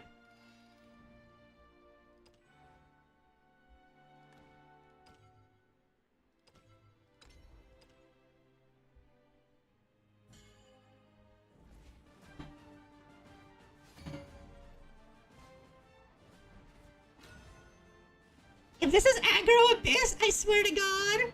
Can we not? I wasn't built for combat. Welcome to Hades, oh doomed spirit.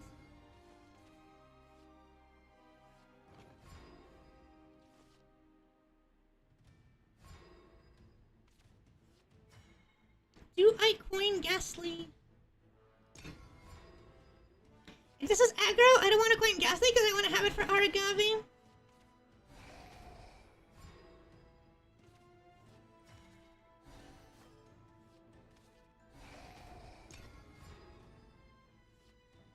You have your skeleton, I have my skeleton. You have your zombie, I have my zombie.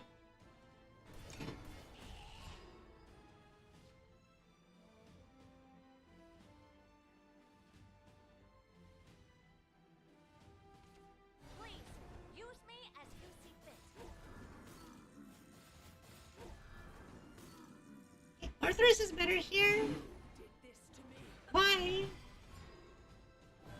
Literally no reason to do that. Rough and raring to go. Now I'm annoyed. You just barked up the wrong tree. At this point, I don't think I'm gonna get a better chance.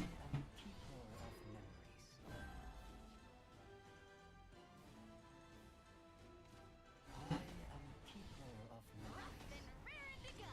It's really heating up. It looks like we're playing the same list. You just barked up the wrong tree.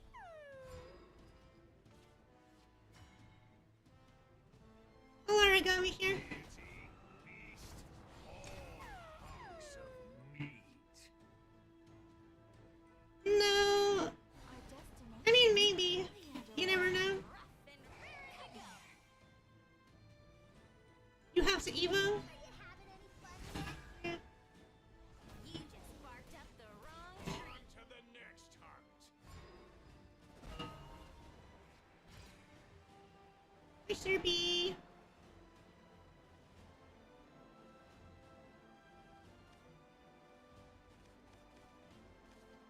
I'm coming. Detestable. Deity, beast, all hunks of meat. And I'm okay with this here. I'm not looking for like super value. This game is just gonna be whoever like outlasts the other, and I currently have an Evo advantage. No reason to waste it. Be still. To the next hunt.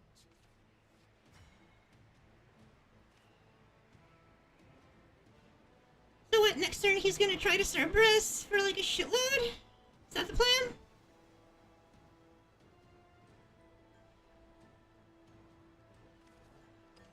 Fate's head will roll. You are beneath me. Come to me. That way, if he does choose to Cerberus Super Evo, I'm not like just dead to rights. Shades to ash and boredom to dust. See, played it right. Let's toast 'em. We can flame 'em good.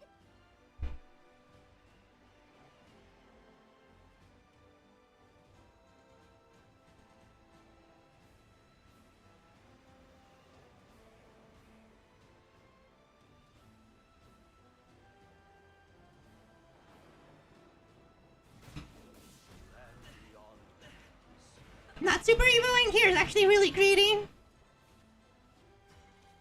Chains to ash and boredom to dust. Let's toast 'em.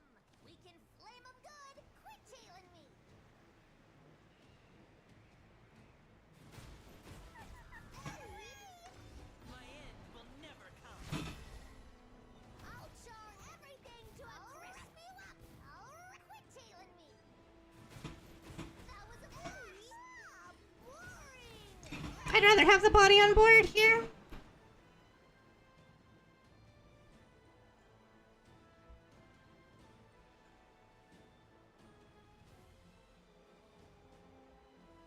With Shadow Crypt Memorial and Rage of Serpents, I am showing 8 damage right now, so they need to heal.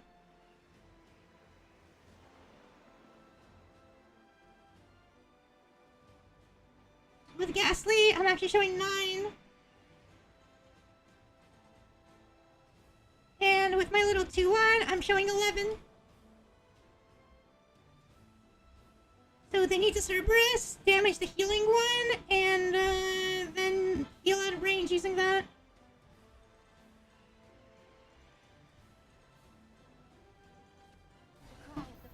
Or they can Jinsatsu, that's fine, probably. Wait, what? I can keep this up all day. How rude. That was a Jinsatsu, make the wards. Young Paragon dons his mask. Now I'm annoyed. Gaze at the stars and leave it all to me. Down to 5.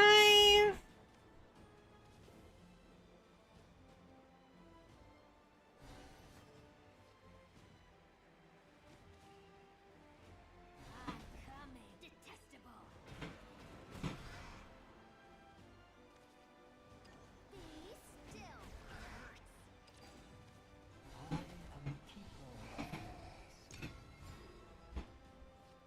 I don't have straight up lethal anymore, but I did get to clear the board. I wasn't expecting them to create the wards, I'm gonna be honest. That took me for a spin. Chains to ash and boredom to dust. Let's toast 'em. We can flame 'em thorough. It's really heating up now. I'll char everything to a crisp. Rip you up. I'll rip you to pieces. It will be interesting to see if they decide to trade. I leave the rest to you. How are we playing this? Charon? I think we Olivia first if we're gonna Charon. Fly forth into an endless sky.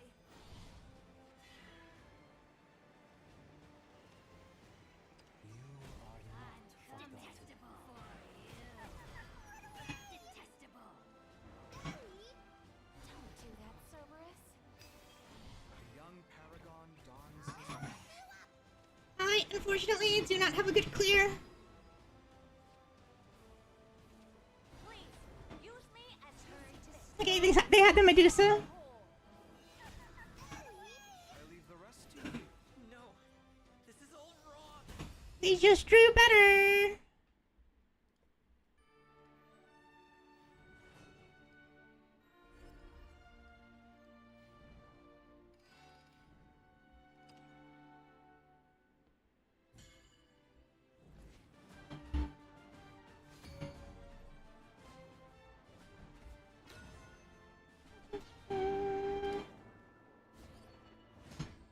Can we not? I wasn't built for combat. This will be over in a flash. I mean, I wouldn't mind getting kicked from trials. As it is, they're kind of like, okay, he'll just eventually get there.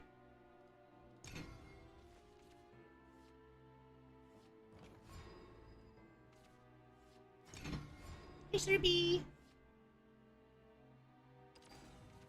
lovely day for a picnic. There's Medusa.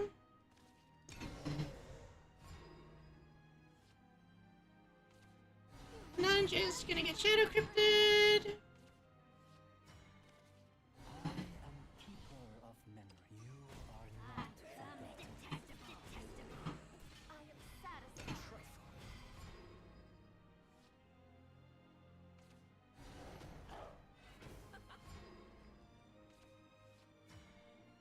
Do I well on the dogs, or do I just Rage of Serpent it?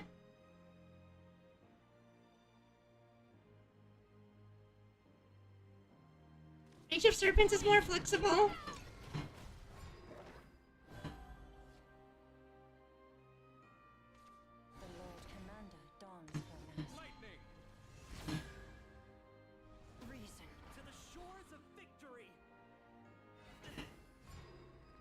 enough, Aragami is not that great here. Why is everyone so hostile? Now I'm annoyed. My star is to leave it all to me. Shall we pack up for the day still? Not all is lost. Alright, Aragamis will do more next turn. The only trophy I need is your I leave heart. the rest to you. Yes? Where'd you go? Deity, beast, all is lost. I have Medusa ready. And double serve. Harmony of death and destruction. Roar, O thunder! Fortissimo! Oaths are Moving out. forged in steel. On to the next heart.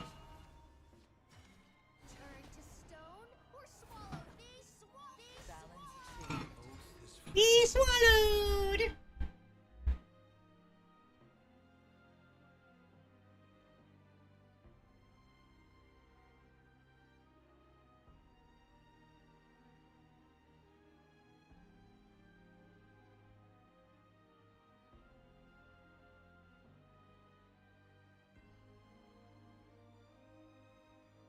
Having double serve is both a good thing and a bad thing here. Amalia is going to be an annoying clear. Pierce through the heart of darkness. What did I say? in steel. Thunderstrike! I am no more than a servant of the light. This fight didn't count. Chains to ash and boredom to dust. Let's toast 'em. We can flame 'em good. This one, it has to be hit so that I clear everything. You are beneath me. I'll char everything to a crisp you up. I'll quit tailing me. My oath is fulfilled. My oath is fulfilled. My oath is fulfilled. To be my light. This was the only way I could full clear.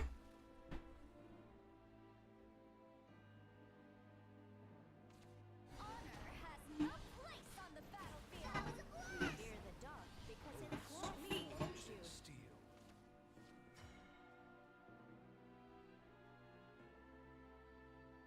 Arthurus, kill.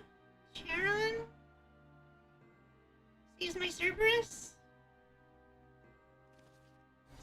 I feel like just Cerberusing again is better. Let's toast 'em. We can quit tailing me. My oath is fulfilled. My end will never come. I'll char everything to a crisp you up. I'll rip you to pieces. Quit tailing me. My oath is fulfilled. Ah, boring. My oath is fulfilled. I lacked foresight. Into 7. There's a second Amalia. Forged in steel. Yep, serves real good. I am no more than a servant of the light. That was a blast. Ruh-roh. Ruh-roh. A fleeting dream. A careful. I thought I was gonna have to Fildo and Evo, but this works way better. Honor has no place on the battlefield. Onward to distant shores. At your service. Thank God I saved him. Holy shit. Young Paragon dons his mask. Now I'm annoyed. My star is the star of paradise. Rough and raring to go. I could have played Mummy, but I don't want to like get Alberted here and like lose everything. See? Will fall heavy on your head. That hurts. Do I win? Chains to ash and boredom to dust. Let's toast I 'em. can see. We can.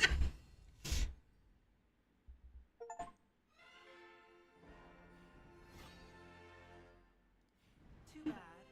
This is eternity.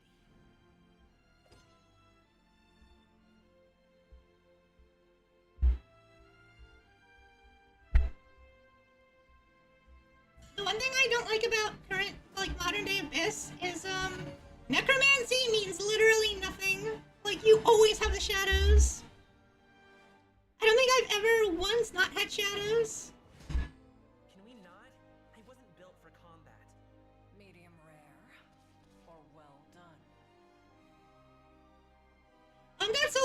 actually really good into Ruin, but I don't think I can keep it. I need to look for my early game. That is not my early game.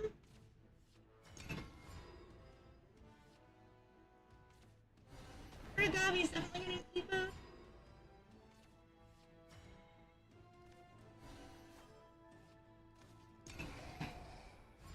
Lets me play the zombie.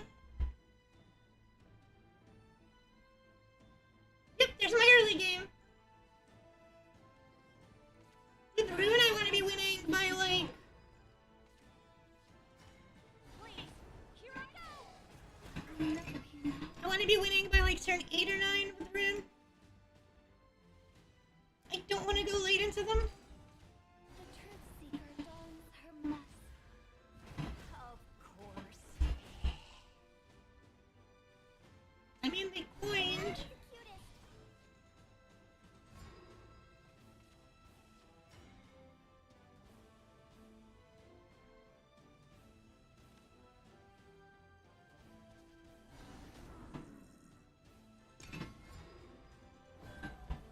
If they drop Angry here, I am like so sad. Oh, they can't. Right.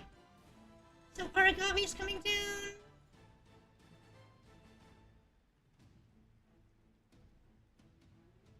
The smart thing to do for them is going to be to clear my board, like to get this off it. But it's so tempting to want to hit me with the NOIs. The ray cinch trans- Oh, this isn't Spell Boost. This is Earthright. Okay. Care to sample the new scent? That hurts. Gonna be honest, was not expecting Earthright. Deity, beast, all hunks of meat. Now I'm annoyed. Sage, beauty. Oh, you rake. Gonna be totally honest, was not expecting Dirt. I think my Dirt matchup is pretty decent, because I can actually get to Shinsetsu.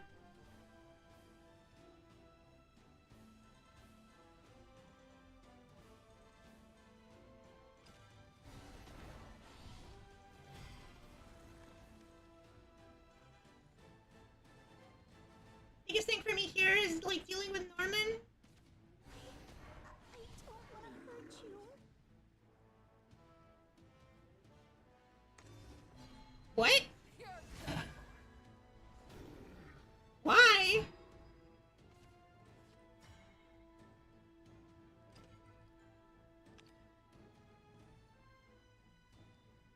My problem is the only thing I'm reanimating is the stupid skeleton.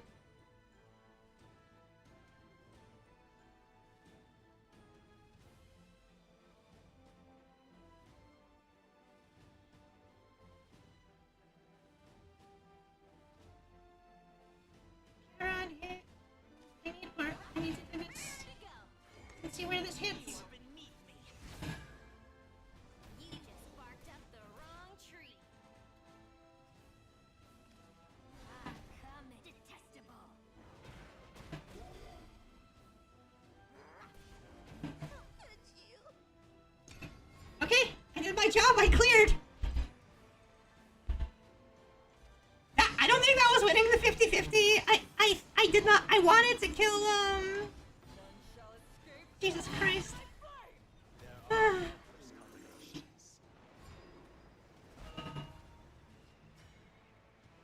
It's gonna be Karen. Our destination, the underworld. Rough and ready to go. My end will never come. I've got a bone to pick with you.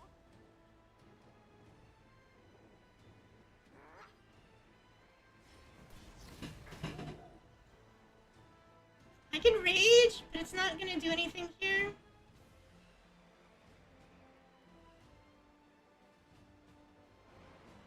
Maybe it's still worth it. No, I can't take the life loss right now. I need to somehow get to turn 9 in Jinsetsu. Fate's head will roll. Ultimately, it didn't matter. They had Odin. Victory is mine.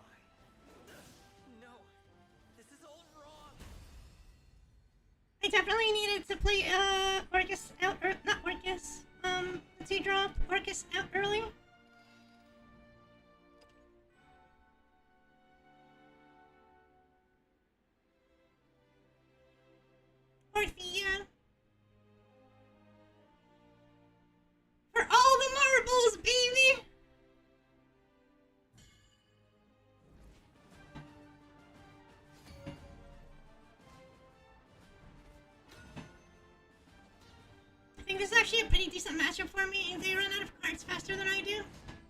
Can we not? I wasn't built for I'm combat. keeping Medusa. Wings protect those most in need. This is a pretty good hand into Wardhaven. So I have a turn 5 here.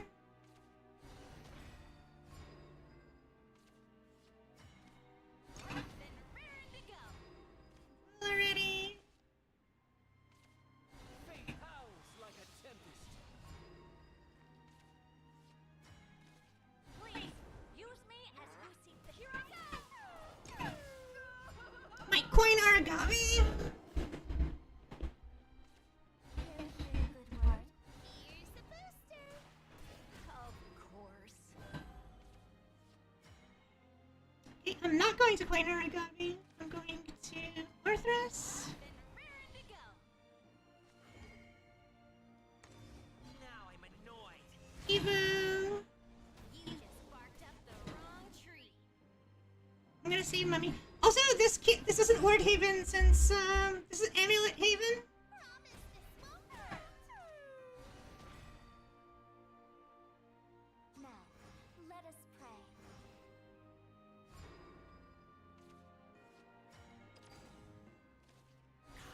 I wonder how my late game is against Amulet Haven.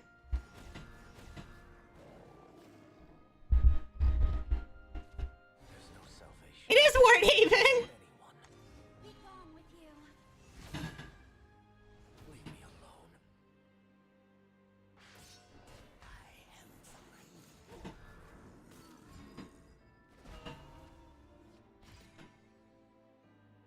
Aragami clears this, and then Evo to kill one of the 2/4s. These two kill the others.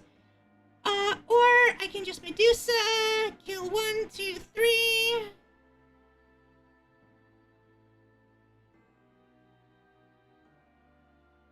Evo to deal with the other.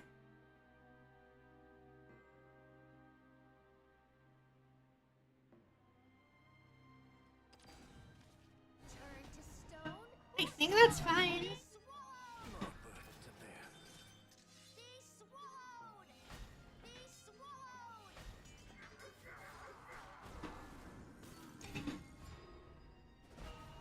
Yeah, Medusa is definitely better.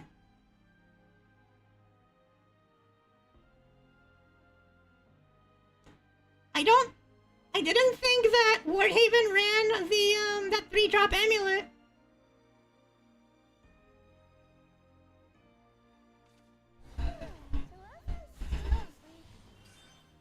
I'm fine with Salifa. She just dies to Aragami. Here's the heart of chaos. This is it. Super Evo, really? Time. Fight didn't count.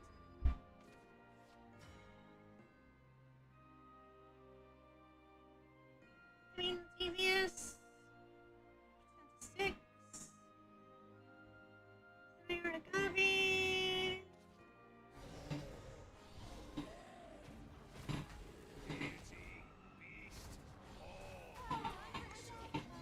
Beneath me.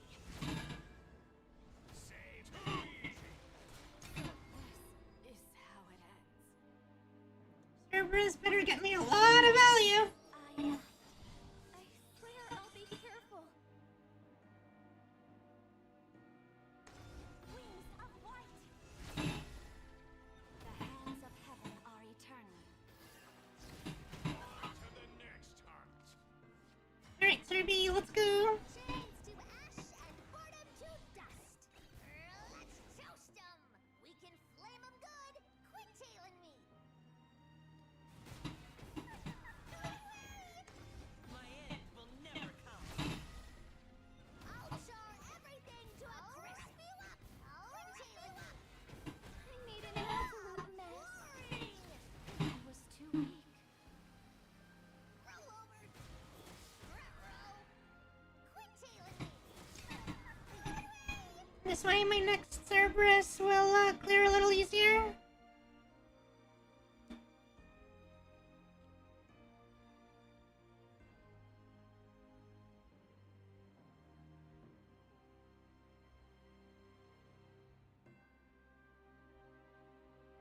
That's true. Man, he's super evo. That Salifa real aggressive.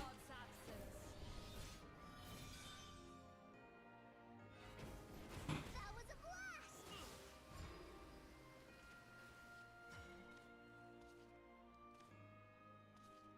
Chains to ash and burn 'em to dust. Let's toast 'em. We can flame 'em good. Now I Okay, might super go evo first. See what I get. I'll char everything to a crisp. Rip you to pieces. I'll rip you all over. I'll always watch over you. Tailing me. You're tailing me. Boring. Sound the retreat! Okay. Board cleared. So as I still was waiting. Salifa can't clear. No, she clears on her own, I guess. That's fine. Origami should be good.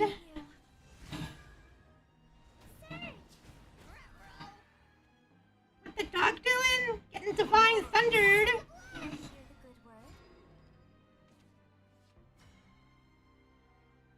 I don't think I want to Odin. Fly forth into an endless sky!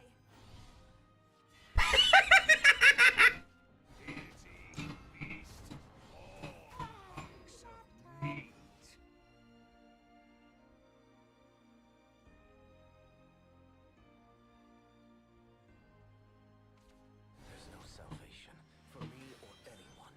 Here's the heart of chaos! That's the end. I'm so sorry, my man. Fate's head will roll. Too easy. I am keeper of memories. You are not forgotten. Detestable.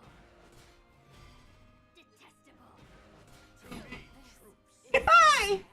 War reigns. And with that, we're masters. We did it.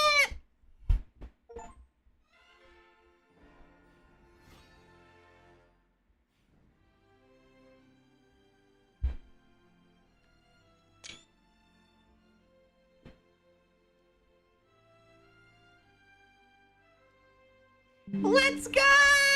It's over! The grind is done! And max the battle fails.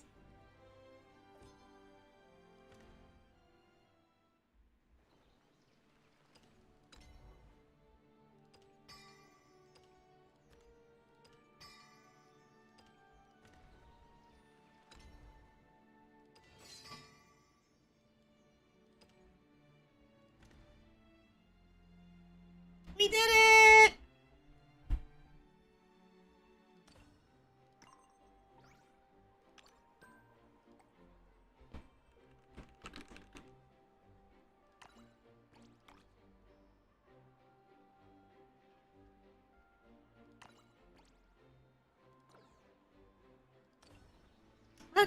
Let's open up some packs and we can end stream for the day. I'll spend 500 gold. I'll do it. You guys ready to see what's in my lucky chest? Please be Philean, please be Philean, please be Philean, please be Philean, please be Philean.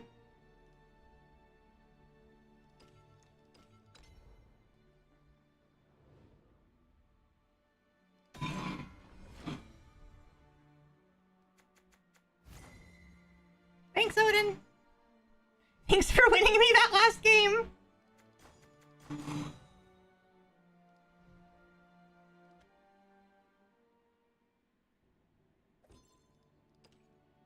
One more pack.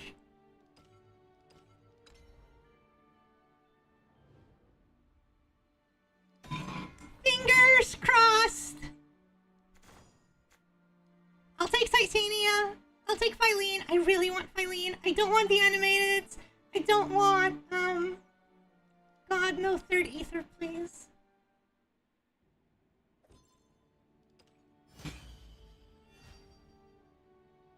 I'm so nervous! Philean, Philean, Philean, Philean, Philean, Philean, Philean!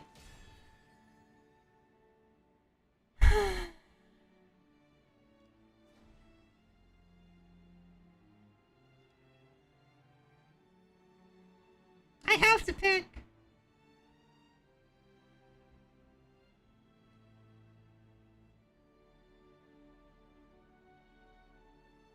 Do I just take Titania and move on with my life?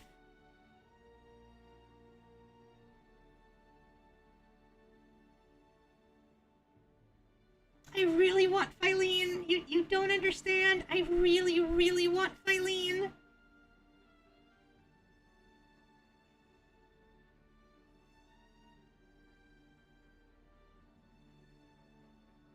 It's just 100 more packs, right? Just 100 more packs?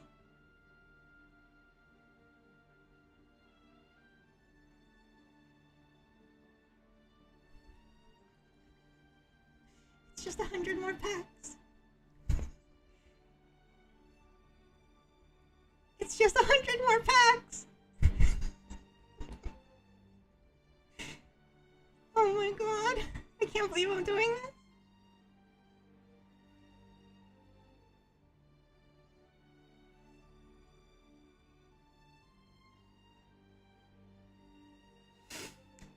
Three, two, one.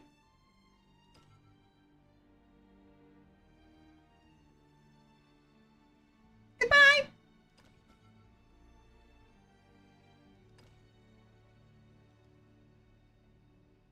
I did it. I gave up on Titania, and I now have to, and I'm now committed to opening 100 more packs of this set. I'll buy 100 packs if you pay for them. I have enough for 10.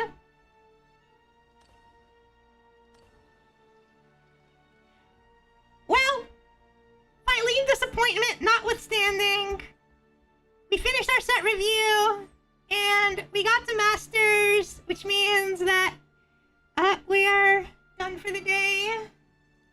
Goodbye, Shadowverse.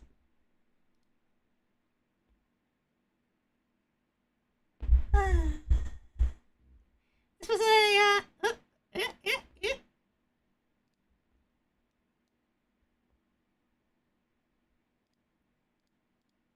Where am I? This was a really fun stream. Thank you to everyone who showed up. Thanks to people who listened to me yap about Take-Two.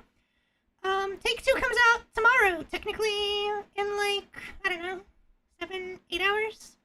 But as much as I want to go on stream tomorrow and play Take-Two, I think the smart thing for me to do is going to be to take the day and not stream and get my editing done, get the YouTube videos out there and uploaded, or at the very, very least edited, and then uploaded by like Tuesday, Wednesday at the latest.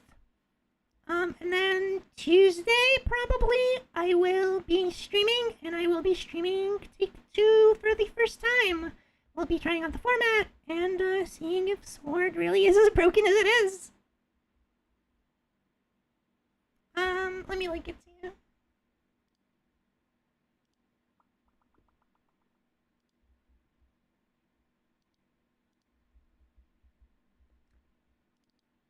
Here you go. Here you go. Alright, that's gonna be the end of the stream for me. I thank you everyone for coming, and I will see you on Tuesday for Take-Two. Excellent! Bye-bye!